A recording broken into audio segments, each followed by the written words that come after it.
evening, folks. Happy Friday. Bobby here joining me on a Friday. How are you doing, Bobby? Very good. Very good. Thanks. Awesome. Nice weather we're having here. Today was a beautiful day. I did take advantage to pop outside and get a little bit of a stroll in. That's always a bonus, especially when the sun's out. So no complaints there on my end for sure. Mhm. And I can definitely see we got some comments on here, so I'll bring those up in 1 second, guys. Bear with me a moment. Hopefully your weeks went well as well. It was a little quieter for me work-wise this week, so I'm not complaining. Last week was super busy. It was late. It was late evenings almost every single day, and the good news is a little bit of overtime. The bad news is you really don't have a lot of time. You basically get off, and it's like, okay, well, I got a couple of hours before I got to go to bed, and then Yeah. we gotta. It makes for long days. So Jim Us here says, "Hey, hello everybody. Good evening." Hockey Guy says, "Rest in peace, New Jack." Yes, I did hear that professional wrestler New Jack passed away. An interesting character, we'll say.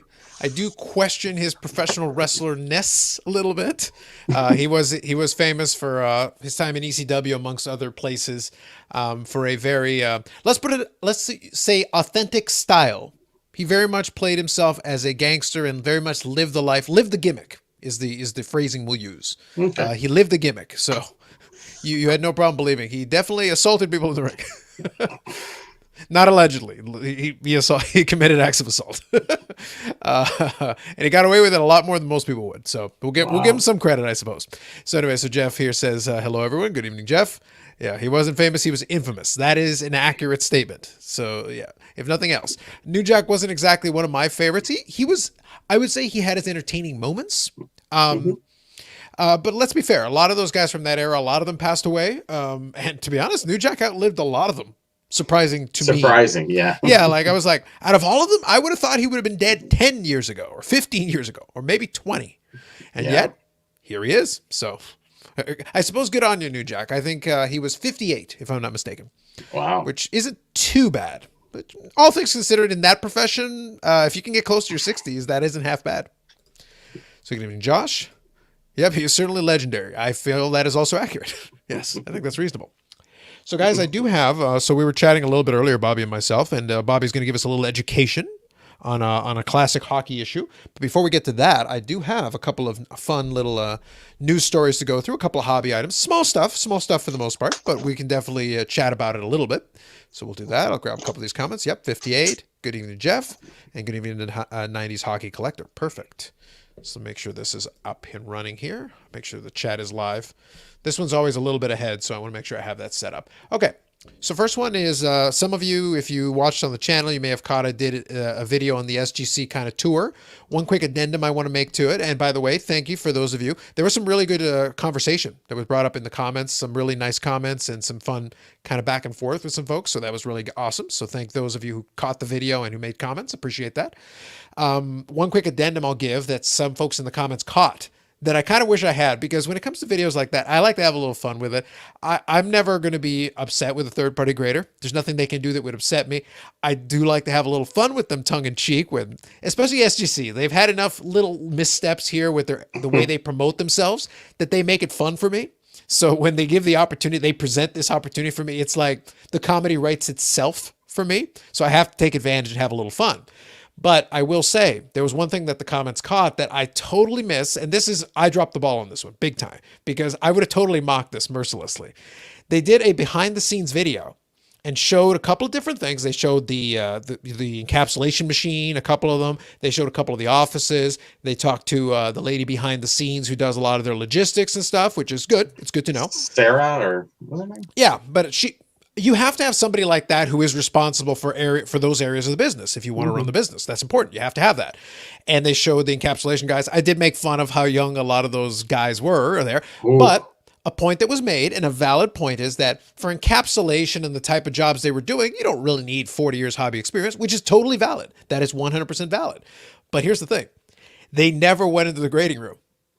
And I totally missed that on the first pass. They actually never showed anybody doing any grading. Now, I did point out, though, important critical point, I did say, even in the section that was doing the attribution, where I did have a little fun with the senior guy still being kind of young, in the attribution section, making the labels, if you're going to do it accurately, for like modern cards, not a big deal. Like, you can train somebody and they'll be fine. I'm not worried. They can Wikipedia it. They'll be okay. Yeah. Now, if it's a more obscure issue, though, if you're going to identify it accurately and put the right thing on there, even if it's just doing a label, getting it right, you generally do want to have someone with a little bit of hobby experience. And just seeing that in general, you didn't get any sense of that because you just don't know. And SGC isn't a startup. If this had been HGA doing this tour, I'm a lot more forgiving because they're brand new. Like, what am I expecting? SGC, though, their biggest impressive thing that they did is they basically went with showcasing that they're in the new building. They are renovating. They're making more space, and they did show off the space. But they showed us some very impressive boxes. So, the boxes that in the area that hasn't been furnished yet, very impressive boxes. And how well they clean the cards.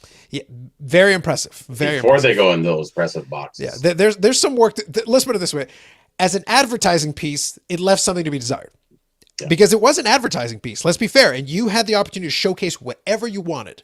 Because the sports card investor guys, they're not my favorites, but I respect the production quality they can bring to the table, and they could have made it look excellent, and it still felt a little disjointed. I was like, you guys have the opportunity to present yourself in however you wish and make this look polished and make it look clean and beautiful and really showcase. You don't have to, by the way, show it. You don't have to show all your secrets, but you could be like, okay, so we receive the card like this. It goes over here. The encapsulation guys do their thing over here. And then, goes into grading. You can literally have stock footage of somebody grading.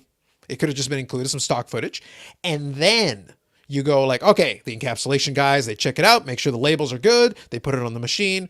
It would have been like 5-10 minutes. And then you could have shown it, and there you go. But they got a lot of credit for transparency when it's like, you didn't actually show anything. You didn't actually show anything. Really. It was a grading behind the scenes that involved no grading. I was like, smoke and mirrors. They showed something. I did give them credit in the video, and I said in the comments after, I do give them credit. It is more than nothing, but not that much more than nothing. It was more impressive looking in terms of what you pulled behind the curtain than it actually was substance wise. Meet the family. Yeah, it was like I said, it was more than nothing. But I can't give you much more credit than that. It was not nothing. I think it was the best thing I've seen on grading, other than that PSA video, which was very similar to. Remember that PSA video a long time ago? Oh yeah, the old one. Yeah. But the thing is, that's all you can do. Like, even if you show stock footage of a guy grading, what are you going to show? Like, unless the guy's explaining the method. By the way, you could. That'd be good. You could cheat. You could literally take a card and you could be like, this is a card we own, but we're going to take you through the process. The guy's going to talk you through what he's looking for as an example. This is not a real card we're grading, just so we're clear. This is not a real card. This is not somebody's card they submitted, but we'll take you through the process. We'll go through the motions, taking you from point A to point B to point C so that you can see what it would look like theoretically if we did it this way. So it is possible. Yeah. I'll sit there and go, LeBron, hold it up. And everyone goes 10, 9, 8. But it doesn't matter. You could show that. You could do it in a controlled environment and make it just go through the motions, make it look like. So I do see a couple of comments, guys, and I'm addressing them right now. Just give me 2 seconds here. So I know Ziggy's here. So good evening, Ziggy. And did I see the new interview with Peter from SGC? I did not. It talks about going from 8 to 100 is a better interview. That's fair enough. So here, I'll say, Ziggy, if you have a link to the YouTube, feel free, knock yourself out. I'll check it out later, but you can throw it in the chat. That's fine. Go ahead. I'll quickly touch on some of these other ones. So Josh here says, we know SGC and COMC have new buildings. Yes. What about BGS and PSA? Well, PSA has actually said that they have bought new real estate. They tend to be, I think PSA understands that that's not impressive. They actually they mention it in their correspondence. They'll actually explain it in as part of what we're doing, then, as part of what we're doing, we are buying new real estate space. They do mention it. They make reference to it. So that's fine. That's okay. But everybody's buying a new building. Like everybody in the hobby is buying a new building. At a certain point, it's not, I'm happy for you. It's not a bad thing, but it's not a selling point. You're not, look at how fancy our building is. Congratulations. Good for you. I'm feeling left out. I guess I'm going to have to go buy a building too. You should buy a shed. I can, I'm already there. I can upgrade to, you could get a second shed. A double shed. Yeah. A double shed. You doubled your space capacity. True. For storage, at least. If nothing else. If you get a really bright light on top, it could be seen from space. That's what Maybe. COMC did. But if you get a really bright light, it's got to be like a laser or something. Like a laser. Think Like about a it. laser. Laser, correct. Yeah, so here we go. I'm just grabbing this here, hockey guy. So did you see the Target Move product online? I'm going to touch on that in 2 seconds, guys. I did have to have a little fun with the COMC thing first, though. I did need a moment. I needed a moment. Sorry, SGC. I need to have a little fun with that because it was the most recent video. But I do want to talk about COMC and Target as well, and a couple of these other ones. We're definitely going to get into it. So did you see the Target Move product online? Yes. And actually, while we're talking about it, let me open this up here. I will do that. And specifically, one of the areas that's being referenced here, and I will see if I can pull it up here. So this one's going to be from the Card Porn Instagram page. It shows, you guys have seen it. It's made the rounds already. The little sign that some folks have shown off. So due to high demand and accommodate the safety of guests, the sales of trading cards, so specifically NFL, Pokemon, Yu-Gi-Oh, people mentioned, not hockey. There you go. We're left out. Well, yeah, will be suspended effective. It shows June the 4th. I think, yeah, it says June the 4th, but I think they might have bumped it up. But it said June the 4th, so on the signs. So that is one of the ones that was definitely on there. So here you go. Not all bots have decimated inventory in every sector. I want to touch on that in a second, but we'll get to it. Yeah, even items with limits. That's right. Yep. Sports Gun Investor Channel was boosting McDavid O-Pee-Chee rookies in the rookie class box set. McDavid is the hot name. Like, that's the way it works. So I really don't know. But it's not surprising. Nothing too shocking about that. Nothing wrong with him doing it either. No. Here's the thing. You can promote it whatever you want. At this point, when you look at Sports Card Investors Channel, you can decide how much credibility you want to give to it, because a lot of times they're just reporting data, and if they're reporting these are the ones that have gone up the most in our system, that could be 100% true. Unless you go in the system and validate it and double check it yourself, that could be at the time of recording, that could be 100% accurate. What does that mean to me? Not a lot. But it's a data point. You can certainly include it. So Hockey Guy says the Burrell building. That would be the moniker across the top of the building. Too bad. Exactly. It could be the Burrell. I keep trying to tell you. It's the opportunity. So Ziggy was talking about, he interviewed a guy from a cook group. I didn't see the specific video, Ziggy, but I have no doubt. I will say though, bots are not new. Like, if anybody who listens to a lot of YouTube channels or podcasts on sneakers, there's a lot of that. Bots have been a fact of life for a while. I want to touch on the retail thing in a minute, but it's not. Let's put it this way: I get it, why some people would be concerned about it. I don't think it's a super big deal, but I'll explain that in a second. But I'll explain why I think that's not as big a deal. Bobby needs a storage locker. There you go. Until retailers solve the botting issue, retail is going to be a total gong show for anything super desirable. Here's the thing, though. If you're a retailer, do you really care? Like, if you're Target and there's 1,000 boxes and one person buys 1,000 boxes with a bot, do you care? Well, there's some gunfights and a lot of things going on in that's Minnesota part of the rationale behind taking out of the physical stores. We're talking about on the online. When we're talking about the botting, online, it's like you order it, you get a bot that helps you buy this, and nobody else can get it because you have this bot. But here's the thing: if you're Target, do you care? No, just put it all in one box, ship it to one guy. What you guys do after that is up to you. We don't care. It's out of our warehouse. We shipped it out. Great. It's on the ledger. Did you pay for it? You're cool. Yeah. Doesn't matter how it ends up on the ledger. So exactly. Yeah. There's Hockey Guy here as a response to that. So here they go. So I just mentioned I didn't see that one, but I'll see if I can check it out. I'll see if they added anything new to the table. What are your thoughts on F1 cards? They're on fire. Almost everything hobby wise is on fire. I've never been an F1 guy, but if somebody enjoys it, hey, it happens. It happens. So that's very fair. No worries, Yannick. We forgive you. The Burrell building or Burrell Center. There's some possibilities. You have to come up with a creative name for the shed. Yeah. Vladdy home run. Good stuff. I like it. Yep. No, they don't care very much. No worries. No worries. Appreciate that. So here's this one. You will, when your customer service is full of hundreds of thousands of complaints regarding it. Yes, but you're going to get, but their defense is going to be very simple. It's like, go cry to it to Panini. Tell them make more. Go to cry about it to Tops. Tell them make more. Target's job or Walmart's job is to sell the product. Their job is not actually to make it equitable and fair, especially when it's a non-essential item. If you were saying that somebody was like hoarding all the water, there are laws against that kind of thing, right? If you're taking something that people need to live, There are laws against that. People complain about customer service. They're like, I can't get my cards. Did you get your cards in the store before? No. So what's the problem?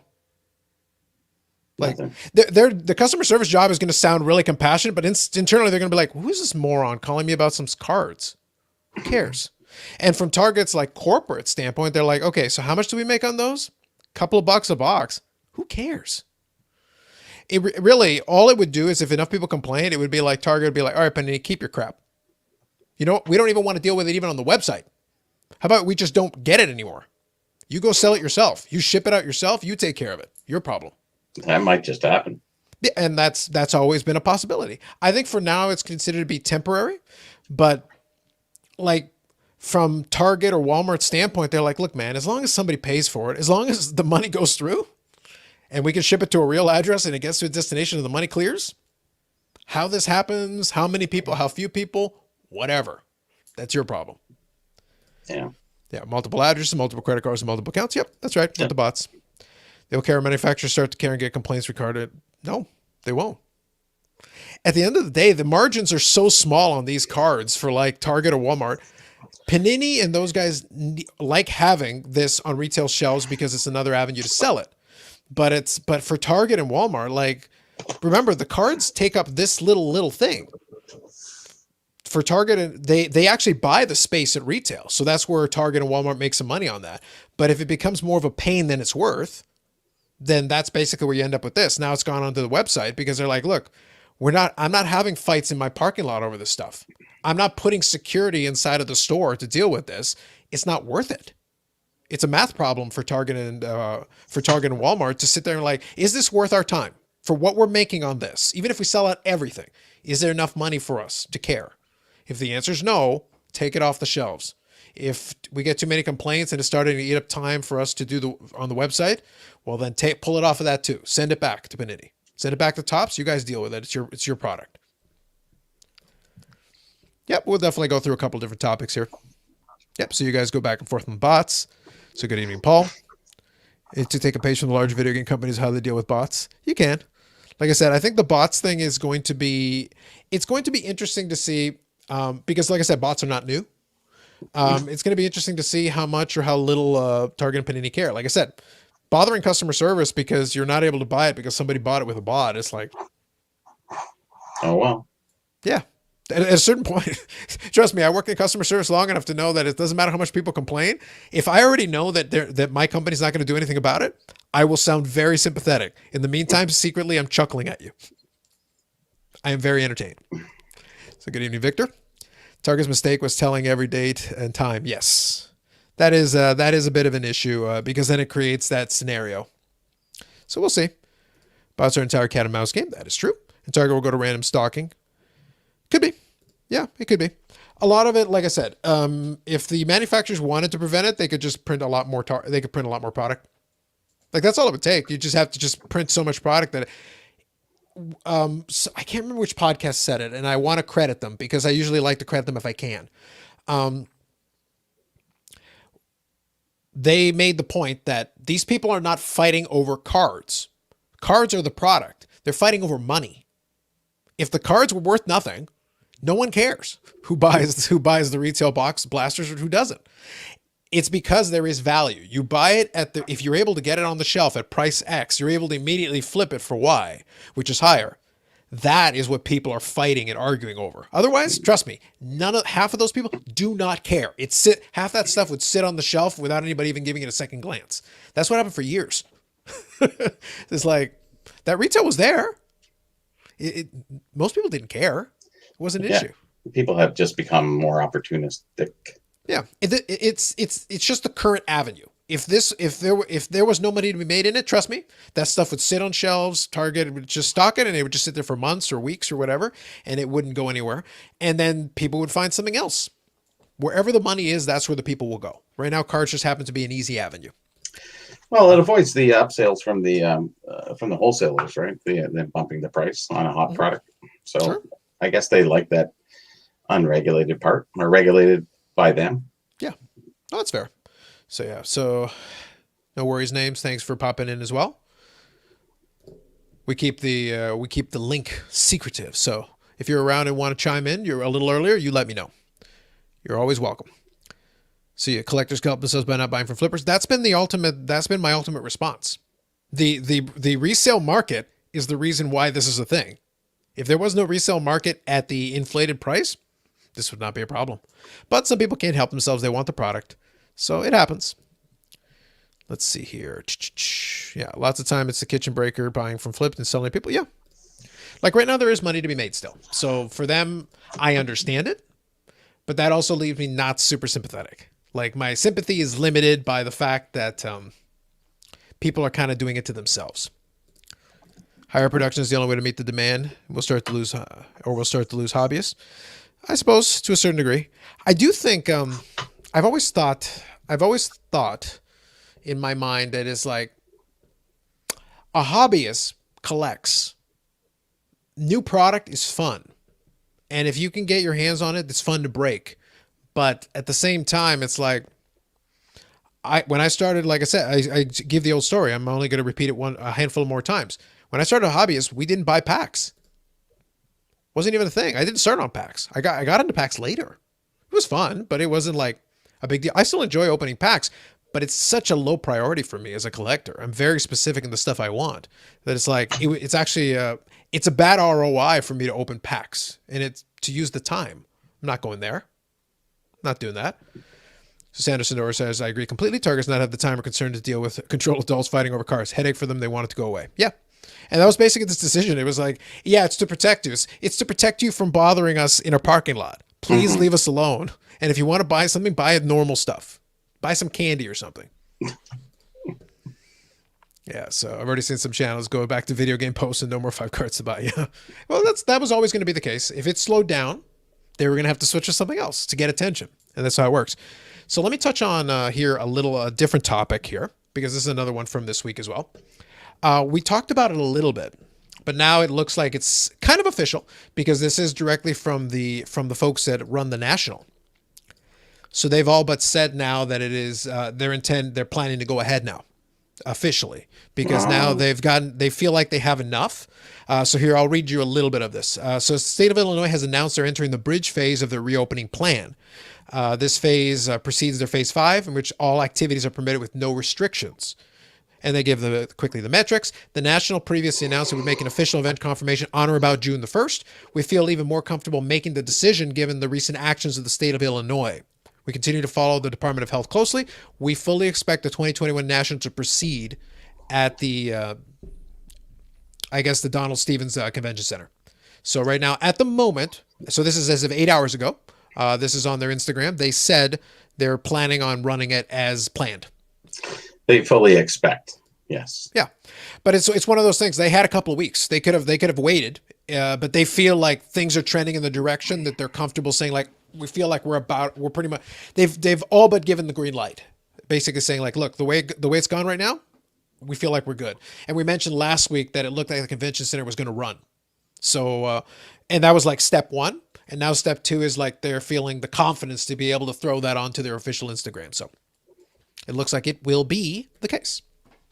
So with seemingly with no restrictions. So we'll see exactly how that's going to play out. But it looks like it is on in a conventional sense, which will be music to the ears of some folks that have already made their hotel plans and flight plans and stuff like that.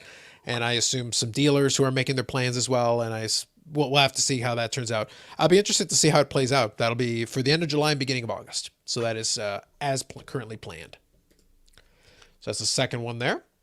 And this one here, I'm going to touch on it. So we got that. Okay. Let me have a little fun with my old friends at COMC. Got to have a little bit of fun with them. I can't help myself. It's the joy. I won't harp on them too much. I won't give them too much flack, but I got to give them a little bit, just a little bit. Okay. So let's start off with a good friend, Card Porn here. Had a post, and then I'll touch on a couple of other areas here. So specifically talking about a current shipment that Card Porn has out there, and is taking a look at it and basically talking about using the priority rush and it not shipping, basically missing the ship date. Because the ship date, the estimated delivery date they had was April the 30th, and this is from 9 hours ago, so they say that it is not yet shipped. And basically just throwing a little bit of attention to it because Tim Getch did say basically bother them if they feel like they're not getting a response from customer service. That was what he said. And then, of course, he did tag all the appropriate people. He tagged Check Out My Cards, tagged Tim Getch, and tagged Jeremy as well, because he did the interview with Jeremy. So he tagged them there as well. So we'll have to see. And it did lead to a lot of comments from a lot of folks sharing similar stories of frustration with current shipping. I will say, one of the ones that I found interesting, though, and it's not a post specifically, but it's just a general thing. And we've talked about this before, but I'll quickly just bring it up. I did, as a test myself on eBay, I did order 2 cards from COMC through their eBay and received emails confirming my order, but then also giving me their projected ship date. Now, this is on an eBay thing. eBay things are supposed to be prioritized because eBay has its standard for shipping stuff out. Now, COMC themselves basically said that they expected it to ship out within about 3 to 4 weeks. Now, if you were a regular eBay seller, you would get raked over the coals. And I will say, we did a couple of weeks, maybe a couple of months back, but definitely a couple of weeks for sure. We did talk about the COMC profile on eBay. And when Jeremy did interview them, he did, Tim Getch acknowledges and said that they had a logistical issue, which he said that they've resolved. Well, I want to be clear about this, that was already now weeks ago that interview was done. And presumably that, that change would have taken effect. And COMC themselves did brag about recently, I'll show that post in a minute, about how many cards they shipped out this past week. But just to be clear, this is the current eBay feedback profile here. Almost 2,000 negatives in the last month. Theoretically, this is after they've resolved the problem. And by the way, another 1,200 neutrals. Well, neutrals is basically a nice way of saying, so when you click on the neutrals, all you got to do is read it yourself. Took a very long time to ship. Took a very long time to ship. This is the same person, so I'll skip ahead. But if you go down here, actually, that's a bunch of the same person. 45 days to receive. So we'll see. Like I said, I'm going to leave it open, but I'm saying 1,200 neutrals, almost 2,000 negatives in the last month. And that's presumably after they've resolved the problem. And on eBay for an order, like I said, I only made the order recently. I'm going to monitor my own. But eBay ones are supposed to be prioritized. It's supposed to get bumped up to the fastest. And they're projecting almost a month for an eBay order to ship, which is not good. Just so we're clear. That's actually not good at all. That's actually terrible. Nothing that I would brag about myself, but I guess, our good friends at COMC did feel like bragging about how much they shipped out. So quickly, I'll grab this one here. So Josh here says, I placed an order December 1st and March 18th, received emails last night that both were in the packaging stage. We'll see if they ship the next week or two. Fair enough. Sanderson Orr says, but Carlos, he bought a machine. Yes, he did buy a machine. But he also bought a building. He did buy a building and a machine. So he's got 2 things he bought. I don't understand how packages that far apart we could package at the same time. Yep. I'm a little dubious about it. Like I said, I'm leaving it open, but I do find it a little dubious. The way they pull orders looks like insanity to me. Yep. I think maybe what the indicator is unless conditions are optimal, maybe the reason nobody else has tried the COMC models, maybe it's just not a good model. Maybe the reality is, unless conditions are optimal, maybe the model's not good. Now, the argument is like, oh, well, in COVID, it's like, look, man, if you're telling me the only way that, like I said, there's a lot of companies that do a lot of logistics that have had to deal with COVID. Your model, the way you have to pull stuff and the way you have to compile the orders, which Tim Getch explained, create this scenario. And Ziggy touches on this here. The problem is that they have to skew everything. And because of that, scaling is nearly impossible. So it's like, it's your model. You've guaranteed that it is a labor-intensive model that is almost completely unscalable. And if anything goes wrong, we see what happens. If times were good and you had tons of people there and they could basically be crammed like sardines into that warehouse and everybody madly grabbing everything, I guess it would work fine. That's not a sustainable model, apparently, but I guess that's a way. And then there's the machine and a new building and the machine, a building that can be seen from space. Yeah. That's important. It's going to be interesting. Yeah. Well, I guess we'll wait till July when PSA is coming back and we'll see if they can level off by then. If COMC can level off with PSA. Well, that's all we're waiting for with PSA to see what next step they're taking. And you got to give COMC some time because obviously they're still behind the 8 ball. Yeah, exactly. Now, one quick thing I'll point out: the reason why I caught the card porn one specifically, I had seen the other one, but the reason why I caught that specific post was because COMC made reference to card porn in their most recent post. So this was about less than an hour ago. COMC was bragging about a new mail milestone has been unlocked. You know, they shipped over 110,000 cards, which is fine. That's fine. You know, very impressive number. But I would point something out. That's not 110,000 packages. That's 110,000 cards. We don't actually know what the configuration is. Now, you can see from the picture, they're showing boxes of packages. So obviously there's some packages there.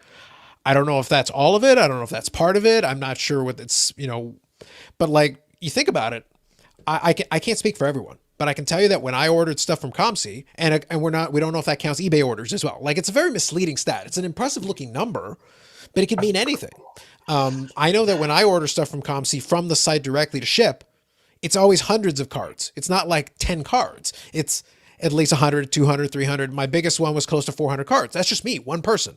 And I'm hardly the biggest one to ship from COMC, not by any stretch of the imagination. So like, I'm not going to bother shipping 1 or 2 cards. Now, if you're including eBay in that as well, well, then fair enough. That's important because you've got a lot of eBay orders as well. So I don't know. Is that 2 separate numbers? Are they combined together? Like, we'll have to see how that plays out. That's actually their biggest order ever. Yeah. In that new building. Without a doubt. The one you can see from space. The one. Yeah. The very one. Yeah. So Zigga says, I think he should blockchain COMC to regional distribution franchises. Yeah. Could you imagine though, if one card you need is in building 1 in this part, and then the second card you need is in building 2? Yeah. You have to get them together onto the same package. So then you have a building 3 that's just for the shipping department? Dear God. Yeah. Just imagine. See a little, what would they have? Golf carts running back and forth between the 2 buildings. Got it. They should advertise that. I would co-sign on that. I would like that post. Yeah. If they just showed me video of somebody with a go-kart going, I have the card, and just taking it over, that would be fantastic. I would enjoy that. I would appreciate it. I would at least give it an Instagram like. If nothing else, I would give it an Instagram like. I feel they've earned it at that point. Mm-hmm. So Josh here says, one of the other options for purchasing low end is to combine shipping. Yep, to use sports slots, but no visuals for that. Yep. No, there's still some alternatives. I just think the COMC model has clearly shown that it is currently not scalable at all. It's having an independent SKUs, which I understand, but it's so difficult. Like, again, I want to be clear. I'm not actually trying to be unfair. I am poking fun because some of the stuff they say is very funny. And when I show an advertisement thing, they show like, you did this. I'm not the one. I didn't make this. This isn't a meme. This is directly from their Instagram account. This isn't like this isn't like Lameme James made a joke and I'm showing the joke. No, this is what you did. And then I'm going to make fun of it. Like instinctively, I'm like, how can I mock this? They left it open for you. Yeah, it's like, guys, you're making this easy. I can't help you. like if you make it this easy, like I am not made of stone. I cannot resist.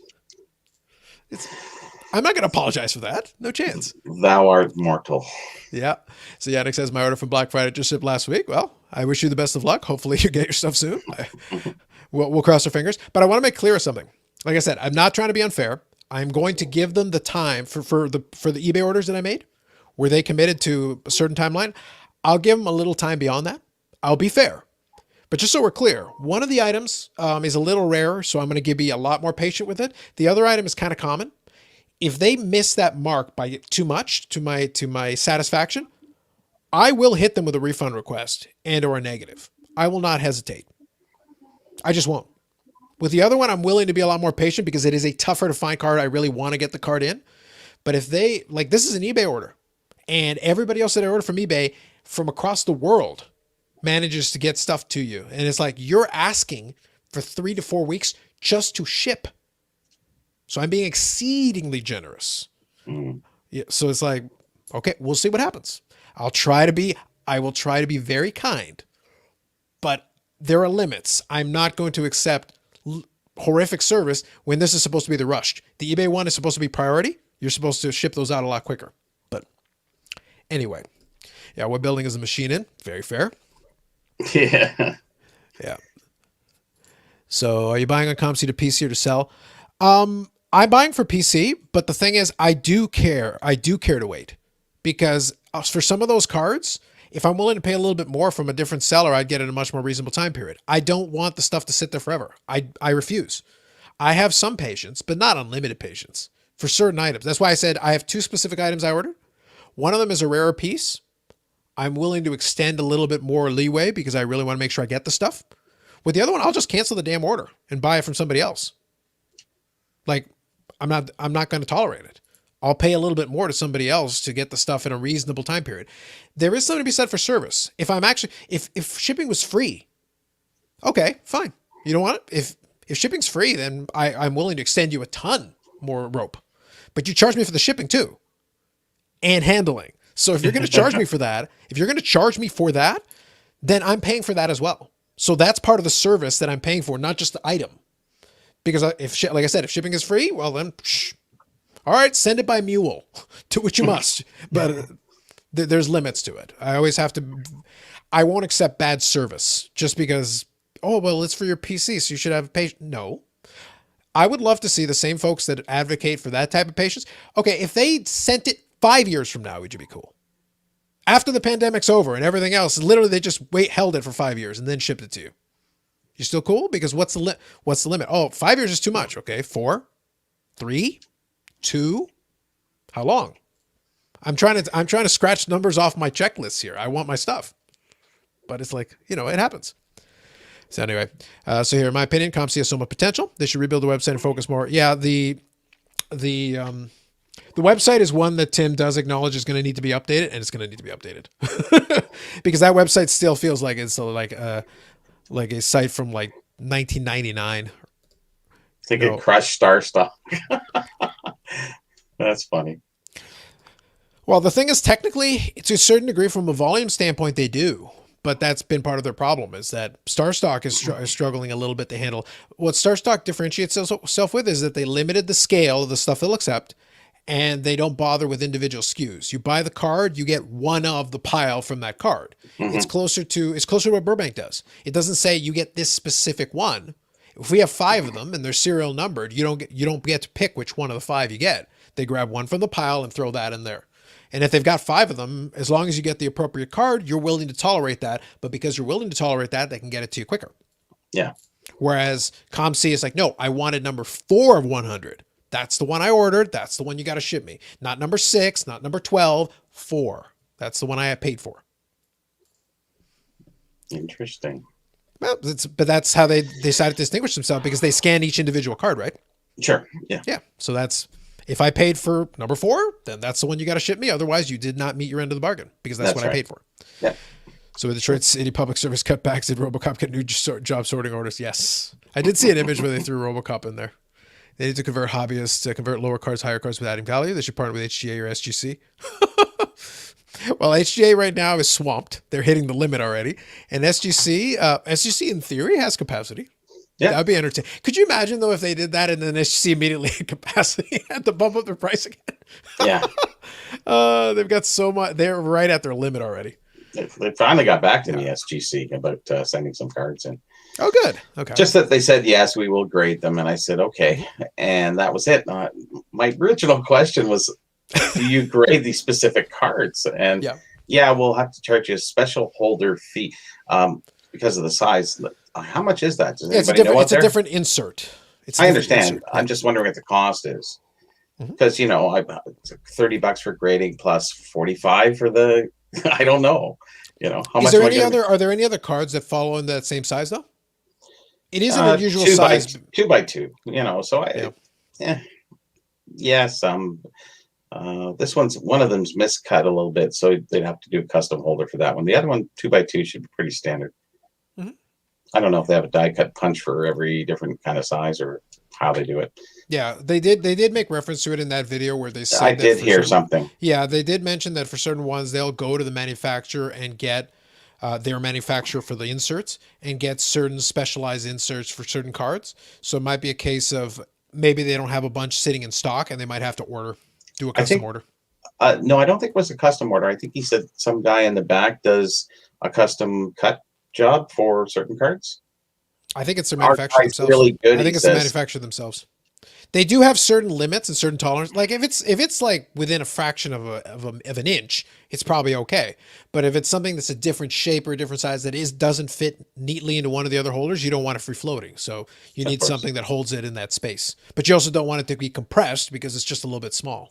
I'll have to look it over again because I thought they had a custom card guy. They said thanks to what's his name, he did a custom job on this card, or you have to do. Okay. No, I'll have to check. I know that he definitely makes reference though to the insert. He definitely does reference that. Yes, so. I do. Yeah. Yeah. So sorry. 90s hockey collector mentions. At this point, I'm just doing COMC listing. That might be wise at the moment. Like until they can consistently show that they can turn it around. Because like I said, the eBay ones are supposed to be priority. They automatically get bumped to the front of the line. And if those ones are taking 3 or 4 weeks, that's not great. So we'll have to see. We'll have to see. So will COMC booth need security? Who knows? Who knows? You never know with these. Listen, if they go near a Target parking lot, they might. Apparently, that's the epicenter of violence for sports cards. So they offer better review of cards, grading notes. StarStock uses buckets. Most places use buckets. Yeah, I think that's related to the different grade levels for StarStock. Yeah, typically the auctions are much higher than other auctions for the same card too. Yeah, and that's because they're trying to offset that. If you buy directly onto their site, then you get it, but then you're at the mercy of the shipping. So you end up back at point A. So Robert here says, and good evening, Robert. I don't think I saw another comment for you yet, so good evening. Having StarStock AB makes it easier to trade. To me, it's mostly a futures market. Yeah, with both COMC and StarStock. If you stay inside the platform, then it doesn't matter. Because if you're trading things virtually inside of the platform, then it makes no difference. It's when you ask for the shipping where both have had their struggles. It's where you run into that problem. If you want something for your collection, that's why I say like, COMC's biggest thing for a long time was that there are certain cards that are too quote unquote cheap to be worth buying off eBay and then paying shipping and doing all that, where COMC would be like a seller would be just trying to get rid of them. So they'd put it for like 50 cents or $1 or whatever. And that would be fine.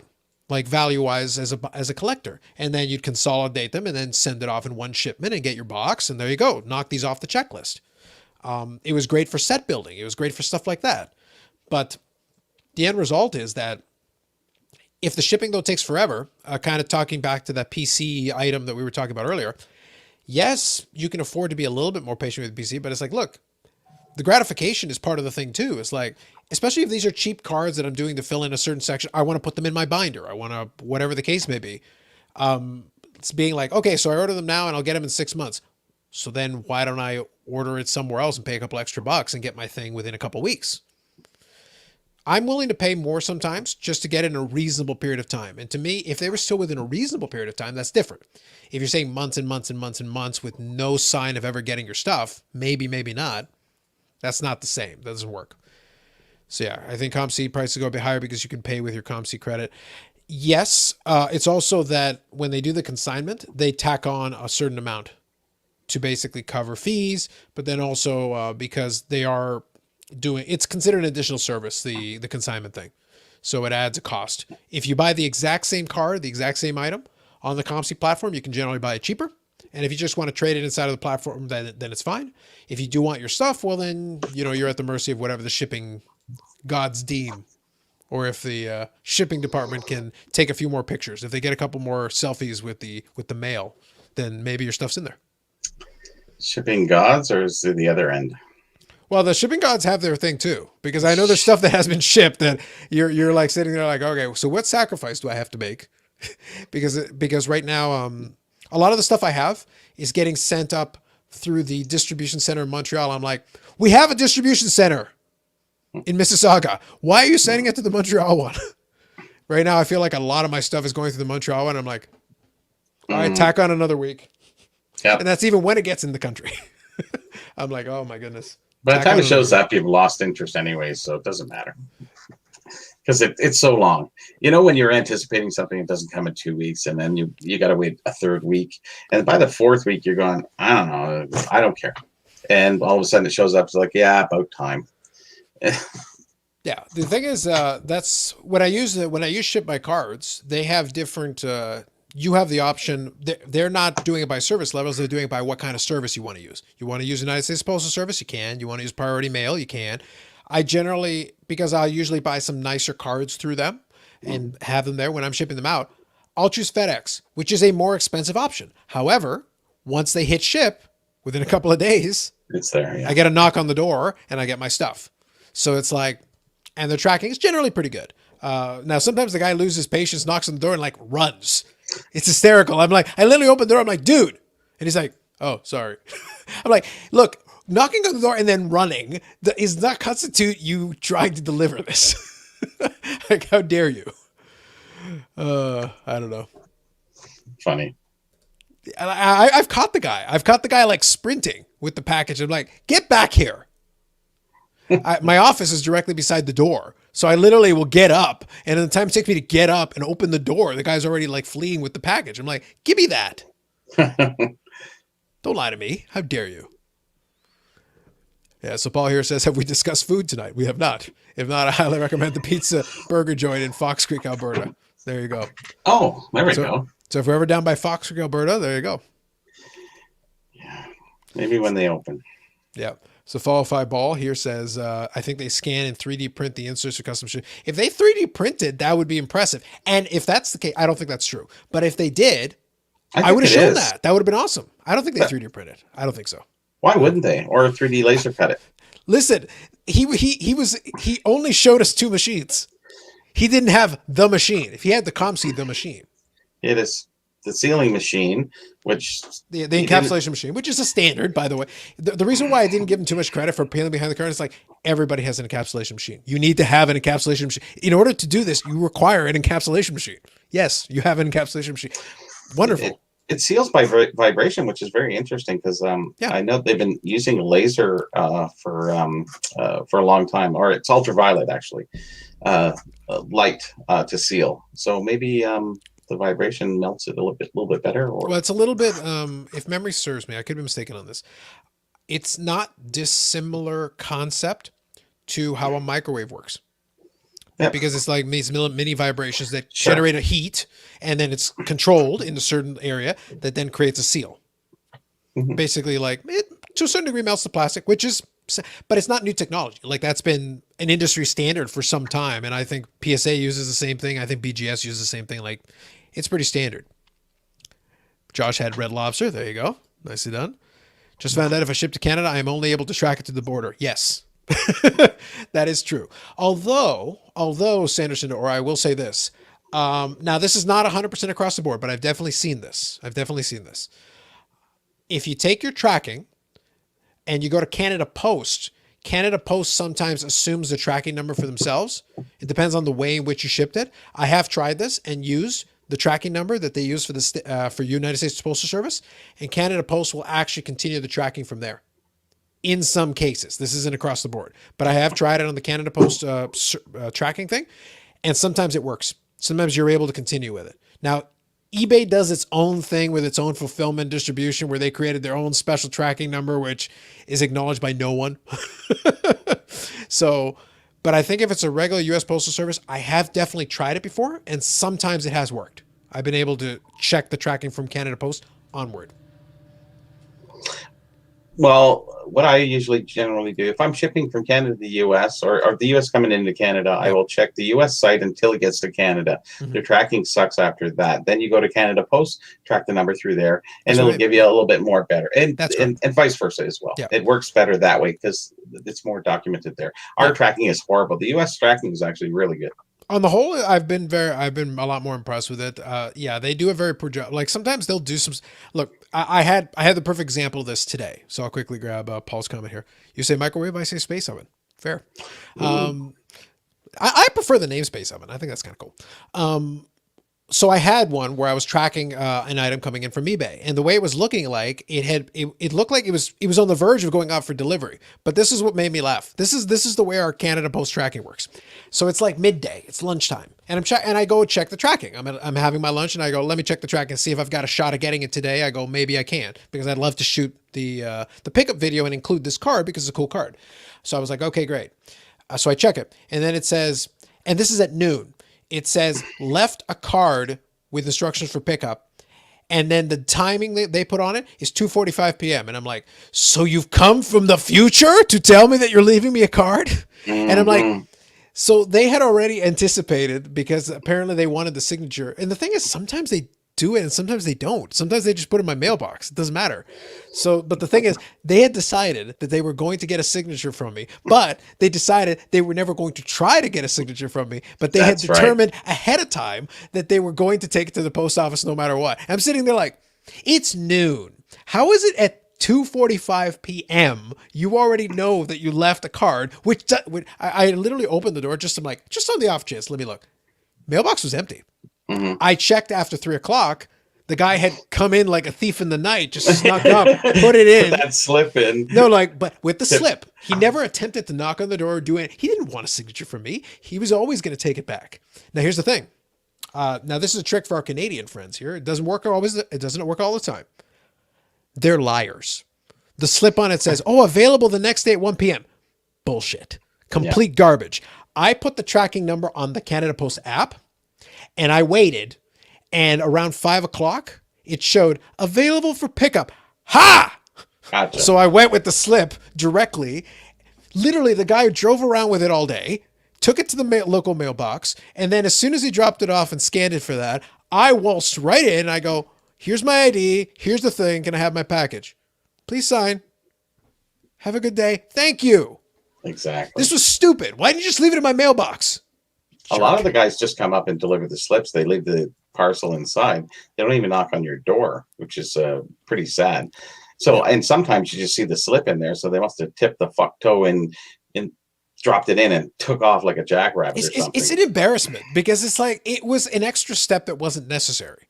If the guy wanted a signature, the thing is he doesn't need a signature. Like he doesn't. Like, please. Most of the FedEx guy theoretically needs a signature. Literally, he knocks on the door, takes a step back. I open the door and I'm like, and he's like, your name? Carlos Alcazar. Boom. Have a good day. He literally puts it down in front of me and walks away, and I pick up my package. That's it. Simple. He just needed visual confirmation that someone that theoretically could match the name that he called out is willing to grab the package. That's considered a signature.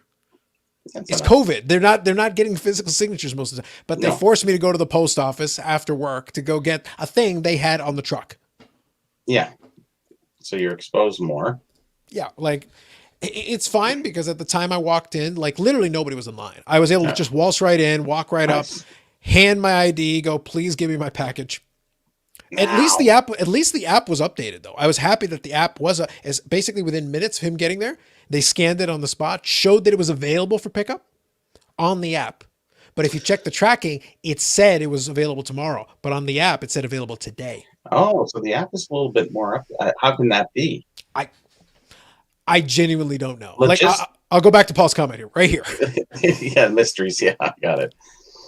Well, another thing is with Canada Post, sometimes it'll say, arrived at station Scarborough where I am, and then it'll say expect delivery tomorrow, and then you check it a little bit later and it's delivery tomorrow, and meanwhile the guy going, I got your parcel right here. It's like, what? Or then it says out for delivery and doesn't show up till the next day.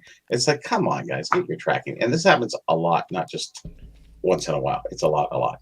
It was just a combination of first you pull off Time Lord powers almost 3 hours in advance telling me you're going to leave a slip before you've even made the initial delivery because you didn't even deliver my regular mail yet, let alone the slip. You haven't done anything yet. So in advance, you already know the future. You've read into the future that you're not even going to attempt delivery. You're going to leave me a slip. And then I have to go basically follow you to the post office effectively. And within minutes of you dropping it off, I'm already there with the thing. And by the way, with the app, it creates the barcode. Sometimes I've gotten the notification they've left the slip and they didn't leave the slip. Oh, really? But I have the tracking number. And because I have the tracking number, what happens is on the app itself, and again, this is a Canada thing, testament to what we're talking about, guys. But on the app itself, you can get a barcode. Yeah. So I can use this to scan it. Mm-hmm. And that I've done that sometimes. And the next day after I picked up the package, then they'll drop the slip. And I go, you've dropped off a slip for a package I already picked up, you moron. A day later. You jerk. You should have went there and they couldn't find it and then claim it back. There you go. I know. I'd be like, so did you deliver it? It's like the slip says, it's like, didn't you pick that up yesterday? Shut up. Exactly. It's like, you're the ones who dropped off the slip a day later. Yeah. So here, You made me do this. yeah. So Rich says, very few things make me worked up in this world, but Canada is definitely one of them. Agreed. Oh yeah, horrific service. Now, here's the thing. Here's the thing, Paul. I don't get worked up about anything else. Literally, the Canada Post thing is just so dumb to me that it's like almost everything else, I can live with it. Don't care. Whatever. Do it. Sure. And even lines don't bother me. It's just, I would say maybe it's not even Canada Post. Well, it is largely Canada Post, but we used to have a good post office around here. We did, and then they closed it and left us with this like gift card shop that is, and I'm like, every time they do anything, I'm like, I have to double check all their work because there is nothing they ever do that is correct. And the thing is, they will try to save some time for themselves. Like I'll ship something to the States and I'll have the customs form already pre-filled. So all you have to do is scan it. I've already done the work. All you have to do is scan it and it takes care of 3/4 of the work. And they're like, oh, you can do it by letter post. I'm like, if I want my stuff returned or lost forever, sure. It's like, no, it is not. It's in a bubble envelope. It's not going to be counted as a letter. As soon as you try to pull that stunt is when they'll pull it out of circulation and it will never make it to its destination. No. In the garbage. We're gonna play this one straight. We're gonna take the paperwork that I already filled out and we're gonna use it. It's more work. You have to press like 3 button keys. You can do it. Get on it. Well, there was a time, was it just last year or maybe a little bit longer?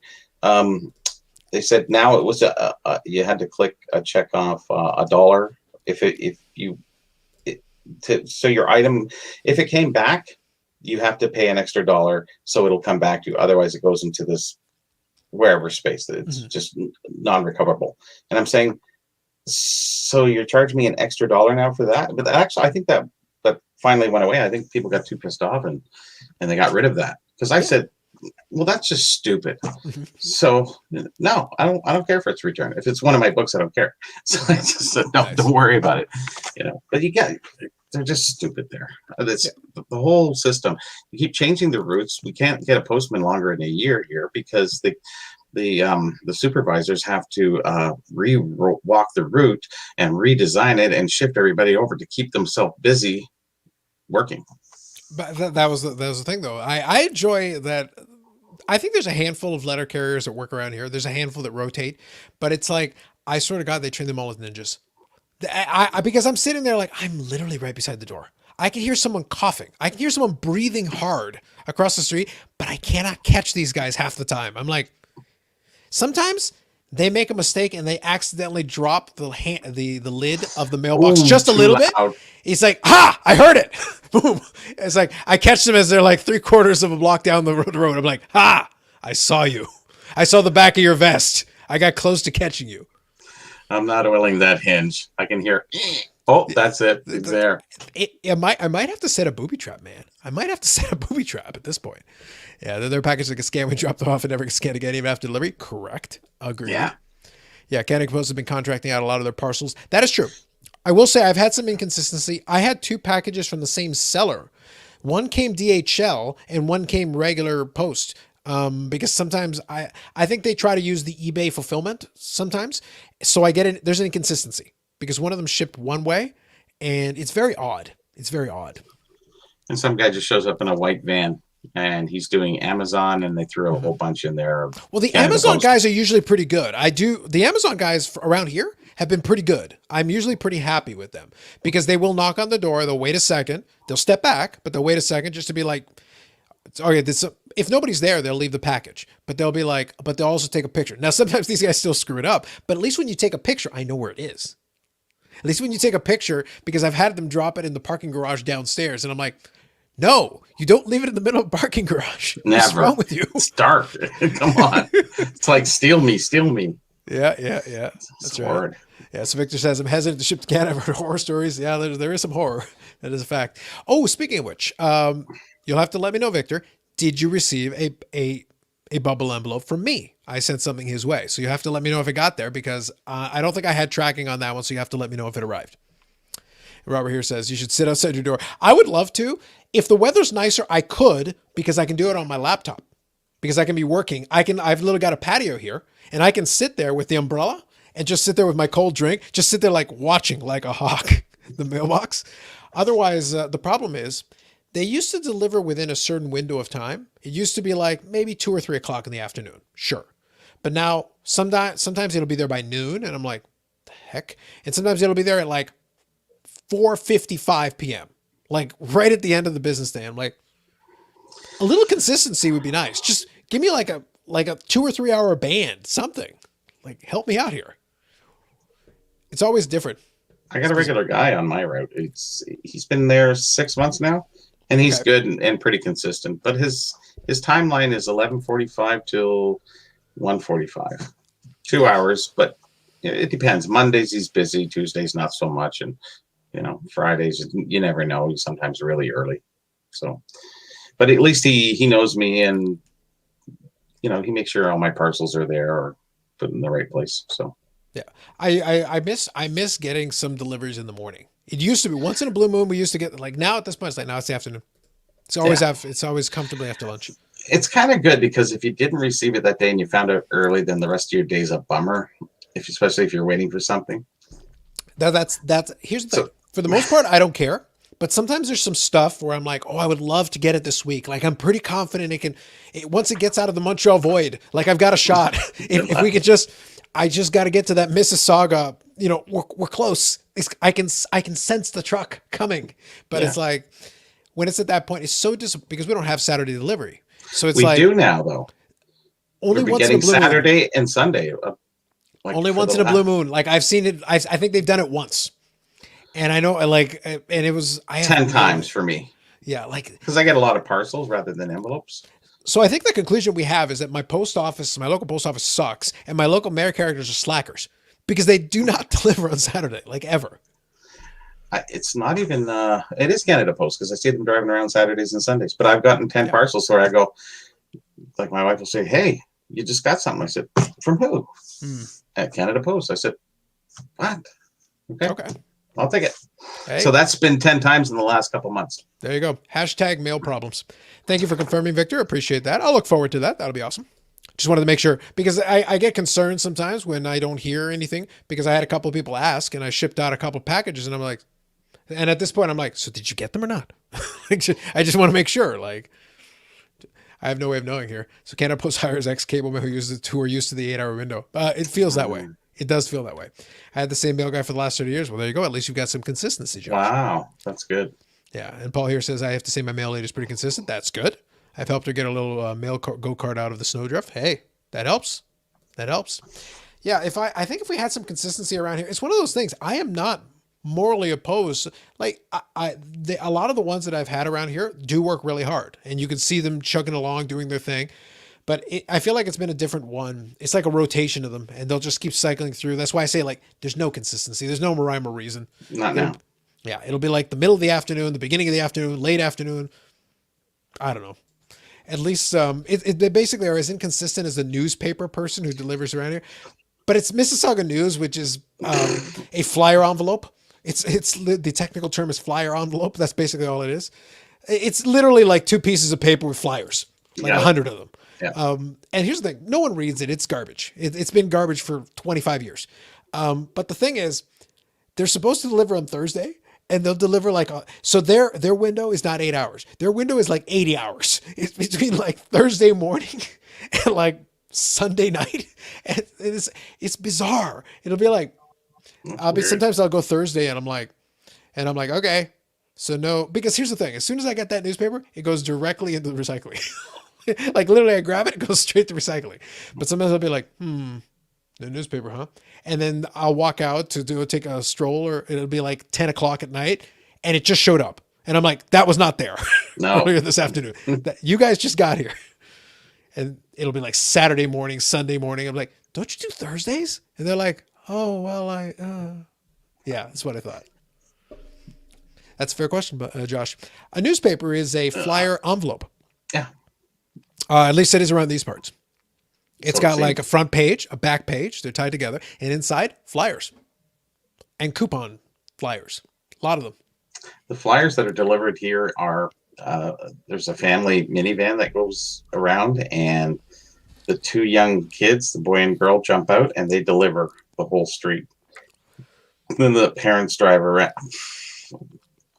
They're pretty young. I remember when I was in elementary and early high school, my buddy, for his neighborhood, he would deliver the newspaper.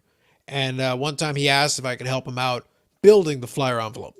Yeah. Because you had stacks and stacks and stacks Yeah. of flyers and you had to put all the different things. So I did help him out one time building it. It is stacks of them. Like, my God.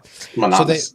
So they had to assemble them and then put them onto and it literally is. So think like a taco of flyers. It's like you're literally putting all this stuff together and then stack, stack, stack, boom, fill it up, stack, fill it up, stack, fill it up.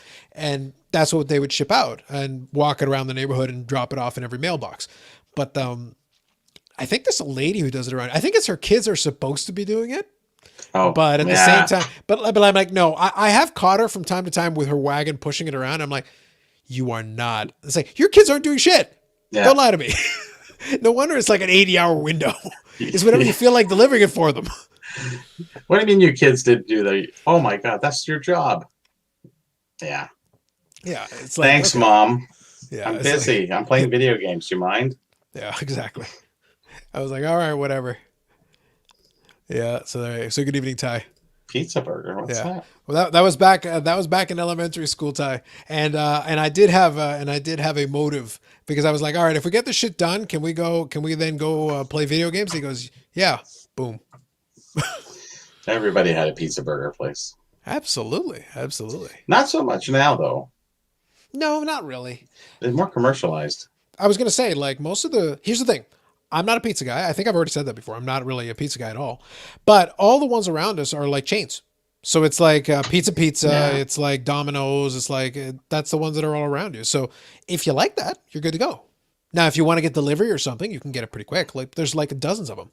I think there's a handful of smaller like pizza things, but very, very, very small. And I don't think they really do much delivery. They might do a little bit, but although to be fair, I guess you could do like skip the dishes probably would deliver for you. Like one of those generic delivery things that do delivery for a bunch of different stuff.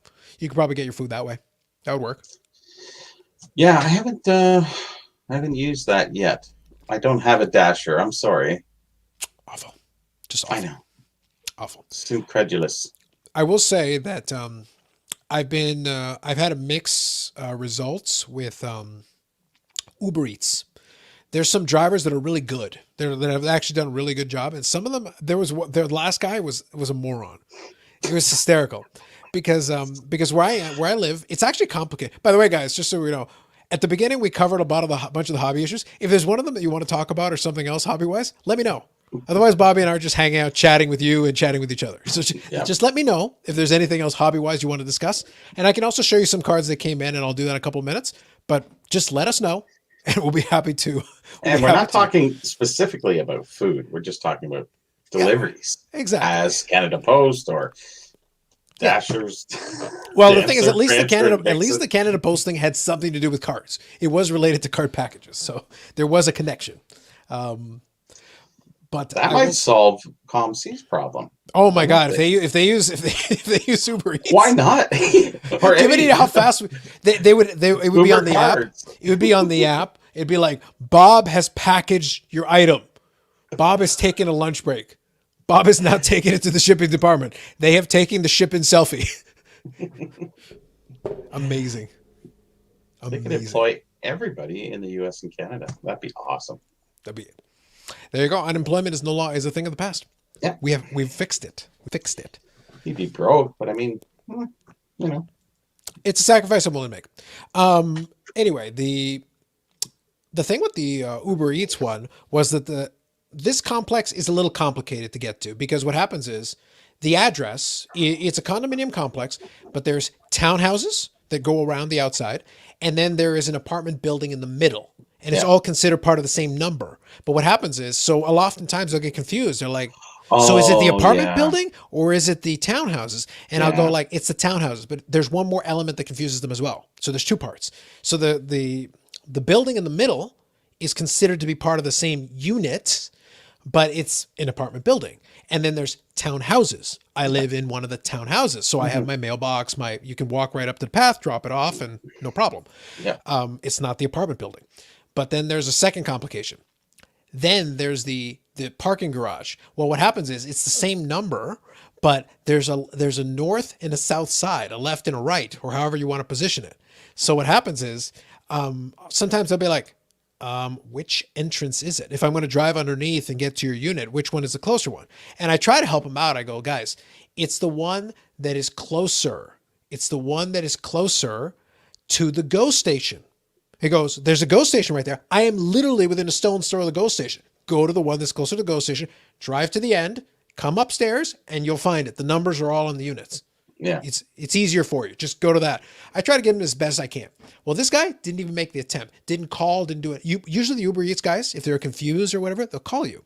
Well, this other guy showed that it was delivered. I was looking at the app and I'm like, I step outside the door and I look around. I'm like, some guy eating my stuff in the car. I go downstairs and I look in the parking garage just on the off chance this moron left in the park, because the Amazon guys have done that before. So I go looking, nothing. I go scan. This time around, I didn't have the app at first. I was checking the site first, and then I download the app because I'm like, okay, let me see if there's more information. So I click on stuff, and I find that they took a picture. And I look at it, and I'm like, son of a...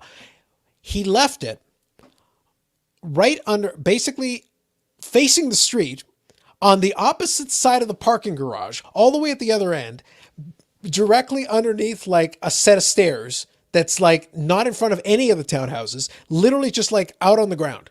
Just and I'm like, oh, you're not even close. There's no unit numbers. There's nothing. You just left it. You might as well have just been like, imagine if it was like a block of units. Yeah, just stick it on the sidewalk in front of the unit. It's like in front of the sign that has the number. It's like, there's a bunch of units. Which one are you dropping it off? No, just here. No. And it was on the wrong side. It was on the opposite side. It was like, man. Oh, man. Did you get, was it still hot?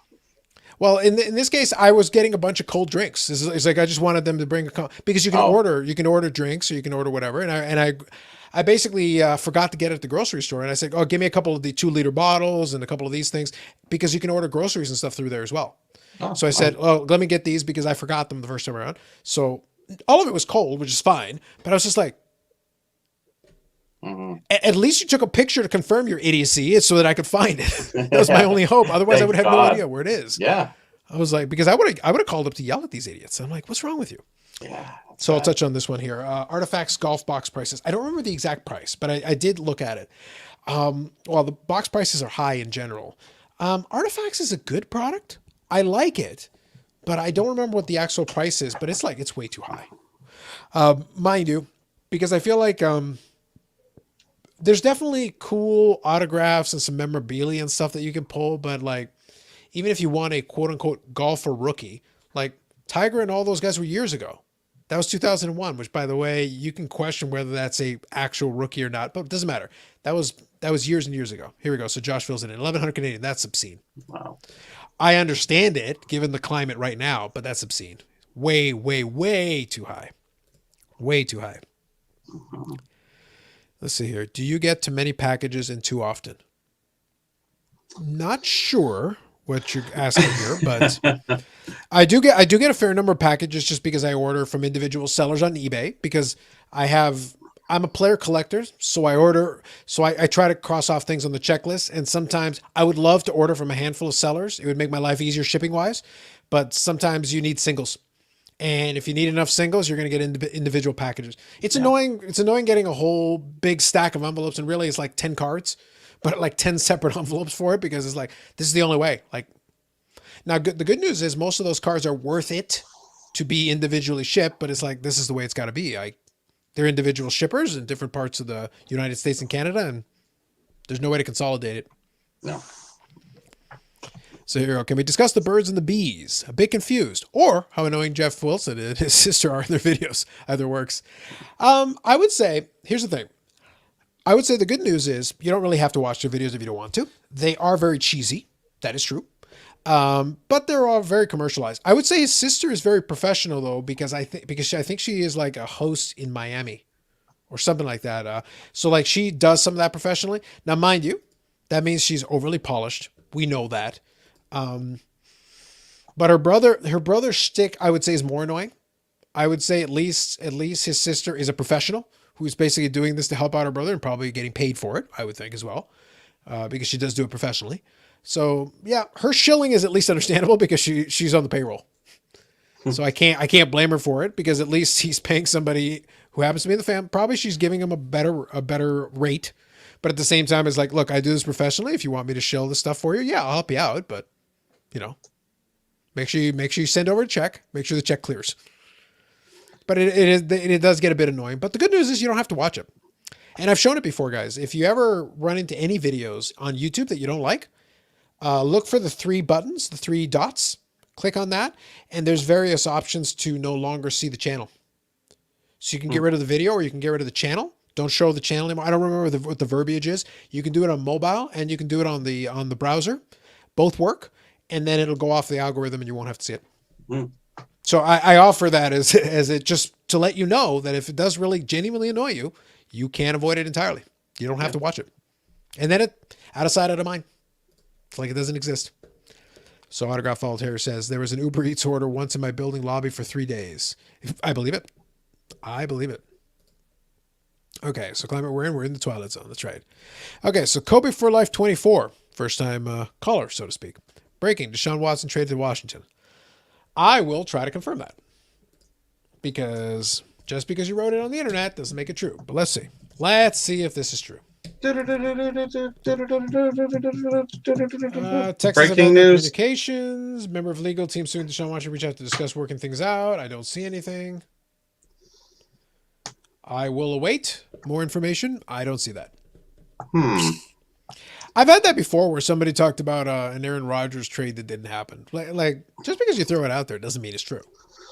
But you never know. I think I'd be curious to see what team would be willing to take on the risk right now because his stuff hasn't been resolved. Maybe that was a bot. So I have to see here. So here, Kobe for Life 24 says Reddit. No, that's fair enough. Like a lot of stuff is said on Reddit though. Well, we'll have to see. I'll await a little more information on it. I haven't seen anyone here yet reporting on it. Kobe was on Jeremy's show doing something before. Oh, you reminded me of something. Yes. When Brian Gray did his thing, you asked him about the price point on the new product. I owe you a beer. I got it. Yeah, I am trying Twitter, David. Absolutely. I'm giving it a go. Come on. Here's the thing though. Brian Gray telegraphs this so easily. He does. And by the way, I know he also said, oh, down the road we'll look at smart. BS. You're not going, he doesn't want to produce that much product. He wants to produce lower quantity, higher price per share. I was hoping you would do 2 times and miss it, but I did do it 2 times and I didn't miss it. I'm very good at absorbing that information at 2 times. As soon as I saw the Bobby Burrell question and then I got the answer, I was like, oh, I will bring this up. I did not miss a trick. I did not miss a trick, sir. Yep. Yeah. Yep. So much for ProSet being cheap. That was an easy bet. Brian Gray never lets me down. He does not let me down. I thought he might take a different angle this time. Yeah. No. There was no way. He wasn't going to spend good money on it and then not try to maximize it. But I think it's a long-term thing, though. And why wouldn't you try to get, like drug dealer, give him a little taste and keep him going? Since he's owned Leaf, he has never produced a product like that. All of his products are relatively low volume in terms of cases. Oh, see, I didn't know that. So you went in knowing more than I did. So disclosure factor must... Disclosure factor. You're not getting out of it that easy. Okay. That was an easy one to look up. What kind of beer are we talking about? Sapiro? I'll be nice. I will be kind. So here Victor says, me personally, I can handle Jeff's channel more than Sasha's. Well, that's fair. I think it's for everybody, right? So it's one of those things. Sasha's kind of quiet, isn't he? Sorry? Sasha's been kind of quiet lately. He's made some videos. Here's the thing. Either you like the vlog style or you don't. Here's my differentiator. And again, this is going to sound like I'm making fun of the guy. I'm not. I've seen enough of Jeff's stuff and I've seen enough of Sasha's stuff. Here's the deal. You don't need to watch either of their channels, just to be clear. Just so we're 100% clear on this. You don't need to watch either. But Sasha's channel is a vlog style. If you like it, then great. If you do not, then it's not going to be for you. It's not. And it's also following a younger guy who's in that style. So if it's not interesting to you, it's not going to be interesting to you. Jeff's channel, to me, as an experienced hobbyist, provides no value under any circumstances. The production values are good. Yep. I can appreciate the production values, but like the information to me is worthless. I don't need it. I don't care about it. It is pretty much just shilling his product, which by the way is fine. It's the purpose of the channel. So I'm not criticizing that. That's okay. That's perfectly fine. But the thing is that it provides no value. It's not entertaining. It's not informative. And I say a million times, like YouTube, you're looking for one of two things, ideally both. But if you can get one or the other, usually you're good. Entertaining or informative. The Sasha thing at least entertains me. Yeah. The Jeff one does not entertain or inform me. So I'm 0 for 2. So that leaves me with nothing. There's nothing left. Yeah. But there's nothing wrong with there's so many channels, different strokes for different folks, whatever works. Yeah. So we did mention earlier New Jack, so I'll mention it here. Yeah. But, that's stale bread information. Yep. So Thanks, thank you, Fresh Fresh Bread. Thank you. So Pro Set Memories, 175 Canadian. I read per pack, 2 autos and 2 buyback. By the way, I did laugh when he mentioned the configuration. The 2 autos, I totally get it because that was the way the sell sheet is. But 2 buybacks, that's worthless. I was like, buybacks of Pro Set cards? Come on. 175 Canadian? That's cheap. These days, super cheap. Yeah. Yeah. So maybe I am. Oh, I don't know. No. $1.75 per pack. $1.75 per pack would have been your area. That would have been where you were going with it. That's with inflation taken into account in modern dollars. So what do you think of eBay blowing up categories? Do you mean I know that eBay had an issue where my saved searches were messed up. Is that what you're referring to? Or you're referring to the actual categories? If you could elaborate on that, David, that would be really helpful. I know that they had an issue though, that I was having some trouble. I was able to figure it out and work around it, but they were having some issues with some of the saved searches, definitely having some issues. So that's been for 5 years. No, but specifically recently, like they've really gotten jacked up because usually I can look at the general save searches and see an overall, and that's been really messed up. The new stuff isn't appearing. I have to go to the specific save search to get the stuff. On the app though, it seems to be working. So it's a little hit and miss. They've had a recent problem. I get them in the morning, afternoon. The emails are working okay. The emails are okay, but I'm talking about the save searches where I go to the site and click on the save searches. And for some reason, the general one is not working properly. I've noticed that recently. Really? I never go there for any reason. So yeah, I do my other searches manually. There's 8, 10, 12, 15 I do every day of what I'm looking for. And then I have the 200 coming in and various times, sometimes in the morning. And actually I call them and then they rectify it for like a week. And then it goes back to coming in the afternoon. I said, well, that doesn't help me because any good things that were on a buy it now are gone. That's fair. I got it. Sounds good. Just taking a look here. Uncle Rico impression on his recent video. I haven't watched him in a little while too. Yeah, I have his most recent video on my to watch list, so I definitely want to see what happens with that one. No worries, Fresh Bread. Still appreciate it. You guys are more than welcome to bring it up, and we can definitely talk about it. Yeah. So Josh here is a little tongue in cheek. We know it's like, wow, but there's also one of ones, Josh. There's also one of ones. If you can get the Pro Set 1 of 1 buyback, that's like 3, 4, 5 cents per card. Oh, there you go. Like, shh. And 3, 4, 5 cents American, by the way. That's like 30% more than Canadian dollars. Not even anymore. Is it like 25? Something like that? We're down lower. Oh, whatever. Sure. All right, 6 cents. 6 cents Canadian. There you go. Fair enough. Yeah. 6 cents Canadian for the but one. Then we round back down to 5, so we're anyway. I can only do so much, Bobby. I can only do so much. I've done what I can. We're trying here. Yeah. Damn Uber Eats. Yep. Okay, so here we go. All trading eBay card categories are now gone. It's just trading card singles. I will say though, that's interesting, but I will say, I think people got really confused. I find that people really struggle to put it in the right category. And I would usually search under the top higher end category anyway. It was usually easier. So that was usually so I would generally try not to go into the specific categories. I would be like, just do a general search. Just give me all the categories that go underneath because I'm looking for certain things. But it was nice to have it organized, but I just think so many people didn't use it properly. I think they put it in the wrong categories and stuff. So Hmm. I don't know. I don't know if it was providing value at this stage, but that's fair. I get you. Really? Yeah, I just don't think people were. I saw people putting hockey cards under football, football under hockey, football under baseball. Like they were just clicking. They weren't like trying to actually click on the right thing. They're not paying attention. They're just like, yeah, post it. It's a sports card. They're selling for a lot of money. Yeah. So stuff would be in all kinds of categories. It would be all mixed up and it'd be like, okay. Wow. So I don't blame them. You might as well just put trading cards in one big pool. They used to have it broken down in different sections over many years ago. Mhm. So you used to, if you were a pre-war collector, Mhm. all the pre-war cards went in the section. You would Sure. collect it, but they're traded companies, so they had to open it up a little bit larger so your eyes can see more than what they're focused on seeing. Well, the reality is, as long as they get it right, it's fine.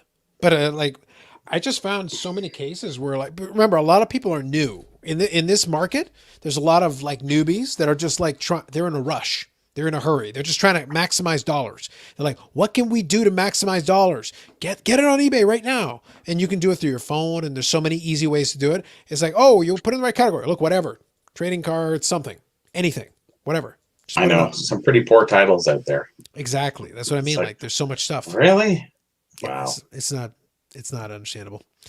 Yeah, sell them banana for a good price. We'll have to see. I would be curious to see what some of the players would go for. I would be genuinely curious because here's the thing: the 9091 score pro set is the rookie card, but here's the thing: it's a buy.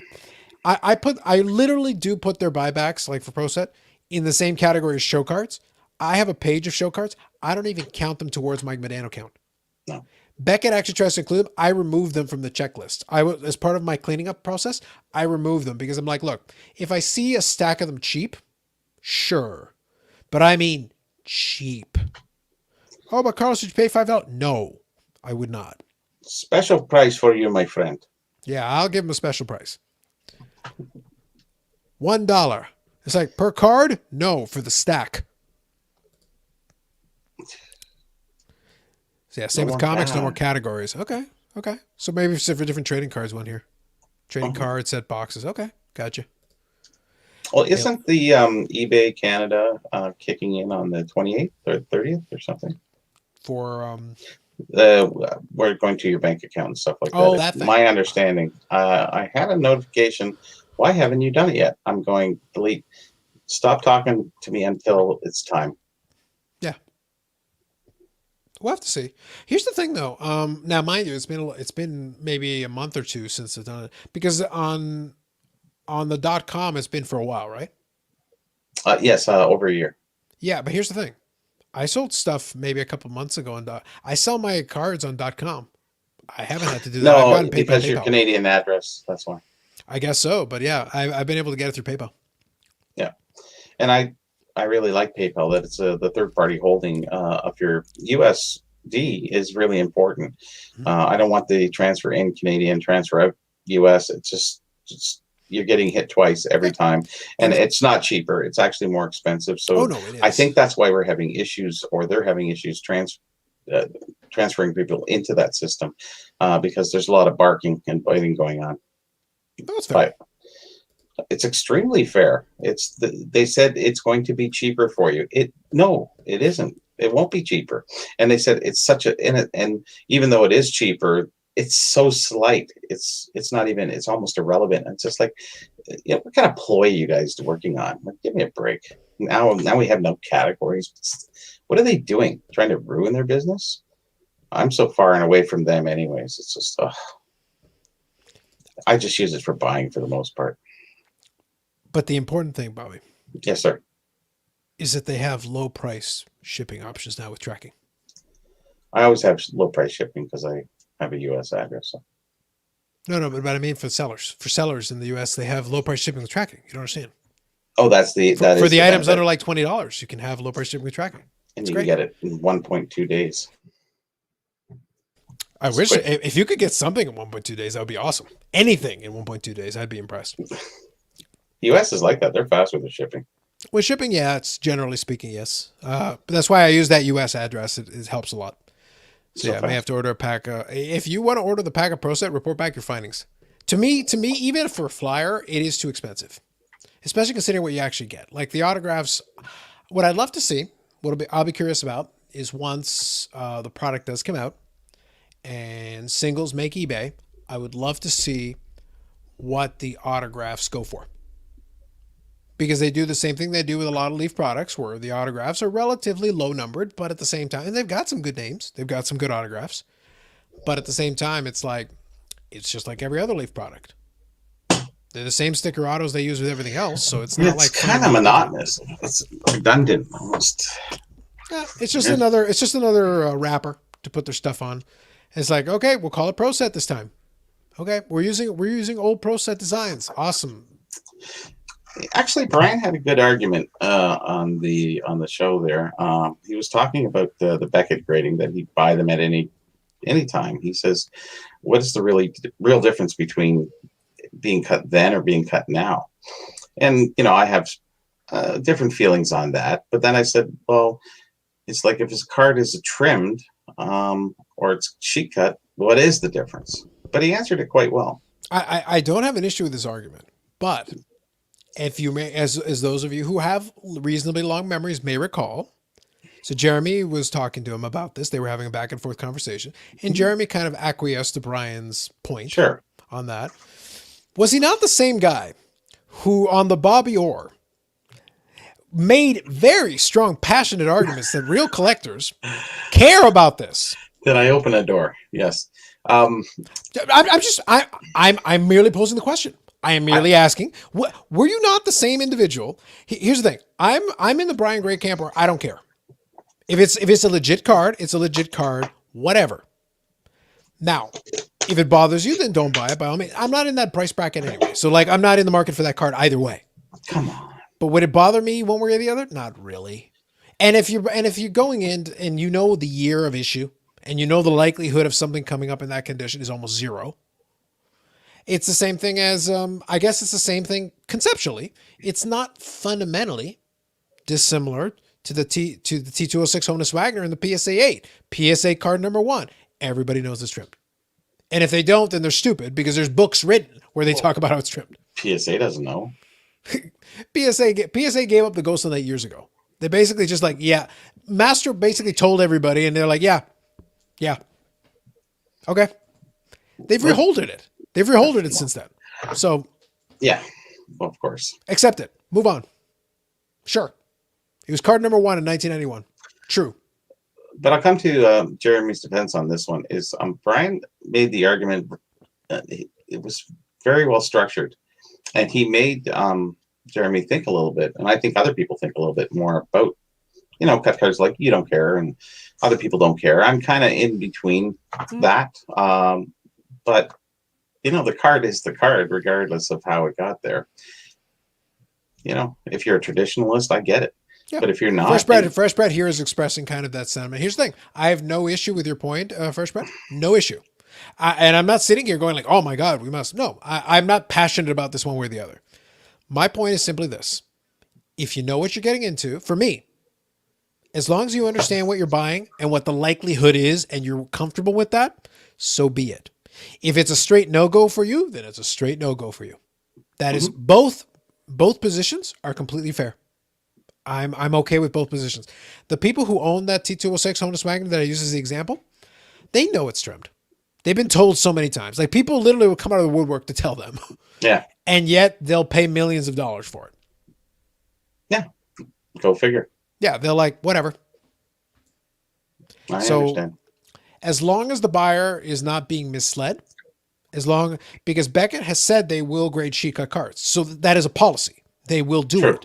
So it's not like Beckett is hiding it from you and then being like, oh, well, sometimes we'll do it. Sometimes we'll. Beckett has said they will do it.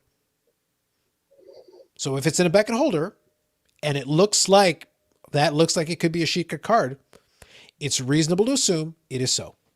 Mm-hmm. And as a buyer, you need to understand that. And if you are accepting of that, then the purchase may go through. If you are not accepting of that, then you will not bid.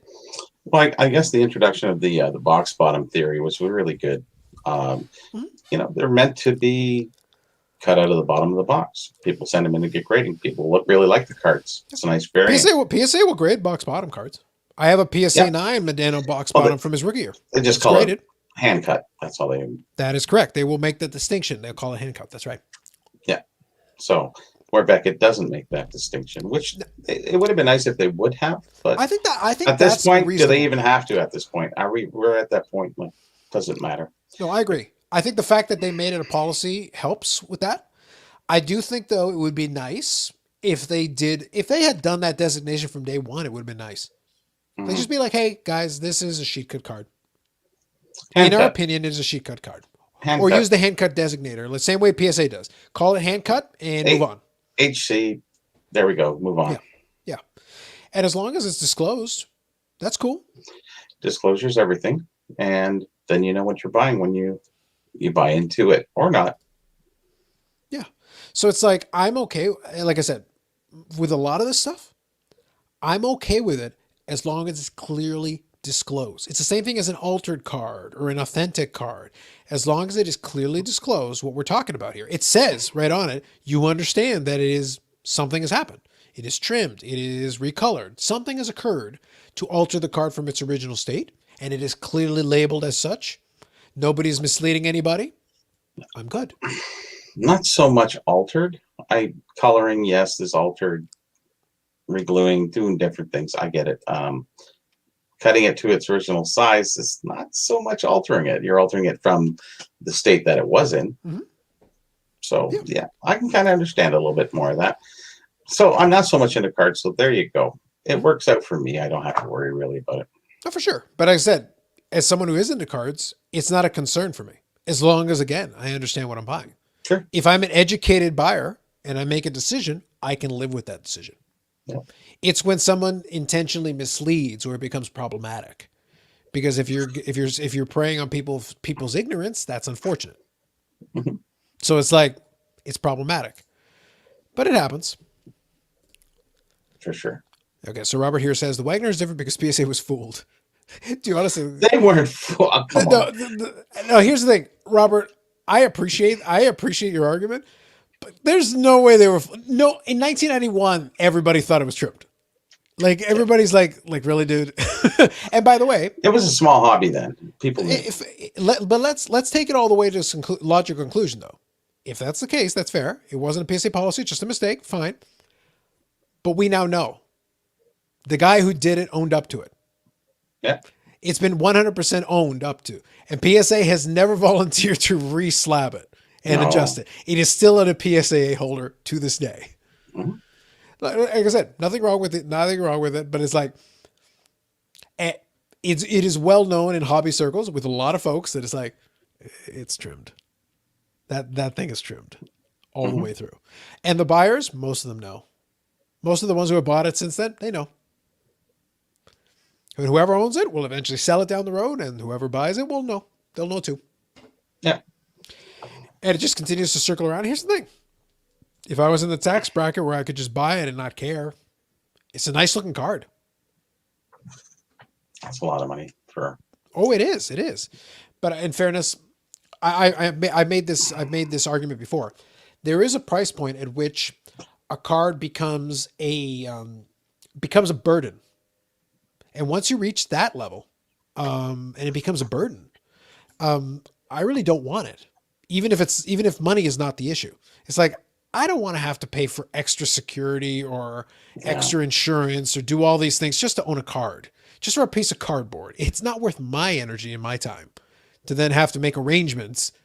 And then if I want to look at it, okay, well then, but put it in the bank vault. Well, then I got to go to the bank, and I hate going to the bank under normal circumstances to go see it in my bank vault. It's like, it's such a pain.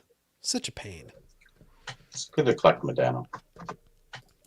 But that's why it's worked. Even the most expensive Medano cards are still within reason. Like there are some nice Medano cards that go for a decent amount, but decent. It's not life-changing amounts of money that are going to cause me any undue stress or issues. And I'm not a guy who does stress very much anyway in my life. So it's like, I'm very comfortable with what I have. Good. So it's one of those things. It's got to be whatever works for everybody. So Robert here says, but it's a stand on PSA not to change their grading. Yeah, but they refuse. But they refuse. They've never offered, and it's been 30 years. It has literally been 30 years, 1991 till the present. And they vehemently say that they don't grade trim cards. So. Mm-hmm. So here we go. So Yannick here is asking a question. Say, what do you guys think about the new debate regarding the PSA old grades versus new grades after the Genamint will be established? It's going to be interesting because PSA and other third-party graders have all gone through cycles where they've graded more difficult, less difficult. They've all done it. They've been harder on the stuff. And this isn't exclusive to the card hobby. I explained previously that in the coin hobby, they had this issue where they used to grade tougher on coins. Do you think it has to do with the employees that are there? Maybe the manager changed, or they got a new group of graders in, people quit? To a certain degree, because everybody's eye is a little different, but there's also one other factor as well. Volume is a thing. When you're initially establishing, so let's actually talk seriously for a second, because I do like to go tongue in cheek. We'll go back and forth, but let me take this seriously. Let's take this seriously for a second. Okay. Initially, when a lot of these graders came out, the volume was much lower. The graders on average were more experienced, usually when they initially started these things. So they could afford to be a lot more picky about certain flaws. But as we've reached the modern day where all these graders are slammed, it's like, okay, look, in order to get these many cards graded, you have 60 seconds to grade this card. With most cards, that's a reasonable period of time. On a modern card, you're not going to see too much variation within reason. As long as you're looking for certain indicators, certain markers in the card, you'll be fine. Mm-hmm. On some of these higher value, higher end, like vintage cards and things like that, where different things can be wrong, you might want to scrutinize it a little more closely. There are so many nuances. There are little things that can completely throw you off. And give me 1 second. I'm just taking a look here. Okay. I'm going to grab something that, again, different hobby, but I want to give it to you for context. Just to give everybody some context on grading it specifically. Give me 1 second. Okay, that should work out pretty good. I look forward to seeing. Oh, is it in the folio? It helps having a hobby shelf sometimes. Yes, I do have a few. And this is just hobby in general.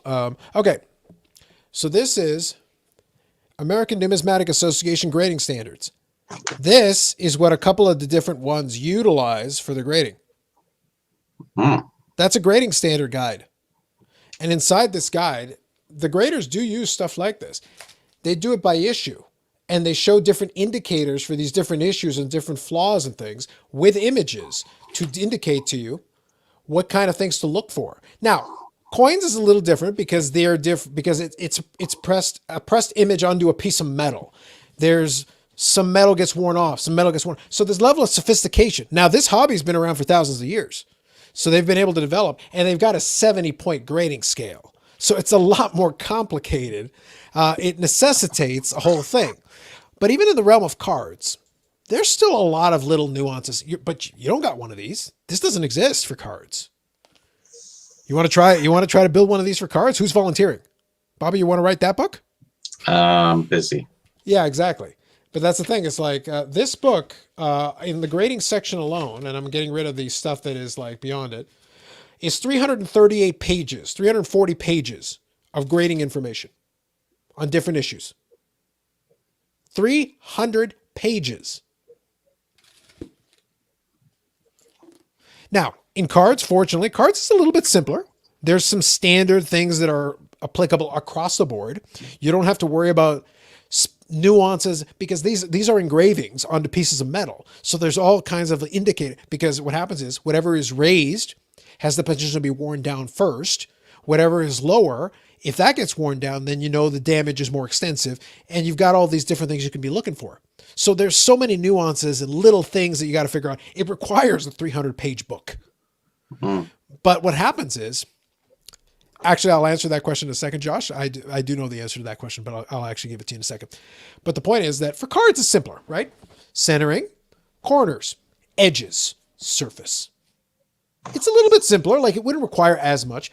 There are still some nuances. Different issues do have some small subtleties, like something with a glossy coating is going to be a little bit different. Something with, more matte finish has the potential to show different types of damage. If you take like the 1968 Topps baseball has kind of this burlap sack mesh, which tends to hide certain flaws on it. So like there are little nuances that you will find in certain issues that are going to make something without borders is tougher to figure out the centering on. So you're going to have to look for certain indicators. So there are definitely nuances. I'm not going to downplay that, but it is still simpler. It doesn't require a 300-page book. It doesn't. It doesn't. So in this hobby, when they started creating their grading service and they were doing grading services, authentication only grading services, going back to the 70s. So they've been at this much longer. They've been at it almost 50 years. So they've had plenty of time to work on the nuances of these different things. But even back then, when they started doing number grades, numerical grades on the holder. Drink. Yeah. So what happens, even when they were doing the numerical grades, they were grading tougher at the beginning. And then over time, they got a little bit looser with the grading because they were so tough at the beginning that you almost could never get the highest grades. And then later,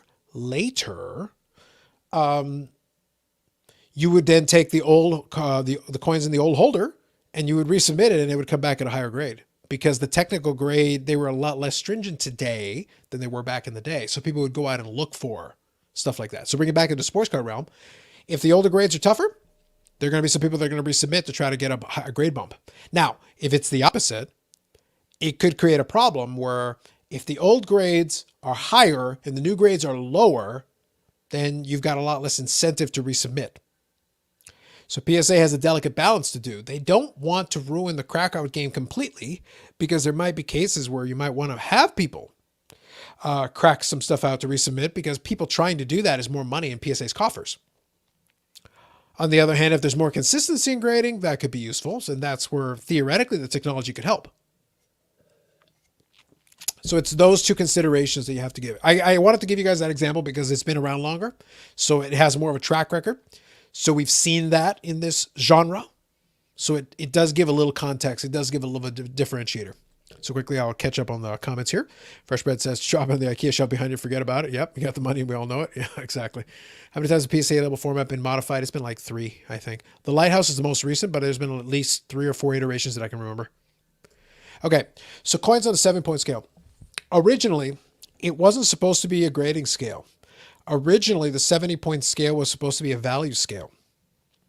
So what they tried to do, it was condition based, but what they tried to do is they tried to say a coin that was a 1 was 1/70th the value of a 70, which was considered to be a perfect coin. Now, it probably should have been a 1 to 100 scale, but the person who created, and this condition grading category was developed in the 40s. So they've had it for a long time. And then what happened is once it became adopted across the board, it kind of stuck. And now today people are like, but 70 is so weird. A perfect coin is considered to be a 70. And a 1 is basically almost worn smooth to the point that if it's a piece of silver, a silver coin, it's basically worth melt. Or if it's a gold coin, it's basically worth melt value, whatever the weight is. But yeah, it was at the time, at the beginning, a 70 was worth 70 times what a 1 was. It was based on value. That's why I laugh sometimes when we talk about, the hobby's been ruined by money and stuff. It's like, this is an older hobby. And their grading scale was based on money. A 70 was 70 times the value of a 1. It was based on condition, but it was a value scale that then became adopted as a grading scale once third-party grading became in. And what happened is the same thing happened in cards. Initially, you'd have the 1 to 70 scale, but most people, what's the difference between a 63 and a 64? Well, today, now you've got those distinctions. What's the difference between a 53 and a 54? They both exist. You're not looking that up. So in the old days, they would have these numbers, but they would skip a bunch of them to get all the way up and down the scale. And in cards, we did the same thing. Gem Mint didn't exist until third-party grading came into being. It used to be Mint was the highest. Now Gem Mint is the highest. Well, now not Gem Mint anymore. Now it's pristine, right? If you do SGC, it's pristine. If you do BGS, it's the Black Label 10. Hey, Mabel. Yep. So we made up more of them. So that's the reason why there was a 1-to-70 scale, and that's how some of that stuff came up. Oh, damn, I missed it. You should be ashamed because this was a history lesson. This is right up your alley. Yeah, I got that on what was that, Facebook today? Yeah, it's right up your alley. So coin market, the coin market's doing pretty good. I looked up an auction a little while ago. Now it was a lot of lots. It was like 10 or 15,000 lots. So it was a lot of lots, but the auction made more than 47 million for one auction. So it is a dying hobby where people are willing to spend almost $50 million in one auction. Yeah. So there's less, let's put it this way. There's less collectors, but the ones that want to, at the top of the market, who want to pay for stuff, they pay for it. Yeah. Yeah. So it's one of those things where it's like, it just depends. Like I said, at the same way that the card hobby is, we always look at those big sales. The majority of stuff's going for about what it was going for before. The majority. If you want the hot thing, well, then that's different. That's what other people are chasing. That's what has gone up by multiples. But a lot of stuff, you can get it for around what you got it for before. It's not that bad. Yeah. And surface is the most difficult to grade in cards. Very true. And that usually tends to be the case. It's just because there's so many little things that can happen. A scratch, a dent. Indentation. Yeah. And you could also have like, even in the, you can have a registry issue, which isn't technically surface, but it's still like, it still messes up the aesthetic. Like it doesn't have the, what's it called? The eye appeal. Yeah, exactly. It doesn't have the eye appeal because it can be like, it can have a nice technical grade. It can have a nice technical grade. Oh, sharp edges, sharp corners.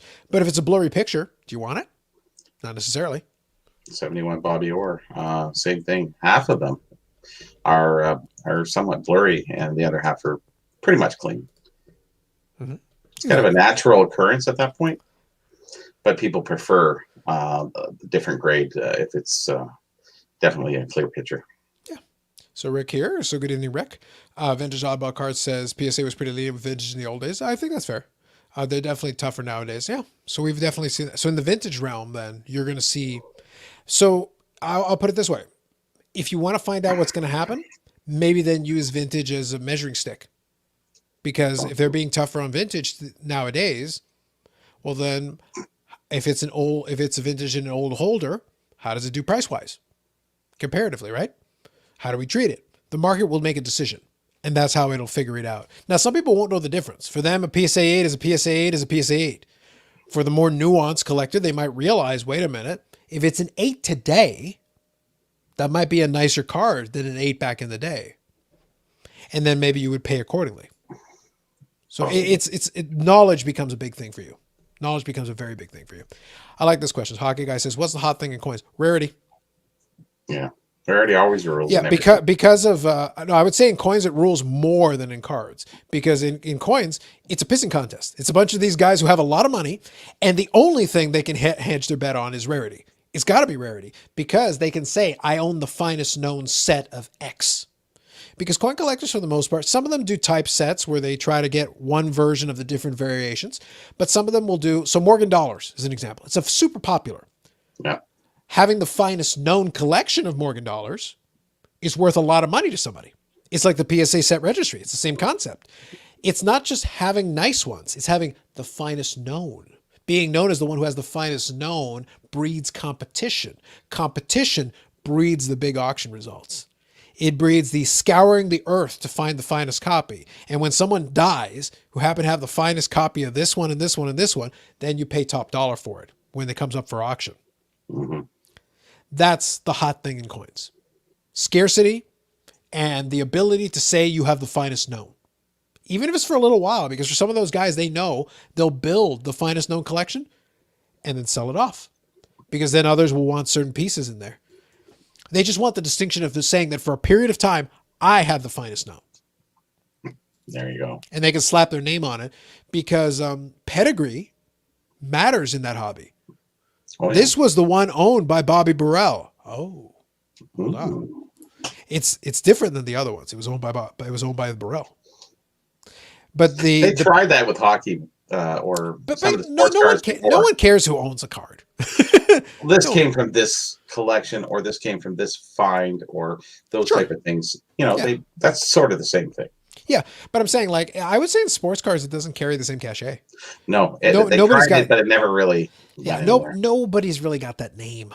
Like you could say, like, and we'll use the example. We'll use somebody who has a name in the hobby.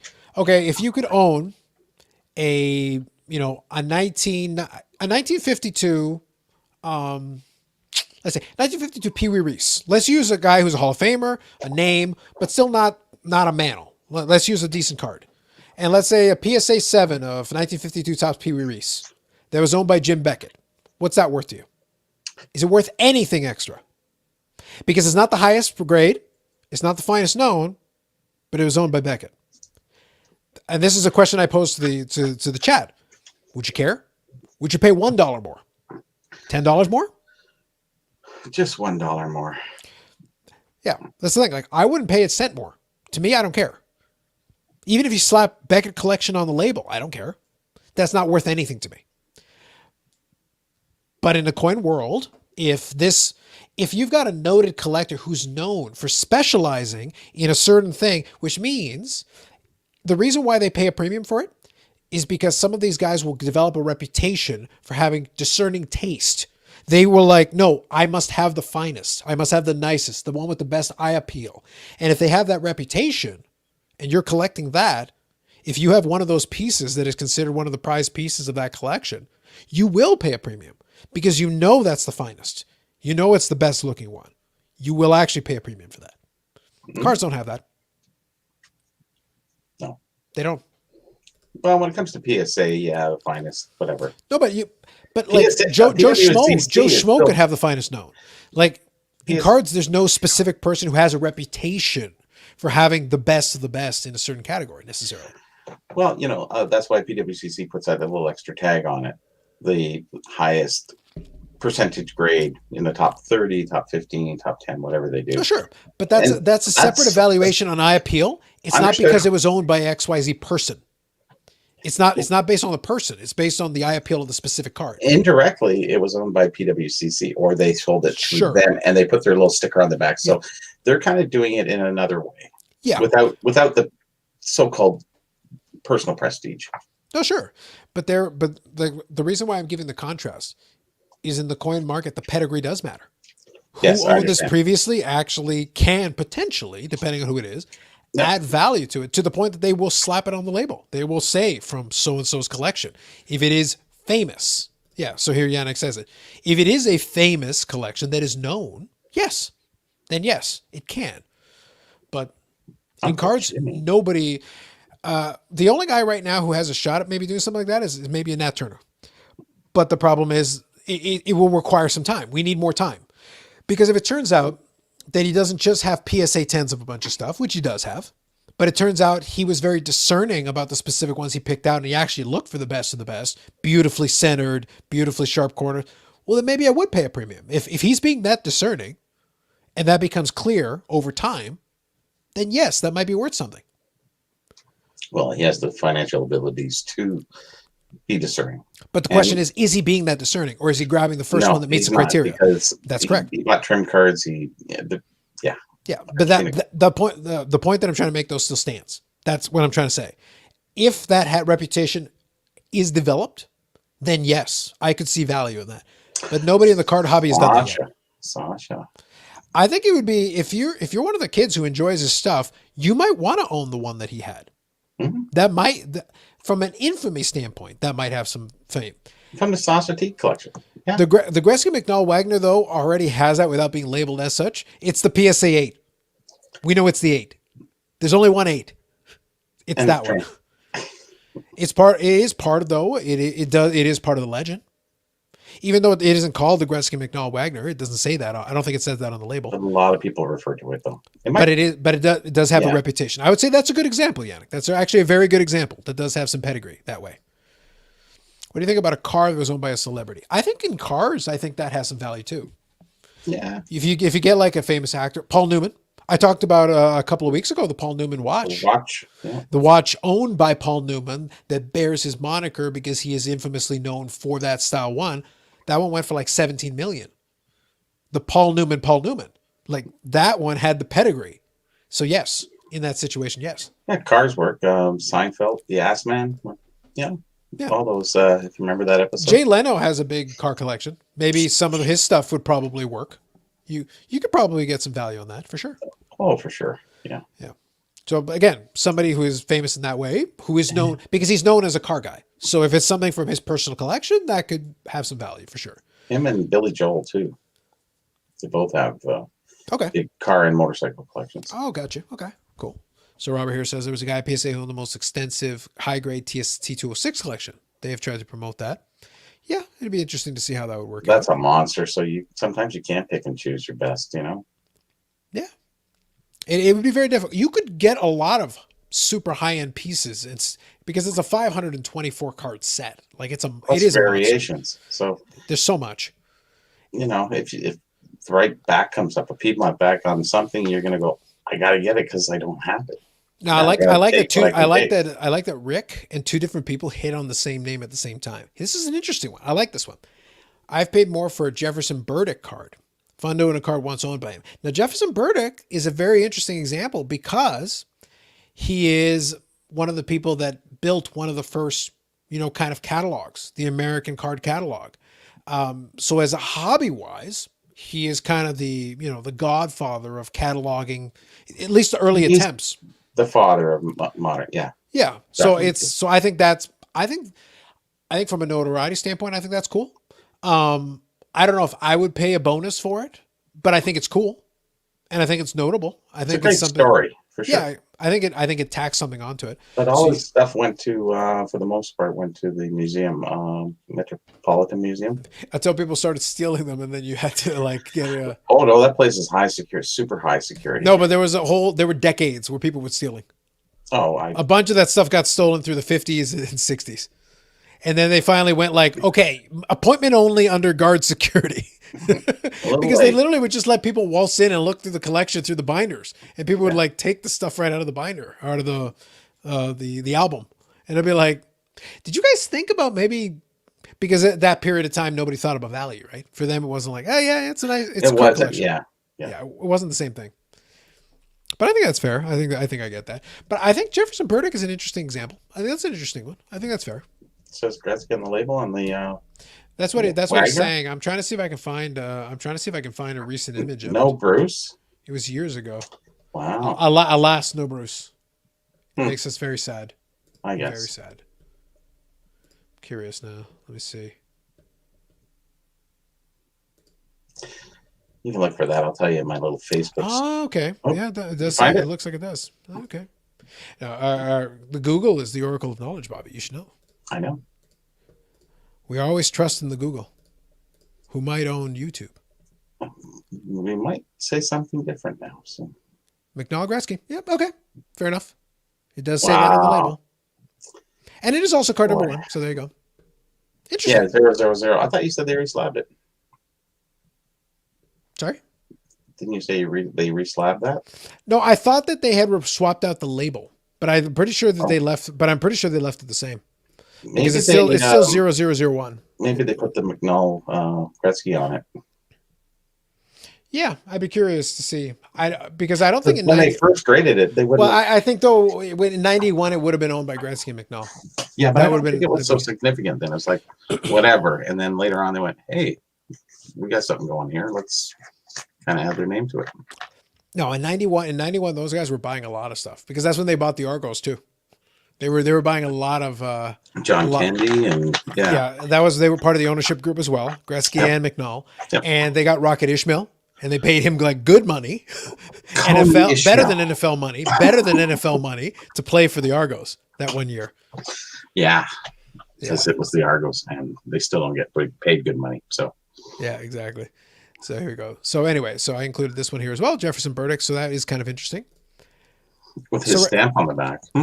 Yeah, right now we're just talking about third-party grading and if there's any value that we would assign in cards to kind of the prestige of the collector or the owner of the card.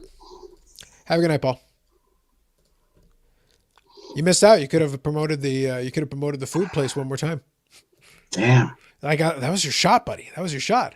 Yeah. No, I know they don't choose a reholder. I was just curious if they had put it in one of the newer holders with the same. It's going to be the same serial number. You keep that the same. Yeah. You're not going to redo it. But I'd be curious if they have done it, if they had left it at the original holder the whole time, because that holder's 30 years old now. So I would be interested in to see if PSA would consider it reholdering it with the lighthouse holder, still 000 whatever 1. Probably came in a velour bag, so it was well protected. In a velour bag. Of course, something, crushed velvet. So you're saying no hulking for the Honus Wagner? No, I don't think so. No, That and Crown Royal get out of the velour bag, so lovely, wonderful, top of the line, both of them. I'm not a big Crown Royal is okay. Crown Royal is what I bought my buddy for his wedding, and I was like, look, I don't think you're sophisticated enough to know anything more than this, so I'm giving Crown Royal. Y'all can't afford the big stuff.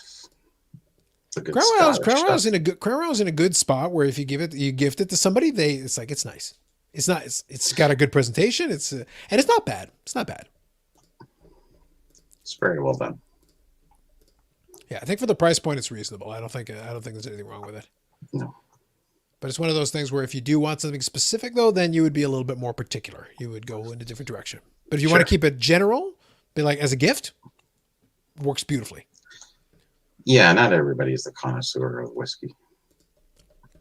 It's one of those things I try to learn as I go along, but it's one of those things where like there's a lot of subtleties. You really do have to be into it. But I do try to, I'll be a little picky and choosy, but I'm not going to pretend that I have all the subtleties in there. I wish. Yeah, I'm at the turn of the century cowboy western, put it in a shot glass kind of. Shot glass. In a dirty glass, that kind of. Well, got to do it in the proper manly way. Absolutely. Yeah. Yeah. Satai here says red breast. That's fair. It's funny because one of the YouTube channels I watch a YouTube channel called It's Bourbon Night, and obviously based on the name, they go with bourbons. And their most recent video is actually Red Breast 12 cast strength. They decided to branch out from their usual and try a whiskey that was not a bourbon, because they're a couple from Kentucky. So they're like very much into bourbon. Yeah. And it's got to be like really high APV because they generally go with cask strength all the time. But no, they decided to try it and they did like it. They liked the Red Breast 12 cask strength. So they did appreciate it and enjoy it. And they thought, no, this is good. And they're like, we're not going to do this all the time, but we appreciated branching out here and we thought it was good. So they gave it a nice review and they enjoyed it. And they said, yep, I would buy another bottle. There's some good ones out of Scotland too. Oh, for sure. Good ones, yeah. For sure. I forget the name now, but I think it's good. It's one of those things where, like, if you don't know, it doesn't hurt to try. Being a little experimental is okay. You can try different stuff. It's fun. But everybody has different tastes. It's like totally. Coffee or whatever. Wine. I've had like a $400 or $500 bottle of wine, and honestly, it didn't taste any better than a $25 bottle of wine. So, I'm not really the aficionado when it comes to that. Food wise, yeah, but drink wise, no. Good glass of milk, I'm pretty happy. There you go. Nice. 1%. It's like, Ty, I don't know what you're trying to imply, sir. We are a very classy YouTube channel over here. Yes. Thou doth protest too much, sir. I think so. Back in your hole. But thank you for commenting. Back in your hole. Does thou play with our aristocracy of the hobby? Dare we live such dreams? I laugh about the notion of an aristocracy. I'm like, an aristocracy of this hobby, really? Somebody is. Lame. That's like being the aristocracy of the underground mole people. Yeah, that's a real high bar. Yeah, but we're all sitting here watching and commenting, so there we go. Exactly. There would be the aristocracy of the mole people. They would live such lofty heights. The history of the world. We're the piss boy. That's right. Anyway, guys, so here's the thing. As usual, on a Friday evening, we're here hanging out, having a chat. But I'm kind of open to whatever direction you guys want to go. Really, it's kind of up to you. We did talk about some stories off the top. And actually, you know what, Bobby? I'm thinking we're close to the right time to, if you wanna crack out some of that Selkirk set. Sure. We can chat about that for a couple minutes. But we had some fun though. We had fun making fun of Canada Post, a little bit of COMC. Like, I enjoyed the topics. Actually, they were very fun. I actually really had fun with a lot of They those. were It was very, all very good. hobby related for the most part, so or indirectly, which was good. We didn't go too far off topic. Yeah, exactly. No, trust me, Ty. Crown Royale is basically like, look, it's basically we're giving you a gift. You can go look at the price tag; it looks reasonable, but it's literally as generic as it gets. Crown Royale is just a blended whiskey. It's fine. It's fine for what it is, and it's inoffensive. Let's put it this way: it's inoffensive. It very much so. Yeah, it's about the most like anybody not, can have it. It's smooth. It's not. There's nothing crazy. yeah. You'll be fine. Enjoy. You'll be good. But if you do want to venture in a couple of different directions, that is not going to be your first choice. But it works as a gift. As a gift, it's about as good as it gets because almost anybody can have it and they'll enjoy it. Yeah, exactly. No worries, Aussie Card Dad. No worries. Highland 12. That's fair. I know people who rehold their old PSA slabs. They figure they can get more money with the new lighthouse holders. Some people do prefer. It's obviously preference, right? If you don't think there's that much of it, let's put it this way. If you have the old holder and you put in the lighthouse holder and the grade works out the same, for most folks, it's not going to make a difference. Yeah. But if you do get a variation in grading, either easier or harder, then obviously it will have an impact. I will say the new lighthouse holders I think are well done. I do enjoy them, but I'm not going to pay a premium for it. Let's put it that way. Why would you? Yeah. Yeah, it's got to be whatever the card is. It depends. Very so much. it is what it is. But anyway, so yeah. So I will say Aussie Card Dad as well. Is that no, we're just hanging out, chatting. We can talk about whatever. So let's do this. So let's talk about a little bit of that Selkirk set. So we were talking earlier that there was, I think, 2 years of the sets, 23 and 24 or 24 and 25. Yeah, 23-4, 24-5. Yeah. So there were 2 sets and you want to do it. So what I can do is if you want to share the screen, you're more than welcome to. We can do that. So I'll let you get set up here and I'll just touch on a couple of these. And by the way, guys, as we go through, usual thing, like I mentioned earlier, for those of you that joined later on, we can talk about whatever. We talked a little bit about COMC earlier. I had a little fun with poking fun at them. Usual thing. We talked about the SGC a little bit, them doing their behind the scenes thing. We talked about that. We talked about the National seeming to go off without a hitch. It looks like they're going to go for it here at the end of July, the beginning of August. So we talked about that. And we also talked a little bit about 70-point grading system for coins. We did get to that a little bit. I like bringing the context. I like bringing a little context for folks because grading. The reason why I like bringing it up is that they've been, like I said, they've been doing third-party authentication and or grading since the 70s. So they have this long track record to go, you want to see what the future looks like? They're already there. They're that far ahead of you. Like they've already been doing. And by the way, the grading the grader thing, that's why when we talked about the grading the grader thing, they did that 10 years ago. Yeah. If you want to see the future of the hobby, go look at the coin hobby because they probably did it 10 years ago. You're just getting caught up now. Far behind. You're just getting caught up now. The sports card hobby, speaking of lack of sophistication, the sports card hobby is not sophisticated. The most sophisticated thing here is still 10 years behind the times. But they're working on it, NFTs. We'll see. Keep working on it. So the flip side, some prefer old PSA slabs. They thought to have graded truer per se. Yeah. No, then it's a personal preference thing.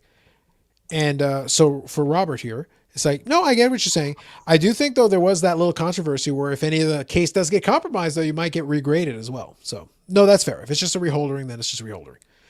Okay, so just for context, Bobby, can you give us, so these are hockey issues in the 1920s. Can you give a little background? What are these? Well, basically, the card size I'll start with, they're a little more than half the size of a card. I guess 2.5 by 2 inches. So they're very small cards, and they're also a premium card, which you could collect a full set and take it to. As you can read on the back, if you take it to the company, they'll give you a free brick of ice cream. So it is a premium card, and that's why you see the hole punch on the top one up there. Now, these sets were Western Hockey League. So what happened, the Western Hockey League in the 20s, they would win their division, and then they would come and play the Eastern League champions, and I guess they played for champion of the Dominion. I don't know if it was the John Ross Robertson Trophy at that time, but I think it was something like that. There's a trophy that they played for. So This was a set of 14. They've been documented. The reason why I'm telling you this story is they've been misdocumented for a long time. Although I documented the proper years in 2006 book, the VHC then, and the 2015 one, it seems that many companies have misguided people, and I think I made this reference, I think, in the last show. We have all this disinformation out there when the information is clear. So basically, we have a rundown of this set. So here is we have Cecil Brown. He is actually the short print, the number 6 in this set in the 23-24. And in the 24-25, he's number 7. We don't know the short print. That's how rare these cards are. They're only distributed in Western Canada, so and very, very regional. I think Manitoba. So we don't know who the short print is in the second year. So Cecil Brown, very famous player from Manitoba. I think he was called in 1970. He was the athlete of the century, voted as. He played baseball. He played all these other sports. He was very top of the line. He played with Chicago Blackhawks, I think, for not very long, like for 15 games or something. And he ended up getting injured, which ended his career. So he did have a little bit of a go at the NHL.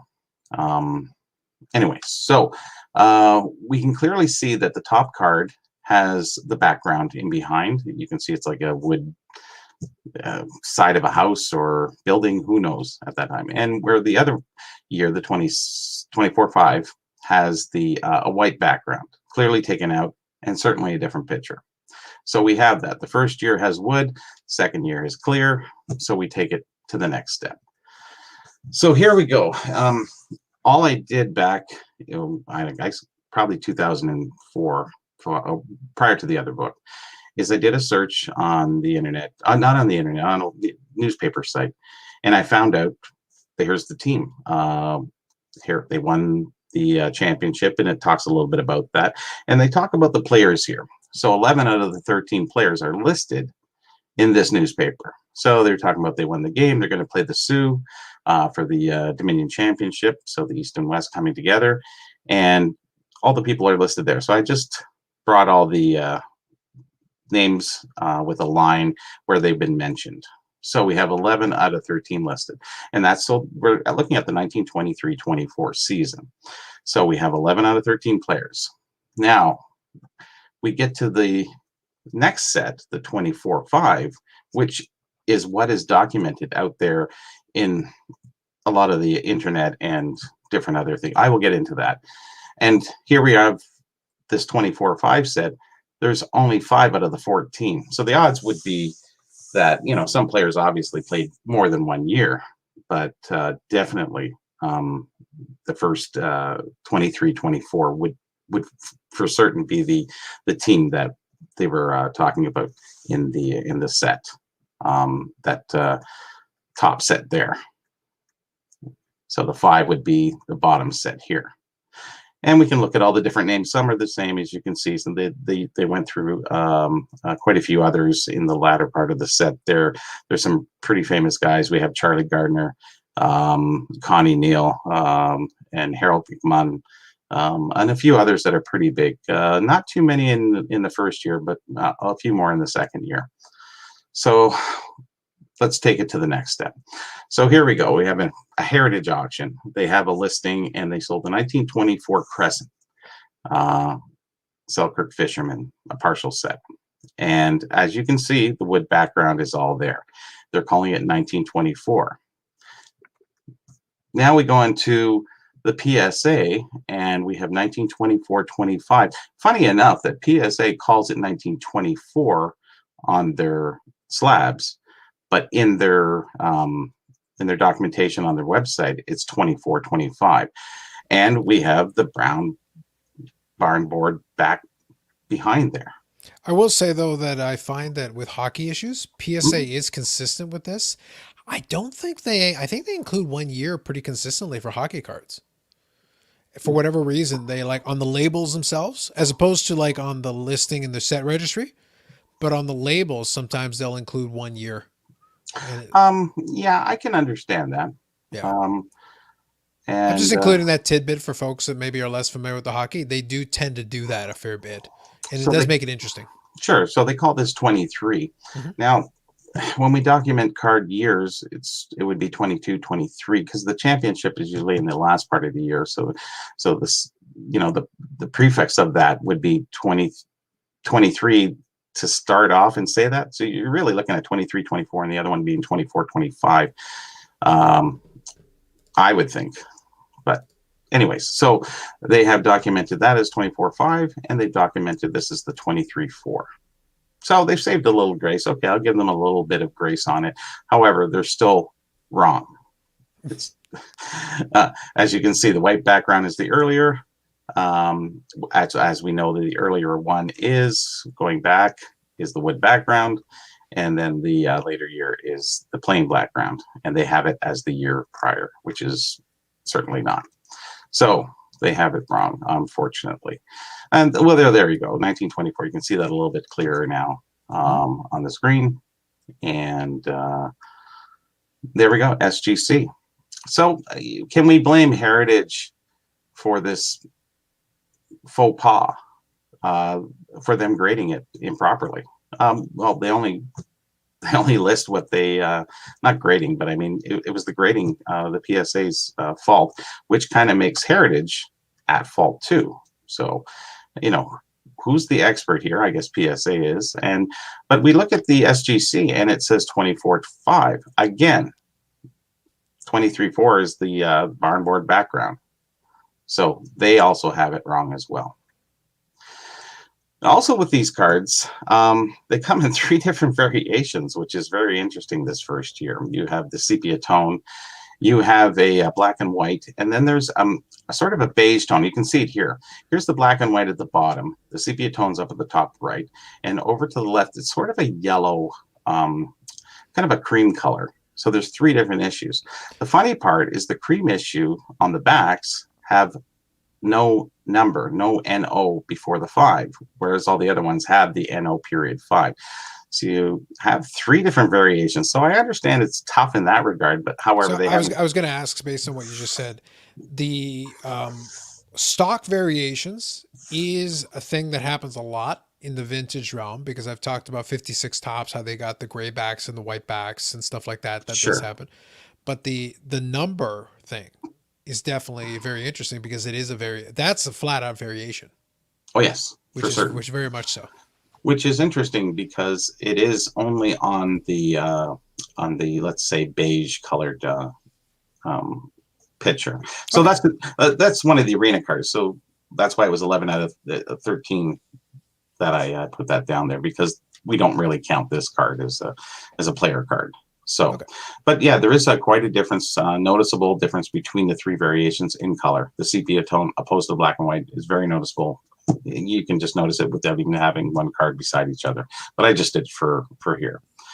So we have the Sports Card Checklist website. They also have the 24 present Selkirks, and Howard Brandon is the first. So if we go back to the beginning, he's in the first series. They have it documented as the second series. Oh, sorry. So they obviously have it incorrect as well. This is how oh, here we go, VCP. So they had the 23 the first year with the barn board backboard. Oh, they got it wrong. Darn. It's just tough that bad news keeps going around. And they've had a lot of time to rectify this. Beckett, another one. Just by with the writing on the back, you can send away for a stick. On the back of the other, the second series, or the white backs, it says you can also trade in 3 sets to get 1 hockey stick. So they obviously had it misdocumented. But when you go to their site, there's no photo, there's no list of players, but there's just the set write-up. And we talked about Beckett in their website, and it just lacks so much. There's not even any little bit of reason for you to even want to even sign up for that.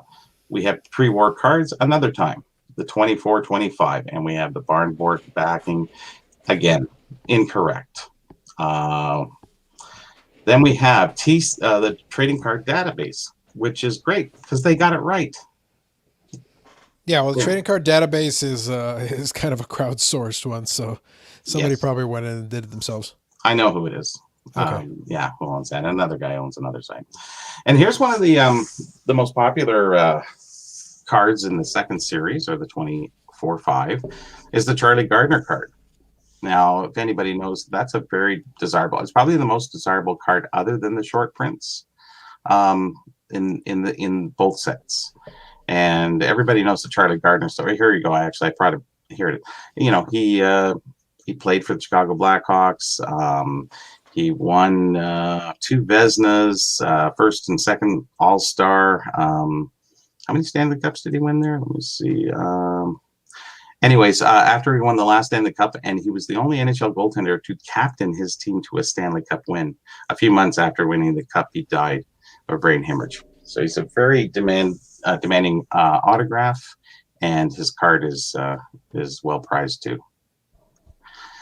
Now we can take another step into. I was having a discussion where someone posted the Cecil Brown picture. And he had the Cecil Brown, and who else did he have? He had the Ward McVeigh, and I had the Steamer Maxwell. And he says, "Oh, I finally got these hockey cards for my set." And I said, "They're not hockey cards; those are baseball teams." The Dominion Express was a Western Manitoba League baseball team. Actually, it was ran by Dick Irvin, surprisingly enough. But you can see they use the same face. This is the 1927 Honey Boy. You know the baseball cards from the Honey Boys. Well, most people do. And Cecil Brown is in that set, surprisingly. But they use the same face. If you do the comparison there, you can really see the difference. The comparison, sorry.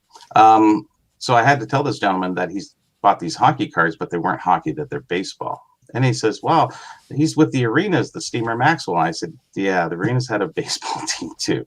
So this is part of the set. You know, the famous set is the Honey Boy set from 27, and there's the Babe Ruth, Purity ice cream. You can get it through that. So that's another bit of disinformation. So this gentleman was a little displeased with the fact that he bought hockey cards that were advertised as hockey cards, which are baseball cards. These are obviously baseball cards. So he bought the Cecil Brown and the Ward McVeigh. So unfortunately, you know, people will cost.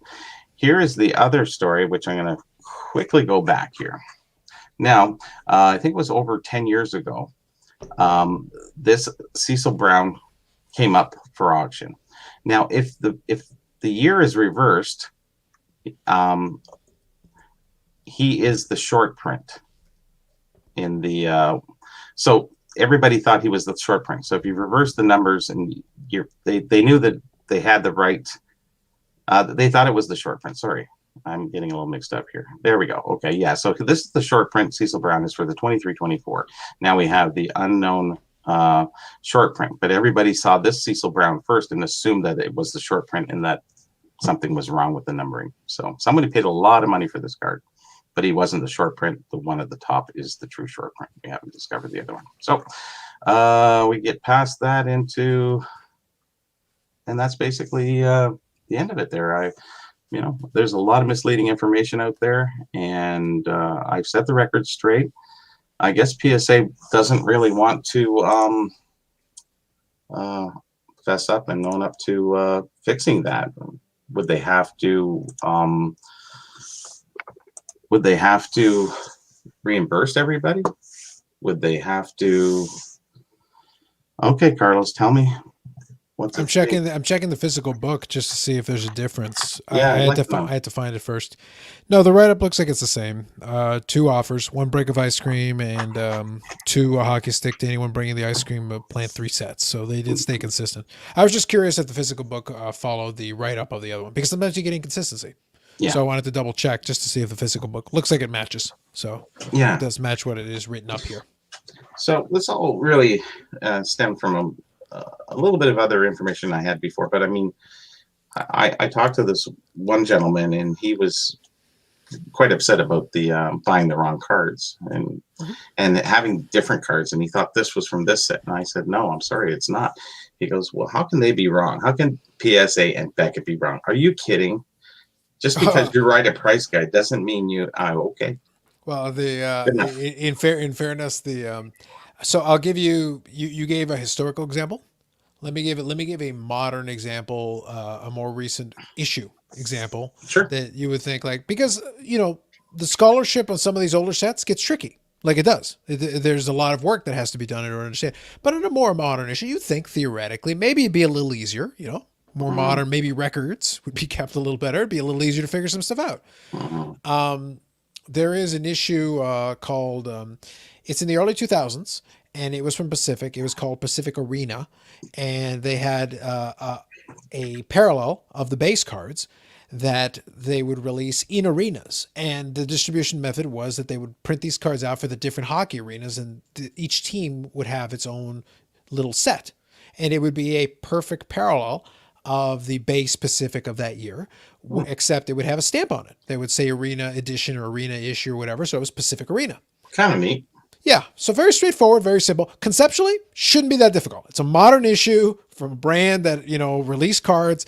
The owner's still alive. It's like you can figure this stuff out. The information's there, out there.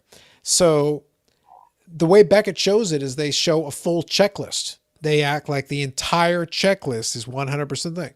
Well, if you go back forum posts, even going back 10 years, they're like, no. For some of these teams, there's like 2 or 3 players. Yeah. It's not a complete. So using Medano, for example, Medano had like 3 different cards in the regular Pacific set. He had his regular card. He had a card with a couple of his teammates, and he had a card with one of his teammates. So 3 different cards in the regular Pacific set. So in the checklist, if you're trying to collect Medano, it says you have to get 3 cards. Only one of the cards is known to exist. Not 3, 1. Wow. And there's a Mario Lemieux, and the Mario Lemieux probably is a 1 of 1. Wow.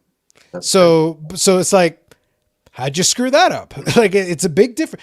You basically have said you put a checklist together that is basically asking people to chase cards that don't exist. Yeah. That literally do not exist.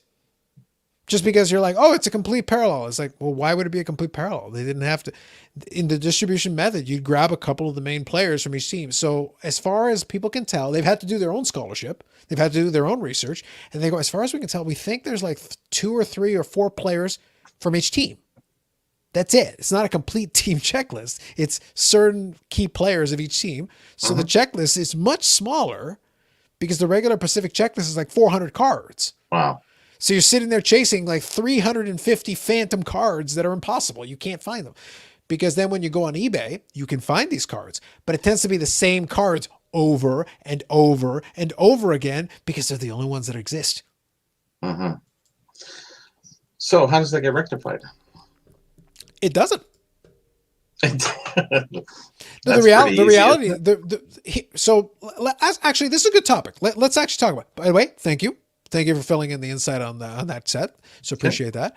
But let's actually take a second here. Let's bring this into a general topic that opens it up for everybody. The question really becomes this. Maybe this would be the way I would position it. Both our examples are the same concept, 2 completely different eras. We're going vintage to modernish, but the same general problem. Who's going to correct the problem? Well, the reason I say it doesn't get corrected is because is there enough impetus? Is there enough interest? Is there enough desire? Because they screwed up. I know as a player collector, I have a good handle on the player. The reason I know this is because I went to researching because the checklist says I have to chase these cards. I'm like, so do they even exist? So I consult with other player collectors who over time find it's like, nope, I've never seen a copy of X for my player, even though it supposedly exists. It says there's a full checklist of the entire set. So if I can't find my player, you can't find your player, maybe they don't exist. And if you check it with enough people who are deep into researching for their specific player or team or whatever the case is, there's a reasonable probability that it would be very difficult to believe that we're all completely wrong when we're specifically researching this one specific area and we cannot find an example that exists anywhere in the past, present, or future. But these companies are complicit with this. I've told, answer your question, Victor. I've contacted PSA. I remember when they were documenting the anonymous set from the 20s, and I said, I have a way. Some guy was sending them in, and I document. I said, I have a way of telling the first and second series of the 2 different years. And they said, well, we've already done so many right now, which was like 10. They're very hard to find.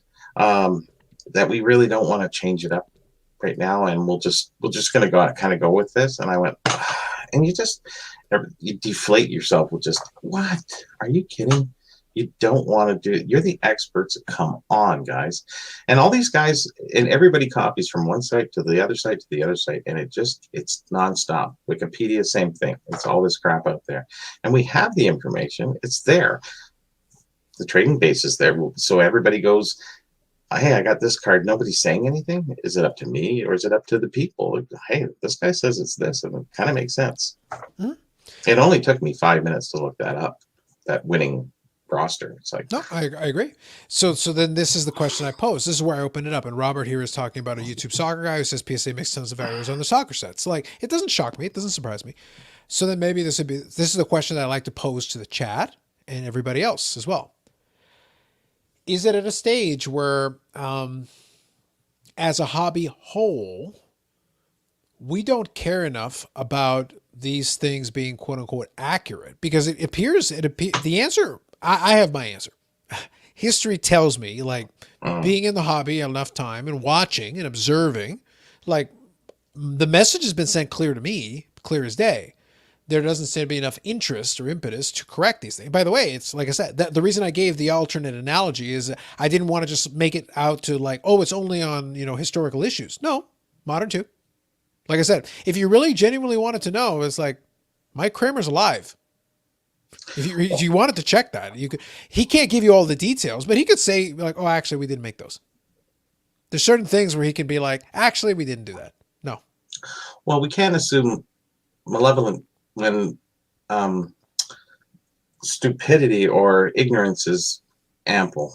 Here, it seems they know it's wrong, but they're not going to change it because there's a vested financial interest that PSA or other companies have in not changing it, because then they have to send them all back. Then they have to put a letter out. It's like a recall or something. So what do they do going forward? They keep going forward with the wrong information, and you can tell them to change it. They won't change it. Mm-hmm. And they're the experts. Well, that's just it. What happens is, remember when I said a little earlier, the hobby is not that sophisticated. And the reason I say it's not that sophisticated is that the bar for expertise is actually very low, because at the end of the day, a lot of folks inside of the hobby are transient. We make the joke, like I said, people can tease about the coin market and all that, and I talk about it. But here's the thing. You can't argue that it's not sophisticated. It's been around a very long time. They came up with a 300-page book on grading.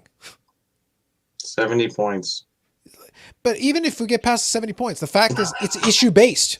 It's issue by issue. It's not like a general, this is not a catch-all, everything applies for every single denomination or era or whatever.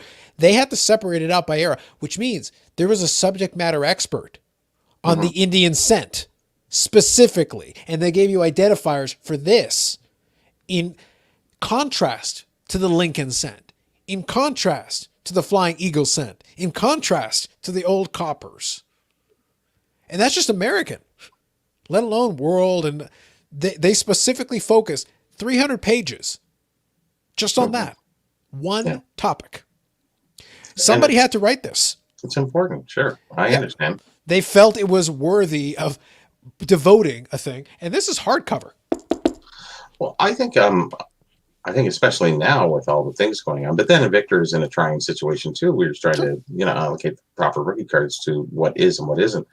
And I'm just I want to know what the real factual information, because, although people have opinions of rookies, there's no opinion about this being factual, that it's the wrong dates are reversed on the card. And that's why that second year it screwed me up, because we didn't know in the second series that we hadn't found the short print. Everybody assumed the Cecil Brown was the short print because it wasn't documented as of yet. So it went for, I forget how many thousands of dollars, and I just went, it's not the right one. Why are people bidding so much? And see, this is where it costs people money. Now, will they change it, and will they change your mind and talk to the person and say, well, yeah, then you prove it? prove it. The thing was, even if you prove it, how far does it extend out in terms of an audience? Like, even if you successfully prove it, if it's not acknowledged, and that's why the reason why I talk about the sophistication is not just one thing; it's a multitude of things. I made the joke, I teased, I had some fun with the Target story, the one that we talked about a little bit earlier tonight. The retail we did, and by the way, I apologize. That was one of the topics we talked about a little bit there for a second. Was about Target pulling back the retail. And I made the joke that it must be now common knowledge. It must have made all the rounds because Beckett actually decided to put it on their website. So like basically everyone and their brother must have already said it 50 times because Beckett actually realized there was a story. Usually they're the last to know, but the name holds a cachet in the hobby because of history. Because of the Beckett guides, because of all of this. Sure. But in today's world, they are the last to know. I make the joke, but they're the last. I promise you, Sports Collectors Daily was on this weeks ago, months ago, perhaps years. It's like, Carlos, how does they? Trust me, they were ahead. They're that far. They're using the Canada Post time warp, time lord powers, so they know the future before it even happened, comparatively. Yeah.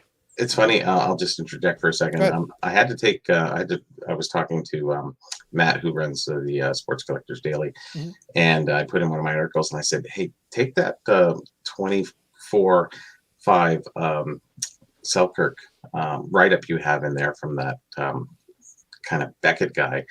Take it out of there. They have the wrong dates." And he pulled it. Bang. It was really good, and that's where I think they're ahead of the curve.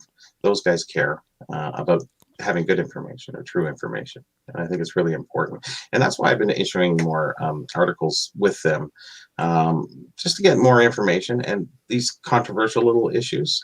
If we get it more out there in the public, it'll be easier to accept or understand. I think that we live in such an echo chamber of hockey that the other sports can't come in or don't even really care to know that much. But a lot of that stuff relates to, the honey boy there and, the baseball and, a lot of things drift over into the Canadian side of baseball or even hockey for that matter. There are some United States issues that are very similar as well. So I think trying to get as much information out there. And then when people can come to my site when it's finally finished, then they'll have more than enough information. And maybe things will change that way. Maybe people write some articles in there and say, hey, listen, go to PSA and get them to change it. They have to recall all of them. It's not like there's thousands of them. There's a few hundred probably. I didn't even check the pop report on that. And they should change them and at their expense because they're in error. See, I guess they don't want to admit their error. And if you admit the error, then you have to obviously pay for it, right? And I don't think they really want to. I'll give Robert credit. He already had this a couple minutes ago. I understand. Yeah. But if enough people talk about it. The question is, are there enough people? The reason I'm posing the general question, this is one specific issue we're talking about. The reason I posed the general question is, are enough of the people, because we have to remember, this is a vintage, let's use this example. It's a vintage issue. Or we can use the example that I gave. It's a modern issue. But the amount of people it affects is relatively small. And the amount of so for example, I went and did a little bit of digging, found what I needed to do, remove them from my checklist. Am I then going to take my time, my energy, to be like, hey, Beckett, and then start banging up against the windmill and being like, hey, Beckett, can you fix it? This is about the 14th thing that I've caught on my checklist for one player alone that's wrong. This is one player. One. And I know this doesn't exist. I know this doesn't exist. I remove this. I remove this.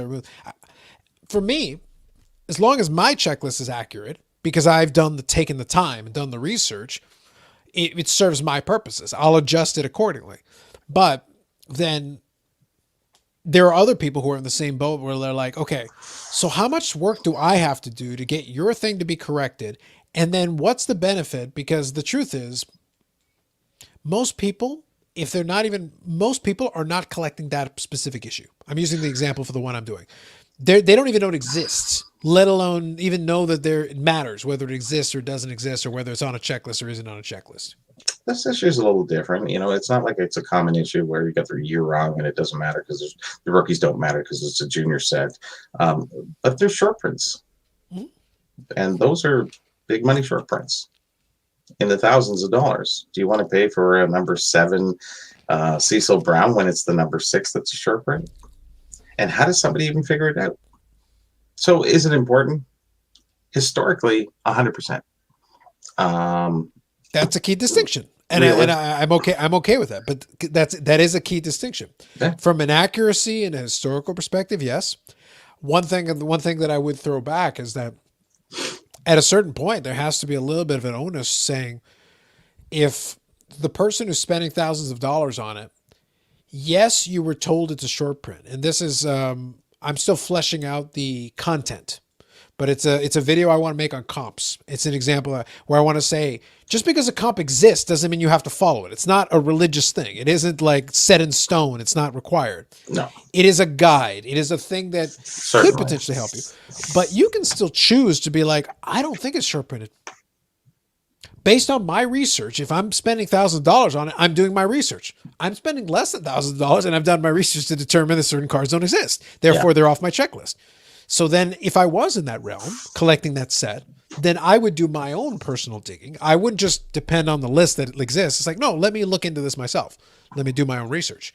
And if I found that, it's like, wait, history tells me, because you can do PWCC searches, you can do different things like, actually, that number 6 is pretty common, or number 7, or whatever the case may be. Actually, it comes up pretty much all the time. Doesn't seem that short printed to me. Then I know that just because it says it's short printed, so then am I going to pay a premium? Answer, no. Now, if other people might think it's short printed, but the ones who think it's short printed and paid more already have it in their set and they don't need another one, then in reality, I'm bidding against myself. And if I don't think it's short printed and this is the best offer you're getting and you sell it to me, then I bought it for cheaper. There's not very many cards that are out there with this set. For sure. Very few survivors. So it makes it exponentially harder to find or to know that information. Even if you had the PWCC search or WorthPoint or even Google for that matter. No, I get it. That's where it becomes difficult for people. So how frustrated would you be if you're trying to build that set and who are you fighting with? You got to fight with PSA, and PSA is going, well, that's what we got. And they use my book, and they've had my book in 2006, and they had my book in 2016, 15. So what is their excuse? I don't know. Ignorance is bliss. No, for sure. Victor say there. Yeah, no, we'll touch on both of these. So I wanted to, we'll touch on this one here is in the same boat because this one I'm familiar with this issue as well. Now, again, it's specific. 97, 98 Revolution Red doesn't exist. It's on the checklist. It's not a real card. It has never existed. It's just like, if you find it, that is the ultimate unicorn of unicorns because it never happened. But it's on the checklist. Now, I myself removed it years ago. And I've also consulted with some other collectors who collected players who were in that set. It's like, I've never seen the Revolution Red. As soon as enough people that I trust who have done their own research, their own digging, also came to the same conclusion. We talked to each other and they're like, have you ever seen one for any player? No, I haven't. No, I haven't. Once I talked to enough of them, I'm like, I'm comfortable this one goes off the list. Yeah. Still haven't seen it. If I do, I'll let everybody know. But for now, like for none of these players, never seen it.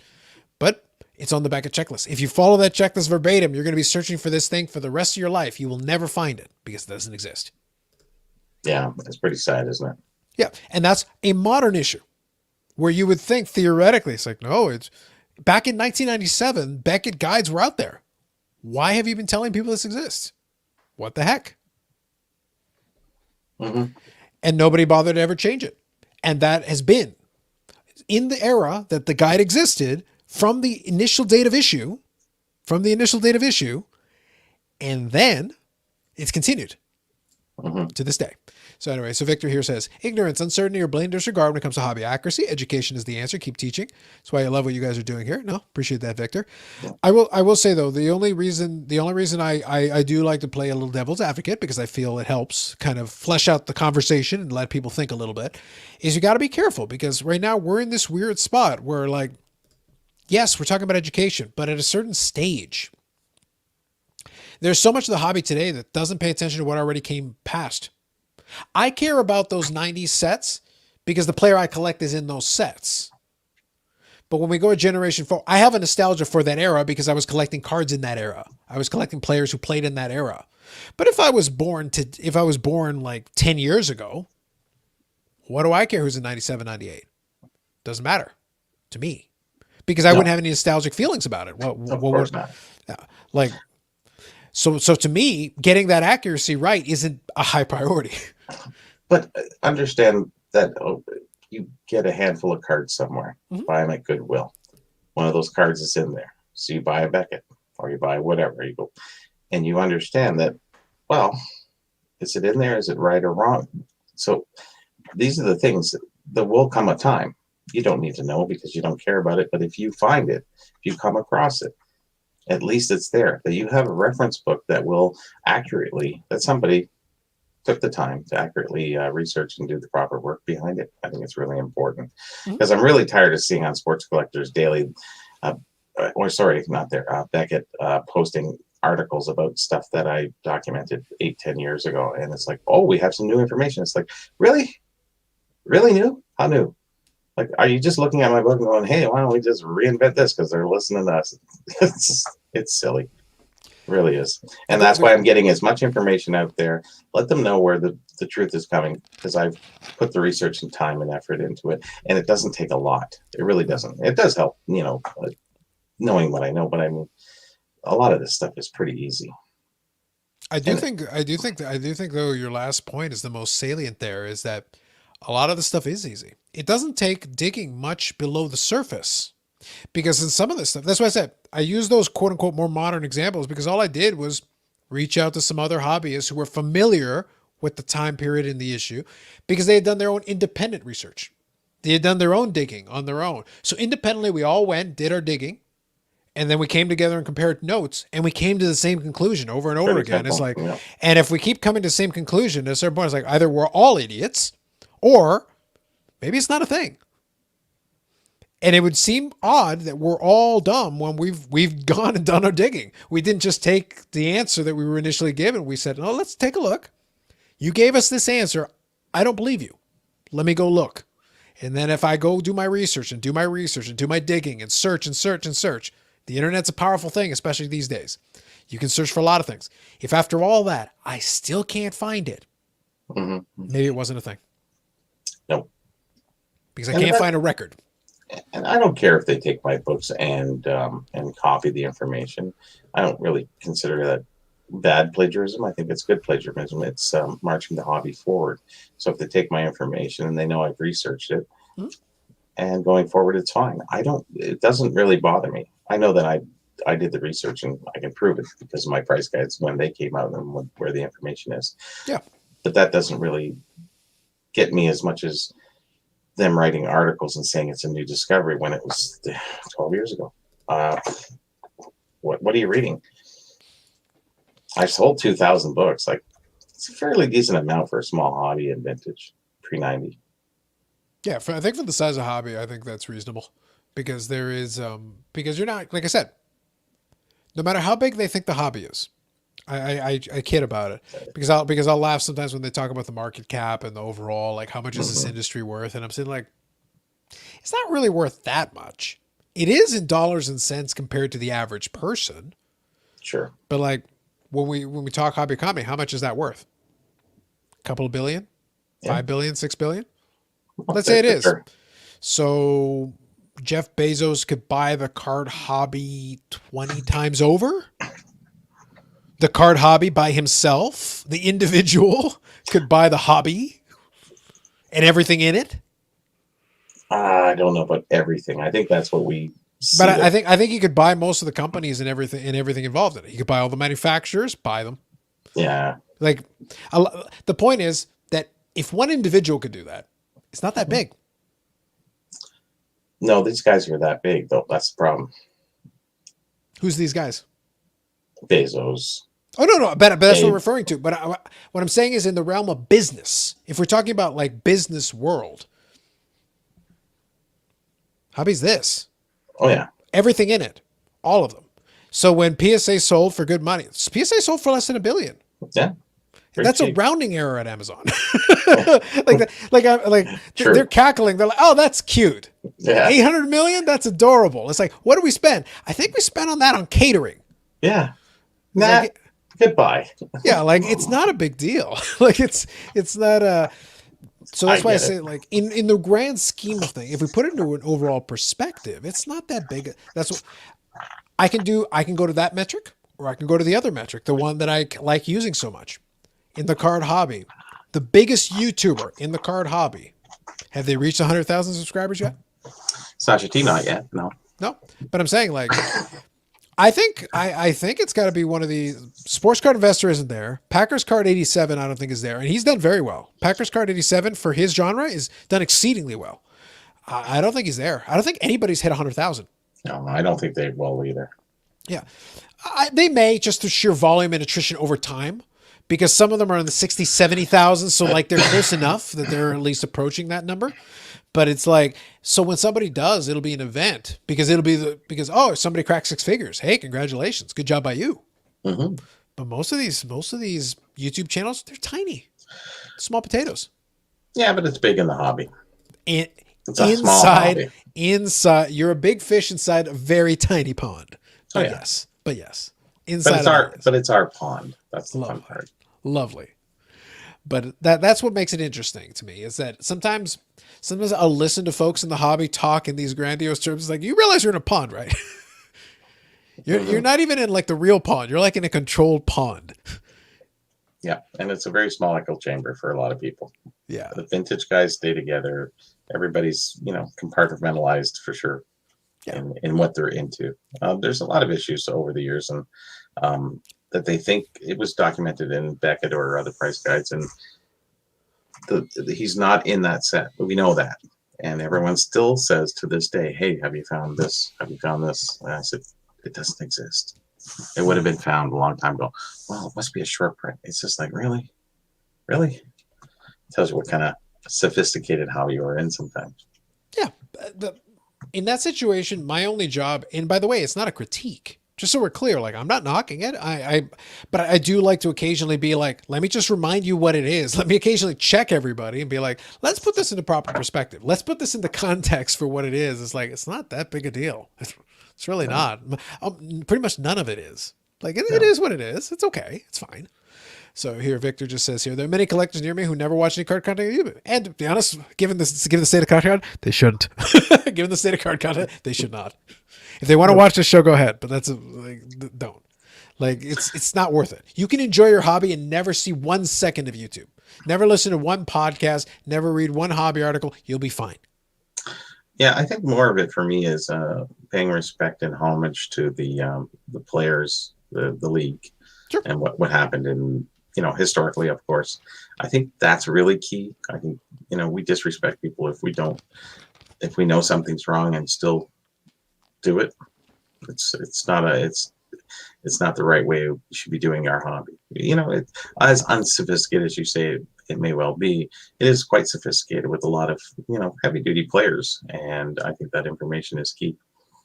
And people are respected for it too. There's a lot of guys who document great baseball stuff, great articles. Mm-hmm. And I like seeing that. It's nice when they dig because it gets past the point. I started doing stuff 25 years ago. Probably even before that, but not so much. And if I didn't do it then, trying to do it now, starting from zero, tough. It'd be tough to figure all that out. People have passed away all the key information. So going forward, I'm carrying as much forward, and maybe from there someone else will push on beyond that. But I think I'll have most everything finished by, well, who knows? So the stuff like that is always a work in progress. So yeah.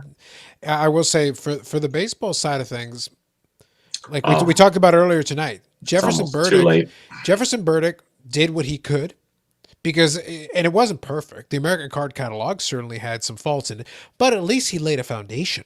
We give him some credit. He laid a foundation. He goes, build off of this because he didn't express it that way, but from his perspective, he's like, build off of this. Yeah. Do what you can. I did my best. I did what I could. This is it. Yeah, he was just identifying stuff. He didn't put years. He did put some pricing. Yeah, but somebody needed to have the identification first. And then others then go, let's expand this. Now we'll take it away and add, because somebody has to lay that foundation. That's why I say, I use that analogy of the other hobby. The reason the coin thing happened is because at some point somebody did that cataloging job, but they did it forever ago, long time eons ago. And then somebody else built off of that. And then somebody else built off of that. The sophistication we have now is because, like I said, that 70-point scale didn't exist until the 1940s. That's a long time ago now. But at that time, how long had that hobby been out there? It had been millennia where people were just collecting the things, but then centuries where they were collecting it kind of seriously and building that foundation of scholarship. There were people studying these things. They call it numismatics. It's a study. It's a genre of study where these people would do. And if you go look at a bookshelf of numismatics, you can find books on individual issues. Imagine if there was a book on 52 tops. We don't have that. Doesn't exist. Imagine if you had a book on 53 tops beside it. Doesn't exist. And baseball's done as much as anybody else to build. At least there is a scholarship. There is a little bit, but it's still relatively. And I don't think we're ever going to get to quite that level. Not because now there's really no point. There isn't as much that you need to do. But that's the differentiator. If you can get to the point that you have that distinction, that level of distinction, that's when you know the scholarship's caught up. Yeah. I just don't know if there is the impetus to do that. I think you can get pretty far, but I just don't know if you'd ever get to that. It's not enough time, and I don't know I think it's a little too late for that now. It's a little too late for people to start on that process. It is what it is. It is what it is. There is people out there. It's just, it's sort of a thankless task at sometimes. You'd have to say, do I want to put 10 years into this? For what reason? I don't know. You know, they've been doing it in England, the trading cards. Since 1922, they had the Trading Card Society. I think it was Cardophilium or Cartophilium. I forget whatever it is. So they've been doing it since the 20s because of all the cards. They have a great history of cards. And you always see there's framed pictures, and my wife watches Coronation Street. They have just framed pictures of old cards. It's like, really? Because it's so natural for them, and they've done it, they've documented it, everything is there. Here, like all those people will tell you, oh yeah, that's part of this. They know everything, variations, everything. And they've been doing it a long time. So they've had that learning process along the way. We've had the process, but we didn't get the learning too much. There was no researchers as much as there could have been or should have been. Yeah. And we've talked about it before, and unfortunately we'll see what happens. It's not the same, but I'll give you two conflicting examples. In the baseball side of things, you go and look at Net 54. That forum has a lot of information, but it's scattered. It's scattered throughout threads, throughout posts. It doesn't come in one.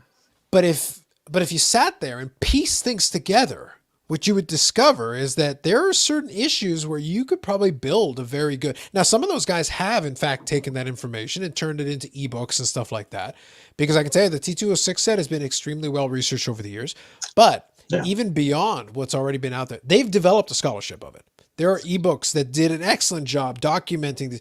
But they went and did research. They did surveys of these collectors. They go, I know you guys collect this set extensively. You have done research into sweet capital. You've done research into polar bear. You've done research into this tobacco, this tobacco, this tobacco. Can you tell me a little bit about it? And then they consolidated it. You got these people who specialize in all these. You bring it together. That ebook itself, which I think has gone through a couple of iterations now. I haven't seen what the most recent one is, but I got one years ago and I started sifting through it. It was really well done, considering it was an ebook and considering it was like a crowd-sourced information from Net54 that this person put together.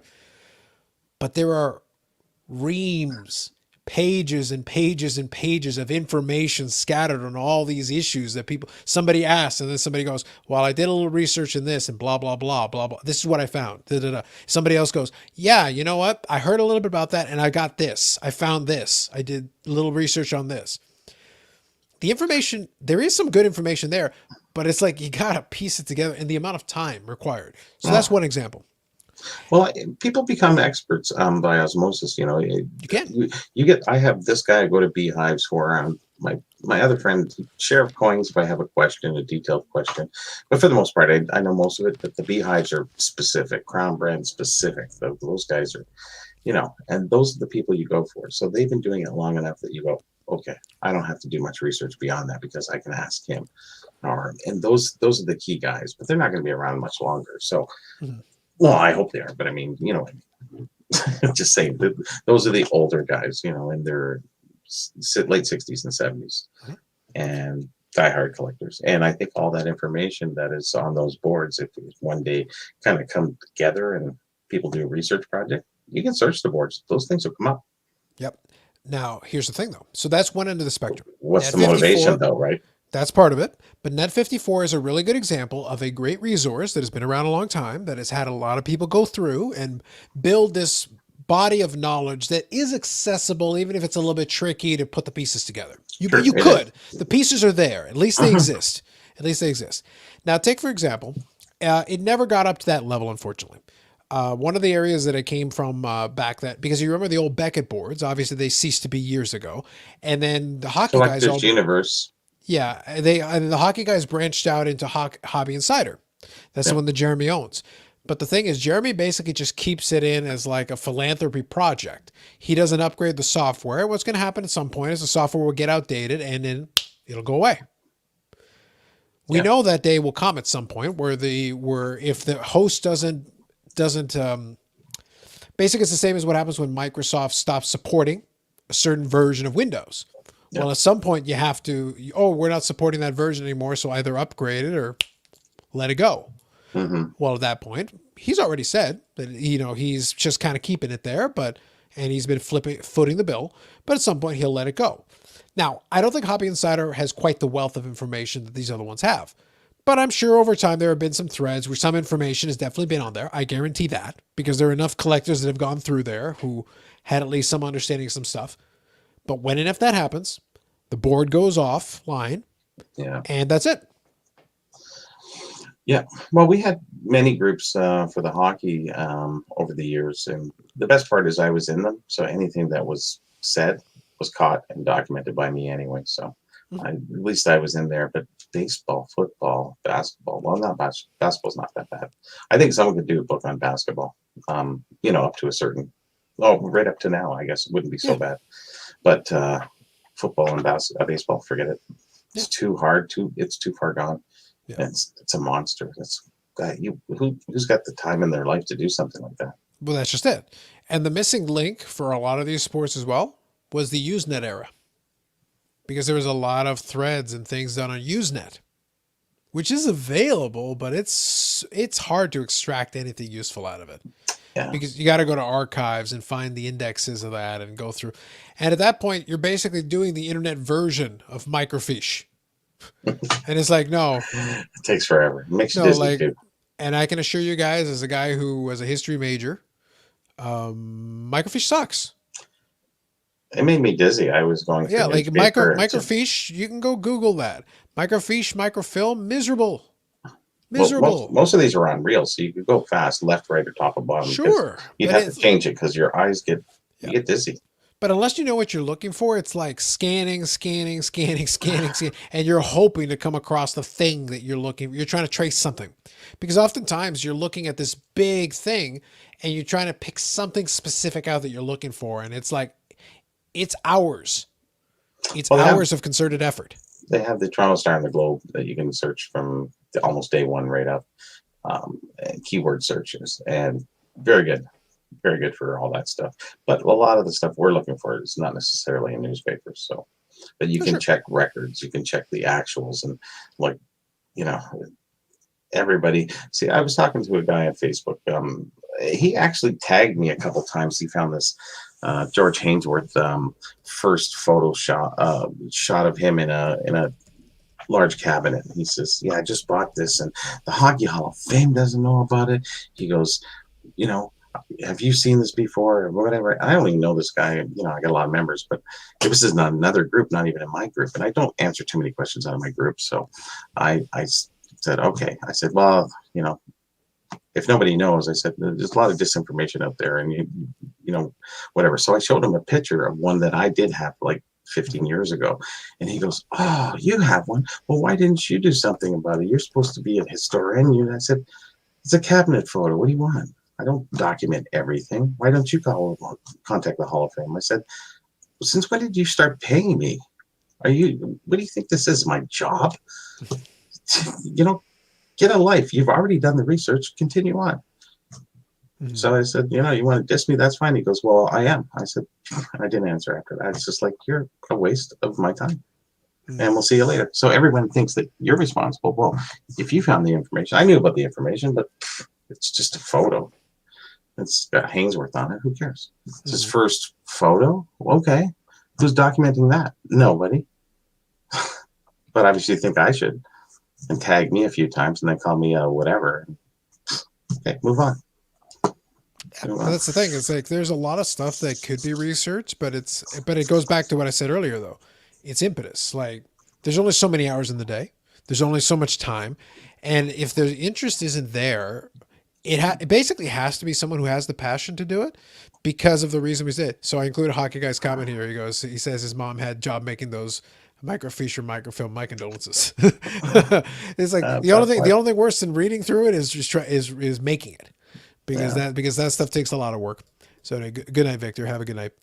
But the thing is that I use that example because in the hobby we don't really have that type of information. You got forums and stuff like that. But so imagine, and it used to be they used to do a better job with the articles. Sports Collectors Digest started in the 70s. Yeah. Now, if you go back, they had great articles. That's what I'm getting at. So imagine you're looking up an article from 1975, and maybe there's some good write-ups on some stuff. Well, what's the archive? How are you going to go there? There's no archive. You just this is what I'm trying to get issues. at. This is what I'm trying to get at.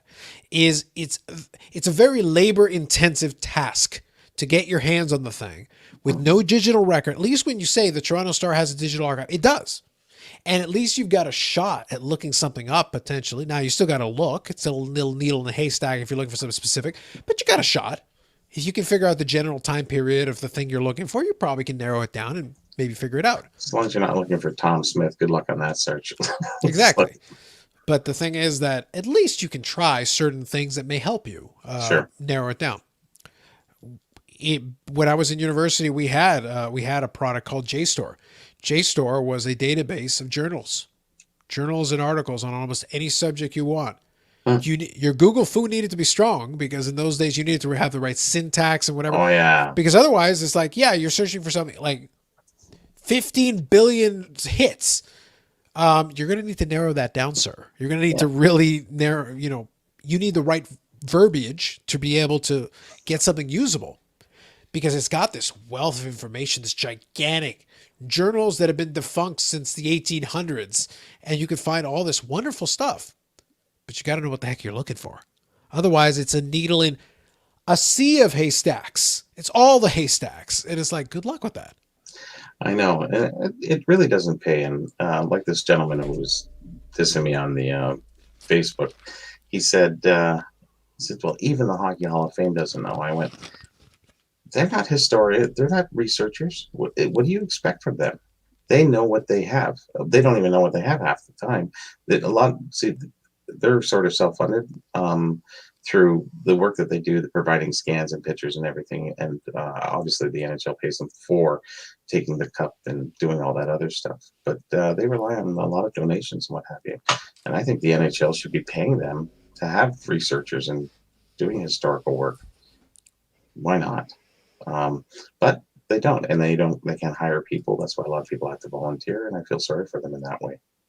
Yeah, but that's the thing. We've reached this age where unless you really do care about it, the amount of work, because you take the Baseball Hall of Fame. Baseball Hall of Fame is well known for having an archive of a lot of wonderful stuff, but you've got that group Sabre. They do baseball researchers. But they're people who are passionate, who themselves will go and take it upon themselves to go do some research and figure out all that stuff. And it's like, you're the one who has to do it. They've got the archive. They've got wonderful information available to you, but you got to go in. The impetus has to be with you because otherwise, because it's so much work. It's so labor intensive. and the payoff is virtually nothing. Satisfaction. How's that? That pays the rent. Yeah, I could get satisfaction to do a lot of other things with my time. Exactly. Yeah, it's like, but I always respect somebody who will take the time to do that. But I also respect somebody that goes like, I don't have the energy, I don't have the time, and I get it. Yeah, and as you live your life, you're sitting there like, the one commodity that I value more than money, more than anything else, is my time. I value my time, and what As I do you get with older, it is, yeah, you do value it a little bit more. so it's like, you know what? I really care about my time. Yeah. I will do. There are certain things I'm happy to do it, but there's certain things like no. I could do it, but no, let's not. See, I'm too deep now, so I have to keep going. Well, now you're pot committed. That's a different story. Yeah, but I'm finished most everything. Like everything that's tough, I'm pretty much finished. There's still a few unknowns, but Sure. Most of it's covered, and I'm still uncovering stuff every day. Oh, not every day. Every few months, I'll find a nice little piece. Every 6 months to a year, I'll find a big piece that'll solve a lot of things. But it's newer stuff, or not so new, but not vintage information. The anonymous sets, I'd like to find out who really issued those. Although people have opinions, and they're wrong. I just like to figure out those before my days end. So that's the one dream I have. Figure it all out before you go. No, at least it gives you something to target. It gives you something to shoot for. But the reason I bring up the time thing is that plays into kind of as the live stream has evolved, and as we've done this over time, one of the things that somebody who's observant, who's been watching as we've gone along, will notice that I don't spend as much time referencing as much YouTube content. And it isn't that I don't watch, I still observe, but a lot of it tends to repeat. And we talked about this last week and the last couple of weeks. And it's like, I do feel like we've hit a saturation point on a lot of the content where it's like, if you guys are just going to repeat yourself over and over again, I don't need to watch it for the 14th time. I've seen it already. And it's the same thing. The interview shows, like, if it's a new or fresh guest, maybe something that has a different angle that I haven't heard, something interesting, but that is so rare. Like, I don't hear it anymore. I'll see the same people. It's like, well, if I've seen you interviewed 57 times already, I don't need to watch the 58th. It doesn't matter who's doing the interview. And if this guy is any good, you would have already found out about him anyways, right? Yeah. So the likelihood is I already know the story that you're about to tell. I've already heard it. And I've probably heard it in 5 different versions and all that. So it's like, well, the good news is that saves me time. I've already seen this. I don't need to watch it again. I don't need to listen to it again. So it's like, okay, no, it's fine. But it is what it is. So your hockey guy says, did you see the podcast with Mike Kramer? I listened to a little bit of it. I'll be 100% honest with you. What's interesting about this is I listened to it a little bit. I just don't care about what Mike Kramer has to say about Pacific. And it's nothing against Pacific, because I do enjoy some of the cards, but I do think it was a mixed bag. I don't hold Pacific in this exalted thing. I think they came up with some really cool ideas, and I think they executed some of them really well. And I think they drove some of them into the ground. But I feel like I give the guys credit for interviewing Mike Kramer, because he hasn't done a ton of interviews. So it is a fresher interview in that sense. But I think a lot of the stuff they were interested in, I just didn't care. You could have given me the Coles Notes version, give it to me in like a 1-pager with a couple of bullet points, and I would have been satisfied. Okay, great. Oh, that was kind of neat. I didn't know that. Cool. But I didn't need to sit there for the full duration and be like, so you could explain to me every individual item. It's the same issue I have with a lot of the current product. It's not that I don't like the current product. It's actually that I don't care what you've done. I don't care about your explanation. If I'm interested because aesthetically or whatever cool is, or whatever cool thing you've done, I will judge it based on that. If I see something cool, then I will do some additional digging into it, because I'm interested in that thing that you came up with that I think is cool. That's what I say about the time thing. I save so much time by not worrying about it until, okay, let me look at the checklist. Is there a Medano in it that I'm interested in? Oh yeah, there is. Okay, cool. Let me look at it. What does it look like? Oh, it looks interesting. Great. Okay. How scarce is it? How commonly available it is, I'll go through a quick checklist of things. And if it meets all this criteria, okay, now I'm paying attention. I'll do a search on eBay, and if I can find it, awesome. But if it does not meet any of those criteria, then I immediately get the stop. Okay, I don't care now. It doesn't matter. Moving on to the next thing. That time saved is recovered for me, and I can go do something else that interests me. Everybody wants their 15 minutes of fame, I think. I think like I said, I give the guys credit because Kramer hasn't done a lot of interviews. Pacific's been offline for some time, and there were some stuff that I'm sure people were interested in asking about. Very specific things. It's one of those things like I feel like I could have gotten all the answers I need from Mike Kramer in about 10 minutes. It's like, all right, be off with you. That's all I wanted to know. There were a couple of things that it's like, why'd you do this? Oh, because of this, this, and this. Oh, cool. Oh, okay. Sure. Everybody has their own intent that they're looking to get answers for, and they don't want to hear the full story. I get it, Yeah, but there's some of his story is like, I could have guessed that. Because some of it is like logical, because Kramer was a collector and he was interested in doing certain things.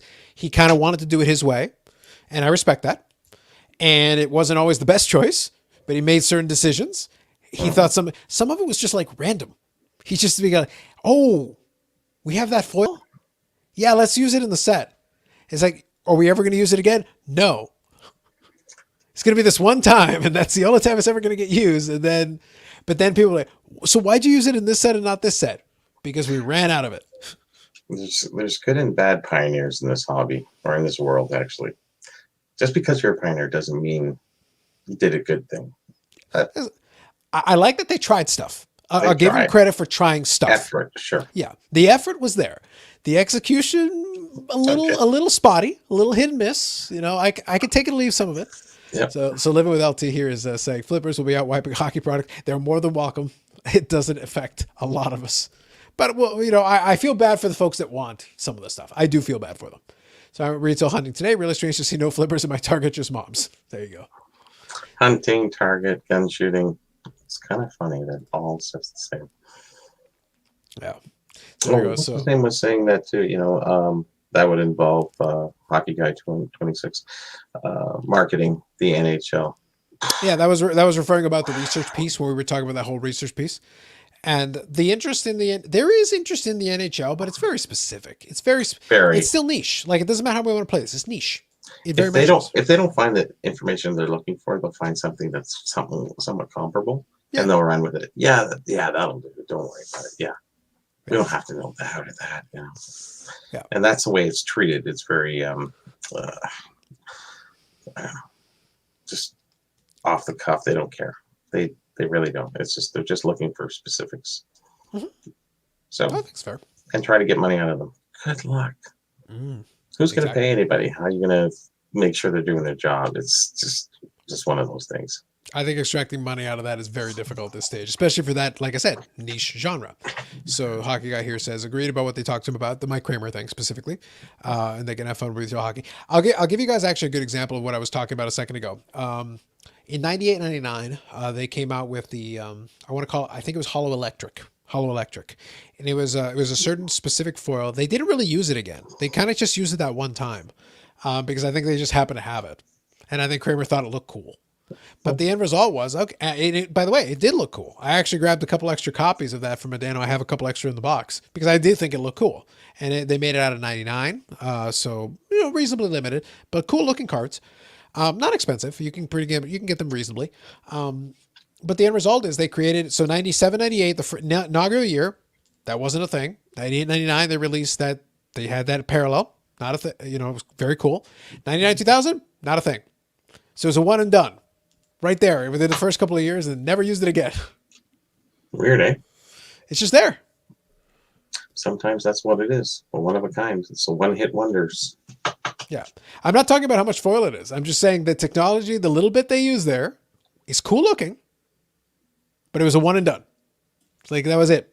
Because I don't think, if memory serves me, I don't think they used it for any of the other even sets that year. I think that was just the once. I think it was just Paramount. I think they just used it in Paramount, and that was it. Not in Base Pacific, not in Dynagon Ice, not in any of the other ones they came up with. To my recollection, I don't believe they used it in that year for anything else. I think they just had like a certain supply of that of that foil, Yeah. and that was it. It's like, oh, this looks kind of neat. Use it. We don't have any more. That's it. Difficult to work with too. Yeah. It's like, just that now we don't want to do that. Too much time. yeah. It's just funny though. It's kind of amusing to me that I was like, six, you literally found this thing, used it one time for one set, and then never touched it again. It was very entertaining. So here, I'll try to help. I think I can help you out here with this one, hockey guy. See, 1 second. Yeah, I'm gonna bow out for a second. Yep, no worries. The advantage of the Z Folio is that I can go reference my thing here. So let's see if I can find it for you guys. I'll show you real quick. Yep, here we go. Paramount. Good old Paramount.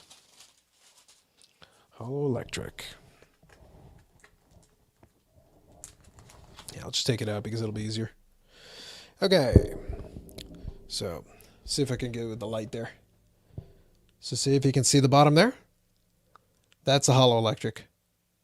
Just kind of a foily thing. It's got a little bit of a texture to it. Nothing too crazy. A little bit like speckles and stuff in it. Fortunately, that lighting isn't the greatest. Let me see if I can do anything about that. See if I can help a little bit. So hopefully you can see there where it says around the Medano. And that's it. It's got a little bit of foil down there. That's it. A little bit of shiny stuff. And then on the back, it's out of 99.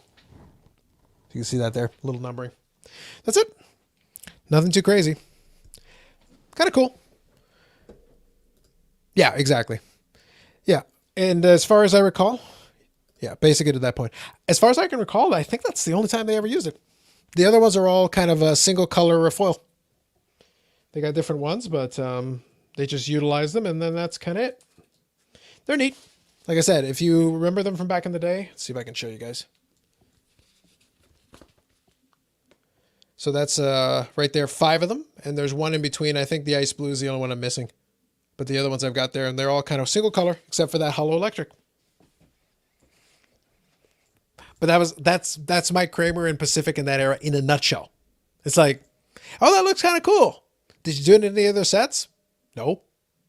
Oh, why not? We ran out of the foil. Didn't bother to pay anymore. That's it. Okay. But that's the reason why I say, like, a lot of the stuff Mike Kramer had to say. I thought the most interesting thing I got out of the Mike Kramer interview, really just one thing I got out of it, was explaining why they had those weird different numbering schemes, and it was based on just the production run, which made sense. It made total sense. But after he explained that, that's cool.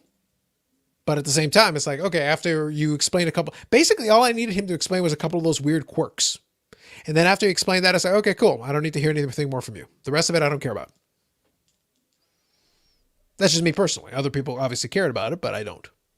I'll get back to this one in a second here. Living with LT. Yeah, I suppose it's 67. Yep. According to Kramer, they were unless they were serialized something different. That's right.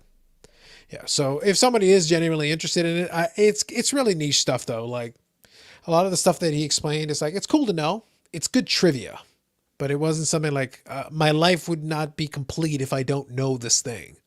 And that's kind of Pacific in a nutshell. It's like, no, it's good to know, but a lot of it is in one ear and out the other. Just interesting, but whatever. So here, so Living with LT. How do you guys feel about SGC dropping their price and then showing their grading process on camera? So we did touch on this a little bit earlier, but I'll give you the quick Coles Notes version. SGC dropping their prices. They pretty much had to if they wanted to get more business back, because once they got themselves in a position where they didn't really have a backlog, they needed to make business. $75 was a non-starter for most folks. So it did help them get it under control, which is good. And then the grading process, they didn't show the grading process on camera. They showed the encapsulation process. They showed the machines. They showed the research department for the labels, if you want. And they showed the shipping department, or one of the shipping department rooms. And they showed a room with boxes. They at no time showed any grading. Oh, and they showed the machine. The VSC machine, whatever, where you can show like a scan to show kind of damage on the card. So they showed that, but at no time did they show any grading in that video. Love it. But that's what made it kind of funny. I enjoyed it. I got a kick out of it. I was like, there you go. It's something. Like I said, I gave them credit. It's something. It's not nothing. They did show something. Didn't show anything involving the actual grading. For a grading company reveal, that seems lacking, but it did show something. So here you go. It did say in the second podcast he kept all his records so people could research stuff. I think it'd be cool if he made those records available. I think that'd be fun. I'd be curious to see where he'd keep them, but it'd be kind of neat to see. But like I said, my interest with the Pacific thing is very limited. There's certain specific questions that I was curious about. I got answers to them, so that was cool. But after that, it's like the rest of it. It's like they're cards. Like I said, they came up with some cool ideas. I didn't really never have that much curiosity. So it's one of those things like I wasn't clamoring to go like, oh my God, Kramer, I'll lose my mind if I don't hear the answer to this question. But it is what it is. No worries. Overall grading process. Yeah, no, but that's what I mean. Like they didn't show the overall grading process. They didn't show receiving. They didn't show the actual grading. They didn't actually show the encapsulation. They showed guys at the table. They were there, and they showed the stack of cases. It was weird because in reality, they didn't show anybody actively doing anything. The people were in the room, and I guess guys were looking at cases, like doing quality control checks on the cases, but it's like they didn't show anything. It was very weird that they managed to do a behind the scenes showcase without showing anything physically happening. It was just there. And I was like, well, I can do that. Bobby, show them you grading a card. Yeah. 10. Yep. Good corners. Yeah. Nice edges. It is what it is. I got a kick out of it. I thought it was funny. At least it was some entertainment. We got some entertainment out of it. So let's not have too much fun. We can have a little bit. HGA. How do you guys feel about them? I think HGA, I'll go with the latter. They got a long way to go. Just because right now they don't have any market credibility yet. They've got some cards. They got neat looking labels. And that's nice for them, but you need secondary market data. You need long-term sales. You need to grade enough cards to get enough Clout. What's the word I'm looking for here? Clout. Clout, I think, is in that same vicinity, but it's also it's not volume. The word I'm looking for is not volume, but it's Reputation. I know the word you're trying to look for. The word I'm looking for, though, is the physical existence of enough slabs. Like you physically need enough slabs in the market, period, to be able to establish real selling and buying. Because if it's just a handful, then maybe some will sell high, some will sell low, but you need enough to be able to level it out. You actually need enough volume out there. Or market share. Yeah, I guess market share would be fair. But if you have that, then there's enough sales. And if you see enough sales, you can establish the price. And if you establish the price, you can say, okay, so they're selling for less than PSA, but more than SGC or under Beckett or above Beckett or whatever. Then you can build that. You can establish that. Yeah, I think there's one more word I had in mind, but generally speaking, I think, Robert, you're on the right, you're in the same track that I'm thinking of. If you have that, then it's easier to judge it properly. Because right now, HGA is like, yeah, they're there, but I got nothing. I can't say they're good. I can't say they're bad because I don't have enough data. And they're not grading enough stuff fast enough. And I don't blame them for that. They're scaling up logically. I get that. And I think that's smart for them. So I'm not going to knock them for it. But until they can scale up, even SGC, for all the bragging it's done about all the scaling up, they're at 4,000 cards a day, which is nothing. Nothing. It's literally nothing. Yeah. Not in this market. In this market, 4,000 cards a day, that's one bulk grader. And they could take up your entire day's volume at full capacity. Well, that's up to them to take on whatever volume that they want to. Mm-hmm. You know, they want to grow at leaps and bounds, or maybe they're happy with sustenance. Yeah. But I think it's also like there's only so much you can do to increase volume. Like I can't knock somebody because there is a process, right? From the time you receive, create the labels, get the cases, do all this, the encapsulation thing. Even if you get guys that you can, the encapsulation thing is not rocket science. You can train somebody who maybe doesn't know what a card is, and they can still do the encapsulation. As long as they're doing the job well and they want to stay employed and they're doing the job properly, you can train them. That's not a big deal.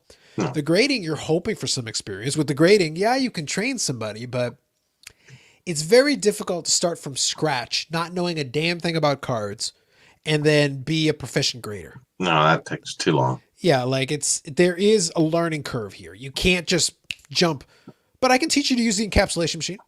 I can teach you to position the card in the holder. I can teach you to position it in the plastic insert, put it in the right spot, press the button, and let it happen. I can teach you to do that. I can teach you to review it and make sure the label's on straight. That I can teach you to do that. That's not rocket science. I can teach you to do that. There's a lot of folks that can do that, but it's very difficult. The stuff that actually requires that nuance, though, or that maybe requires some more research, I need someone with a little experience. I can't just pull anybody off the street and make that work.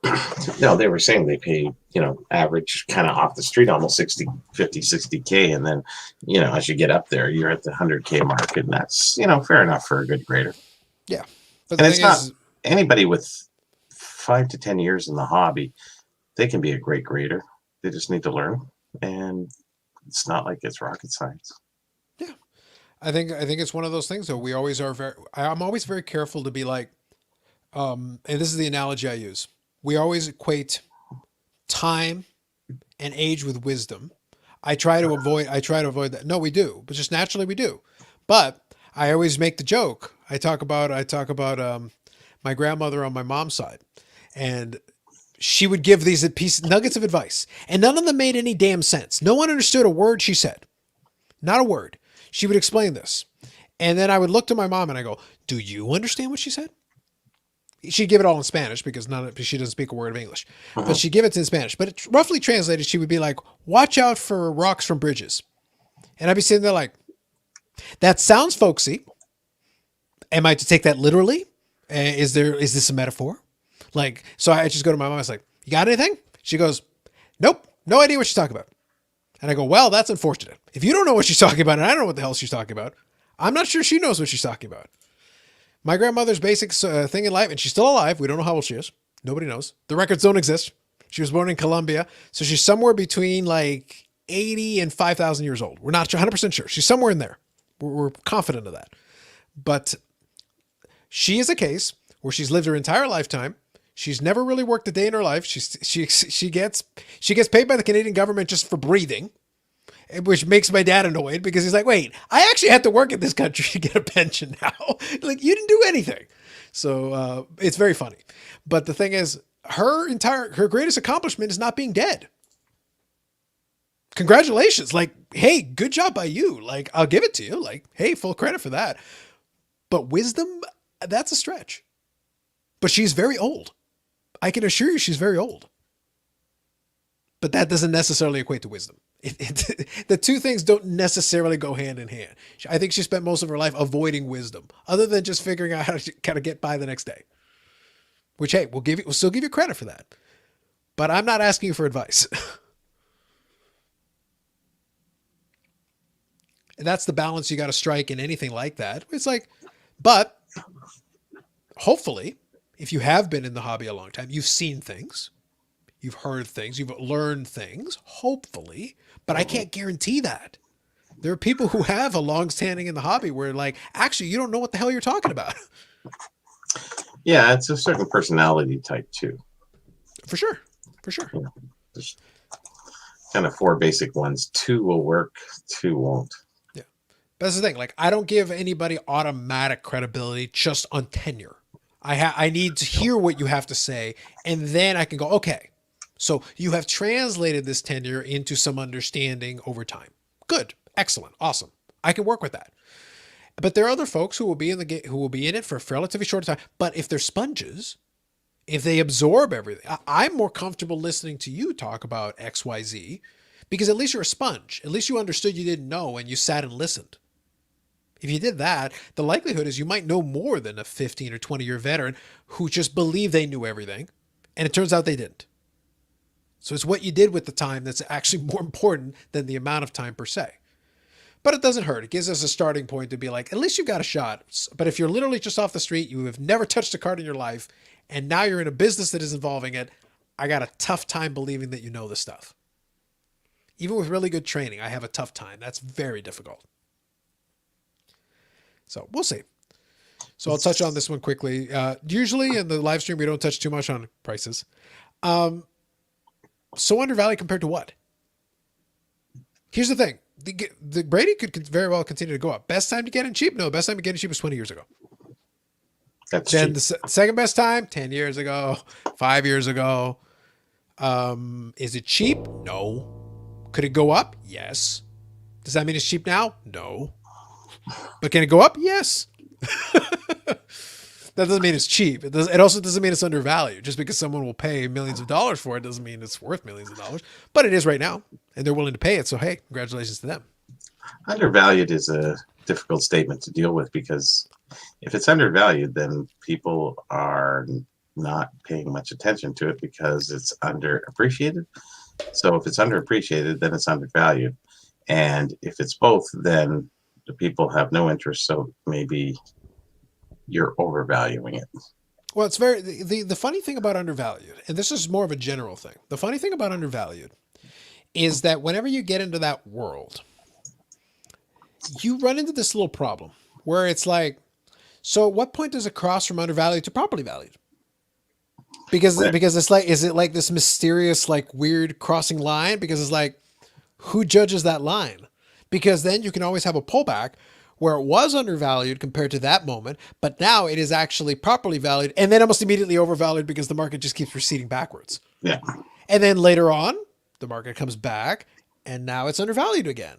It's not a static thing. It's a moving target that is based on a moving tide. So it's like both are moving and they could be moving in the same direction, in opposite directions. And it's such a difficult thing to ascertain. And again, what are you basing it on? Like with the Tom Brady thing, it's like, so if he plays this year and plays like crap, he's overvalued. Yeah, like it's overvalued. But then he retires and he goes on Hall of Fame and then it comes back up. Now it's undervalued again. And it's little things, but for the most part, like I said, I'm not the biggest fan of the guy. But for those who are, his legacy is pretty much assured. Like it is what it is. If you like the guy, you like the guy. If you don't like the guy, you don't like the guy. And nothing he does this year is going to change anything. I don't think undervalue comes into play where you see something in maybe a rookie or a player, maybe that few do, maybe because you're not watching the games, or you're whatever, watching the right game, sorry, and you don't see that player. So you think he's valued at a certain point, but he has more potential. And that happens a lot. Guys just go from 0 to 90 and then, hey, where did this guy come from? Well, he was already there. He was undervalued when I was looking at him. Now he's appropriately valued. Yeah, it is. That's what I say. It's not static.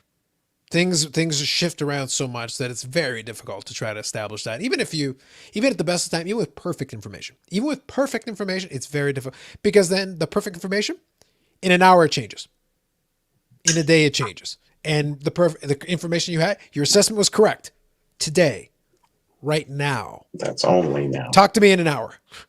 Then your assessment is no longer correct. We have to reevaluate. How much is the Jordan worth before his video, after his video? There you go. So good evening, Jeremy. So let's see here. So in an efficient market, can anything truly be undervalued? Yeah, but that's basically it. I like Robert's. Especially in this genre, let's just think. It's based too much on, it would take a little too long to break it apart. I think I'll have some fun with it in a video. The problem that we have when we try and establish the market is that the card market does have a lot in common with the stock market in the sense that it's not purely based on rationality. It's as much based on emotion as anything else. There's a good audio book that I just finished with, and I want to buy a hardcover. Or I want to buy a copy of the book, a physical copy of the book as well. But I listened to it in audio form just because it was easy while I'm on the treadmill and stuff. I can listen to it. I think it was called I want to say it's the Psychology of Money. It's a fairly short read because they were able to go through it pretty quick. But I like that the guy took the psychology approach of it, talking about how important the mentality and how you perceive money and economy and things like that in general is as important as the reality, which is true, which is what it is. And he used the example of the financial crisis where he said, the analogy he used, if an alien came out and looked at the United States in 2007 and looked around and just looked at several of the metrics and made an evaluation. Okay, so this is what's going on. Then went away and came back in 2009 and saw the pessimism and things like that. The stock market's down and all this, but then goes, but the same amount of money is floating around. It's been allocated differently. It's shifting here and there and there. Some people are still making money. A lot of the things are still in place that were in place in 2007. What happened? Well, what happened is perception of wealth. What happened is the way that things shifted, because the stock market had gone down because of all this, and people were, defaulting on mortgages and all this. But then what happened to the rank and file? Well, there were a lot of folks who actually, they were affected emotionally. They were affected psychologically more than actually in their bank accounts. Their stock portfolio went down, but at the same time, interest rates went down. So if they were borrowing money, it was cheaper. And if they had debts to pay off, they could do it easier. So for some folks, it was a big difference. For some folks, it was a minor difference. For some folks, it was somewhere in between. But it's the psychological impact was stronger than anything physically happening in the economy. True. Even though there were real things happening in the economy, that was real. But it was interesting that if you took a creature in this case that is looking at the same situation two years apart, the difference, he goes, how did this change this much in 2 years? Even though a lot of the conditions were still in place, because it's not like what happened. And the analogy he used, it's not like Germany at the end of World War II, where the country was there, but millions of people had died. The factories were destroyed. The industrial capacity had been completely demolished. And like fundamentally things had changed. Like you couldn't treat the two things the same. But in the United States, the factories weren't destroyed. Your industrial capacity, whatever you had, was still there.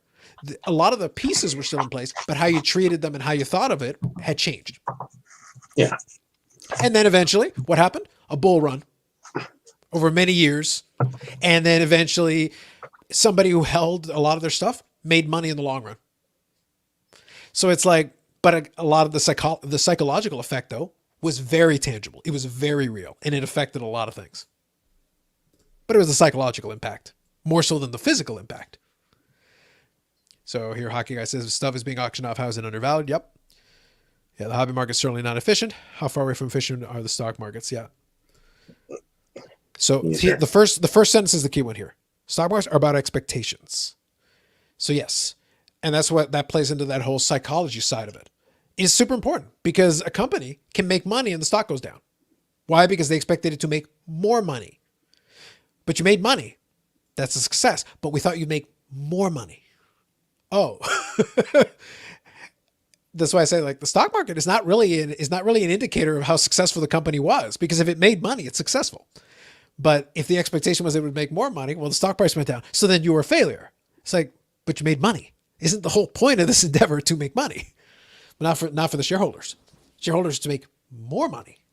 Mm-hmm. But then if you set the bar of expectation too low and you consistently overshoot, then they don't trust your judgment that way. That's bad too.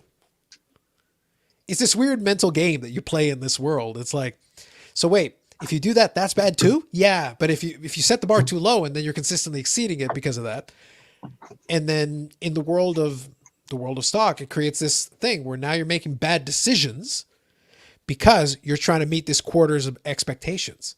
You're not making a long-term play, but you'd be better off investing in this technology because in 10 years, this business you're in is no longer going to exist. This new technology will take you into the next decade and beyond, but you're going to lose money in the short term. If you're the CEO, you're going to lose your job if you do that. Mm-hmm. But it is the right business move to eat it today so that in 10 years, this business still exists because you invested in the technology of the future, not in the present. In 1900, you would have been better off figuring out a way to invest in the Ford Model T in the early iterations than you would have been in horse-drawn carriages. It didn't look like that in the early 1900s, but eventually it became true. Yeah. It's like, oh, but we can do a better horse-drawn carriage. Well, right now, that's what you think. That's not true. Mm-hmm. But it will be. And that's why I like the book, because they used a lot of historical analogies with it. Talking about the airplane was another one. When the Wright brothers were doing their thing initially, people saw it, but didn't really care that much. It wasn't a big deal. And then once people realized the plane was a thing, they're like, oh, well, it's going to be like for military applications.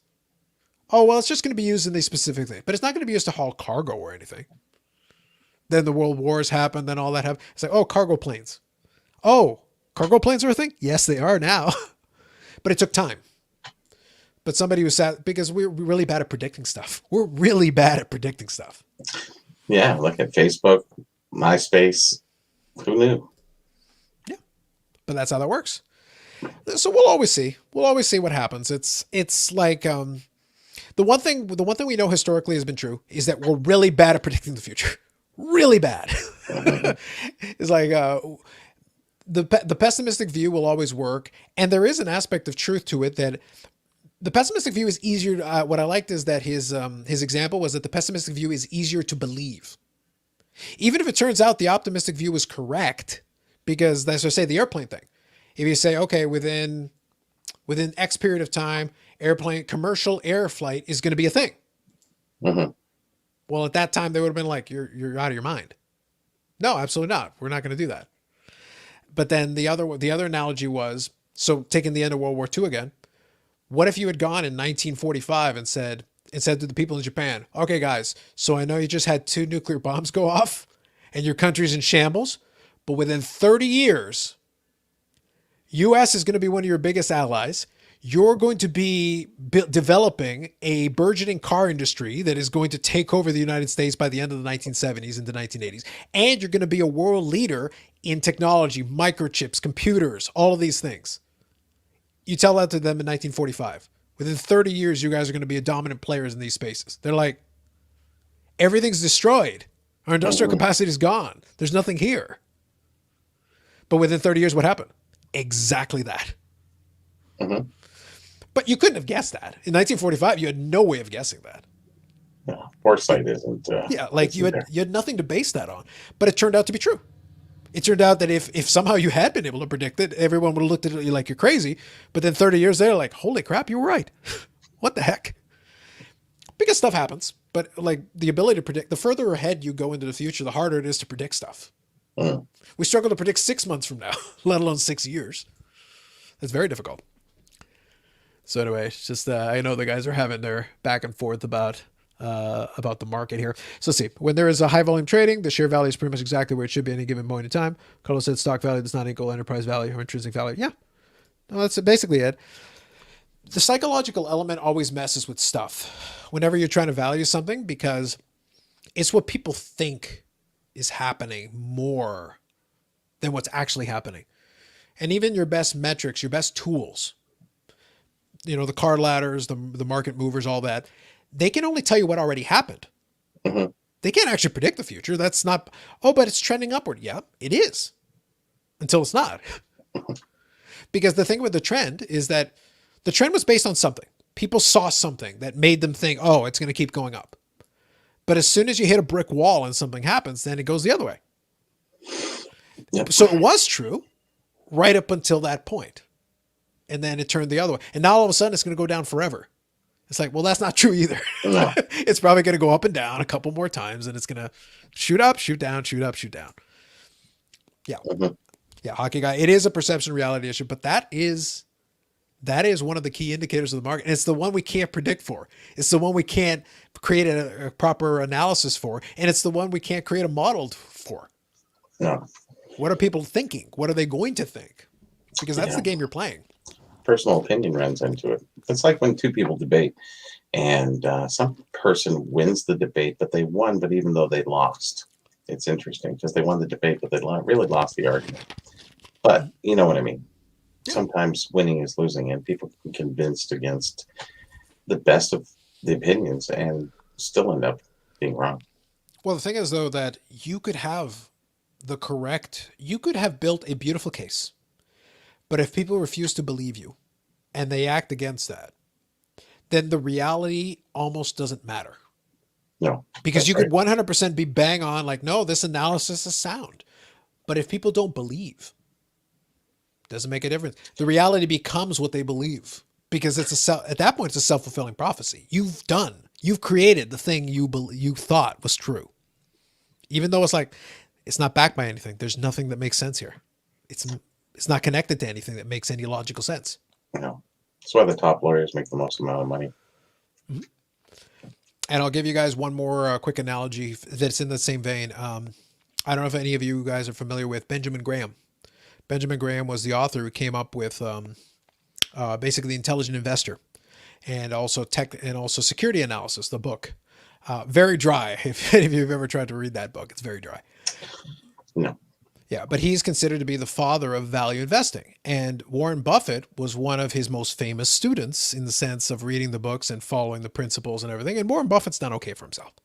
But what happened is, even with those books that he wrote, some of them, especially like Security Analysis, were based on a bunch of formulas. Benjamin Graham was a very analytical guy and came up with these formulas to figure out what businesses were good values so that you could determine what to invest in. And he went through painstaking effort to come up with these wonderful formulas that helped you determine this. And here's what happened. He published the first version of his book.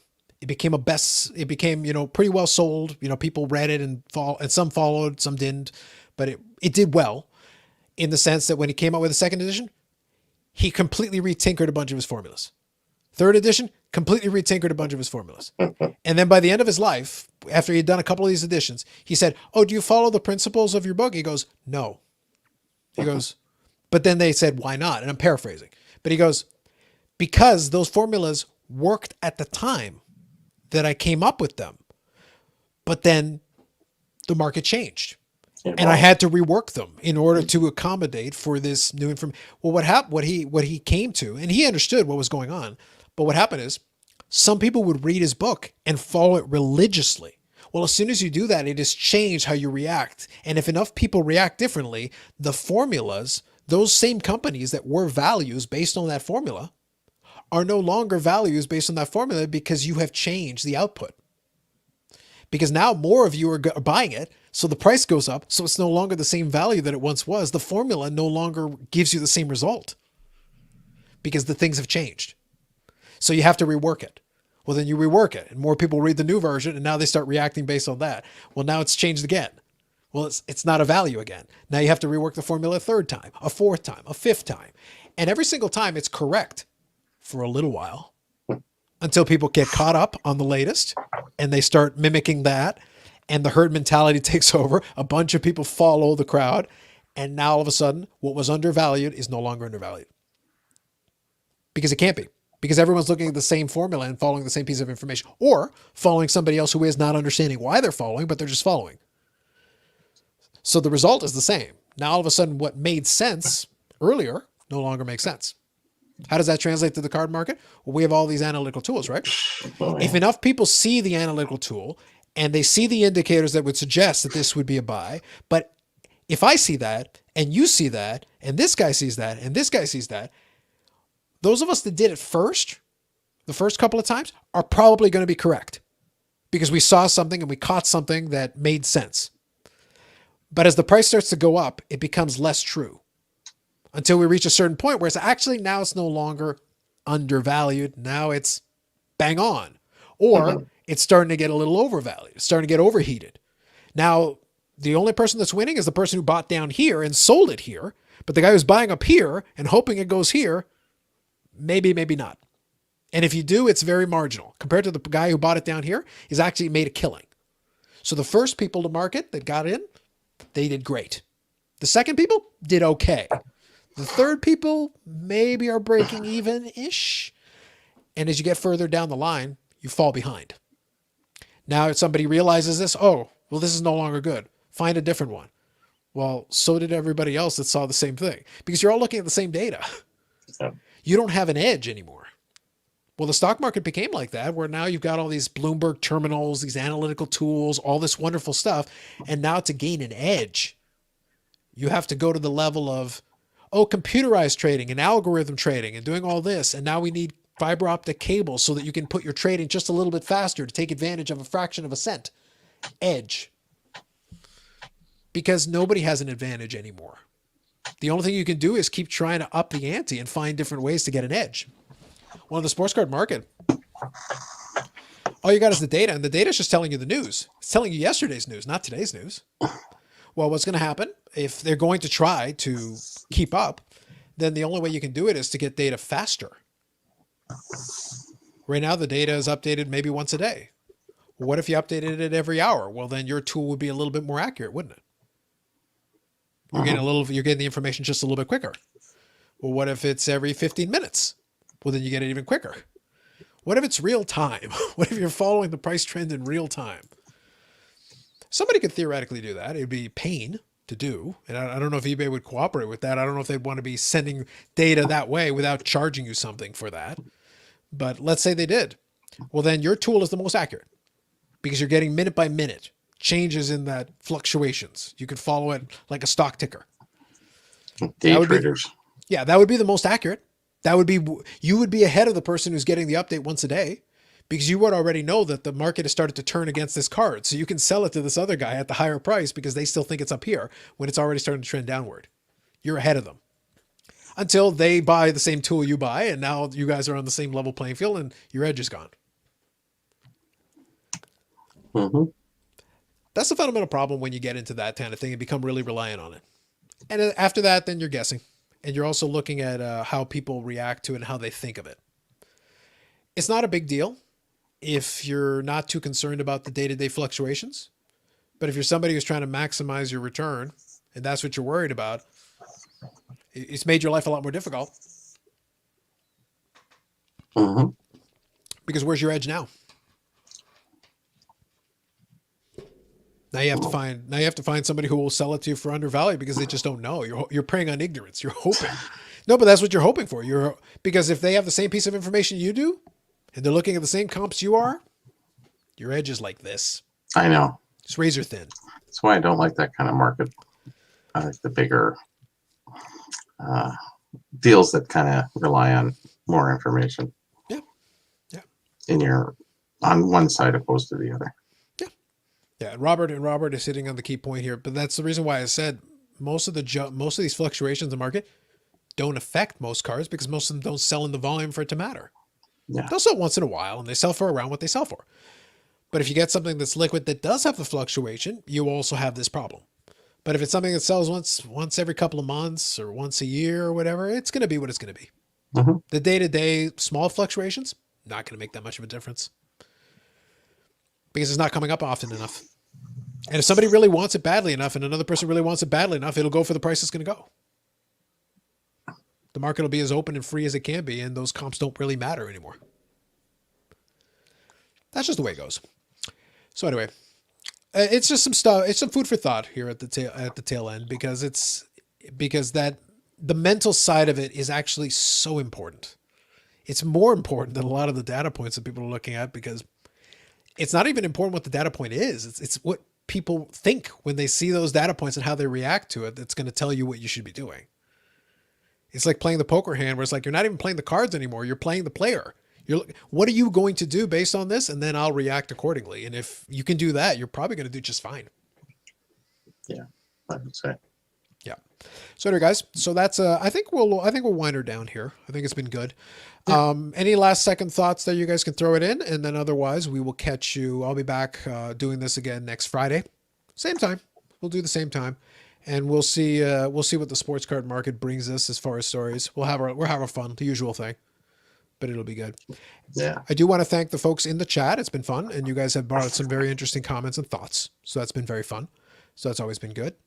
And then, we'll have some more stuff coming up on the channel. We'll see how the summer treats us as far as is concerned. It's, the weather's getting nicer. So maybe folks will be outside, and now we know there's going to be some card shows maybe coming up in the summer. So we'll see how that affects things.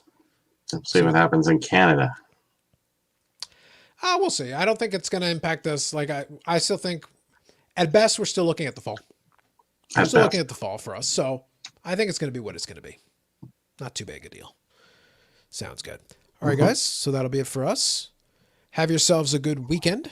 Those of you in the East Coast, enjoy your Saturday. Those of you out in the West, you got a little time left. So enjoy what's left of your Friday. Yep. Sounds good. Have yourself a good night, Jeremy. Have yourself a good night, chat. Thank you for hanging out. Appreciate you all. We'll catch you in the next one.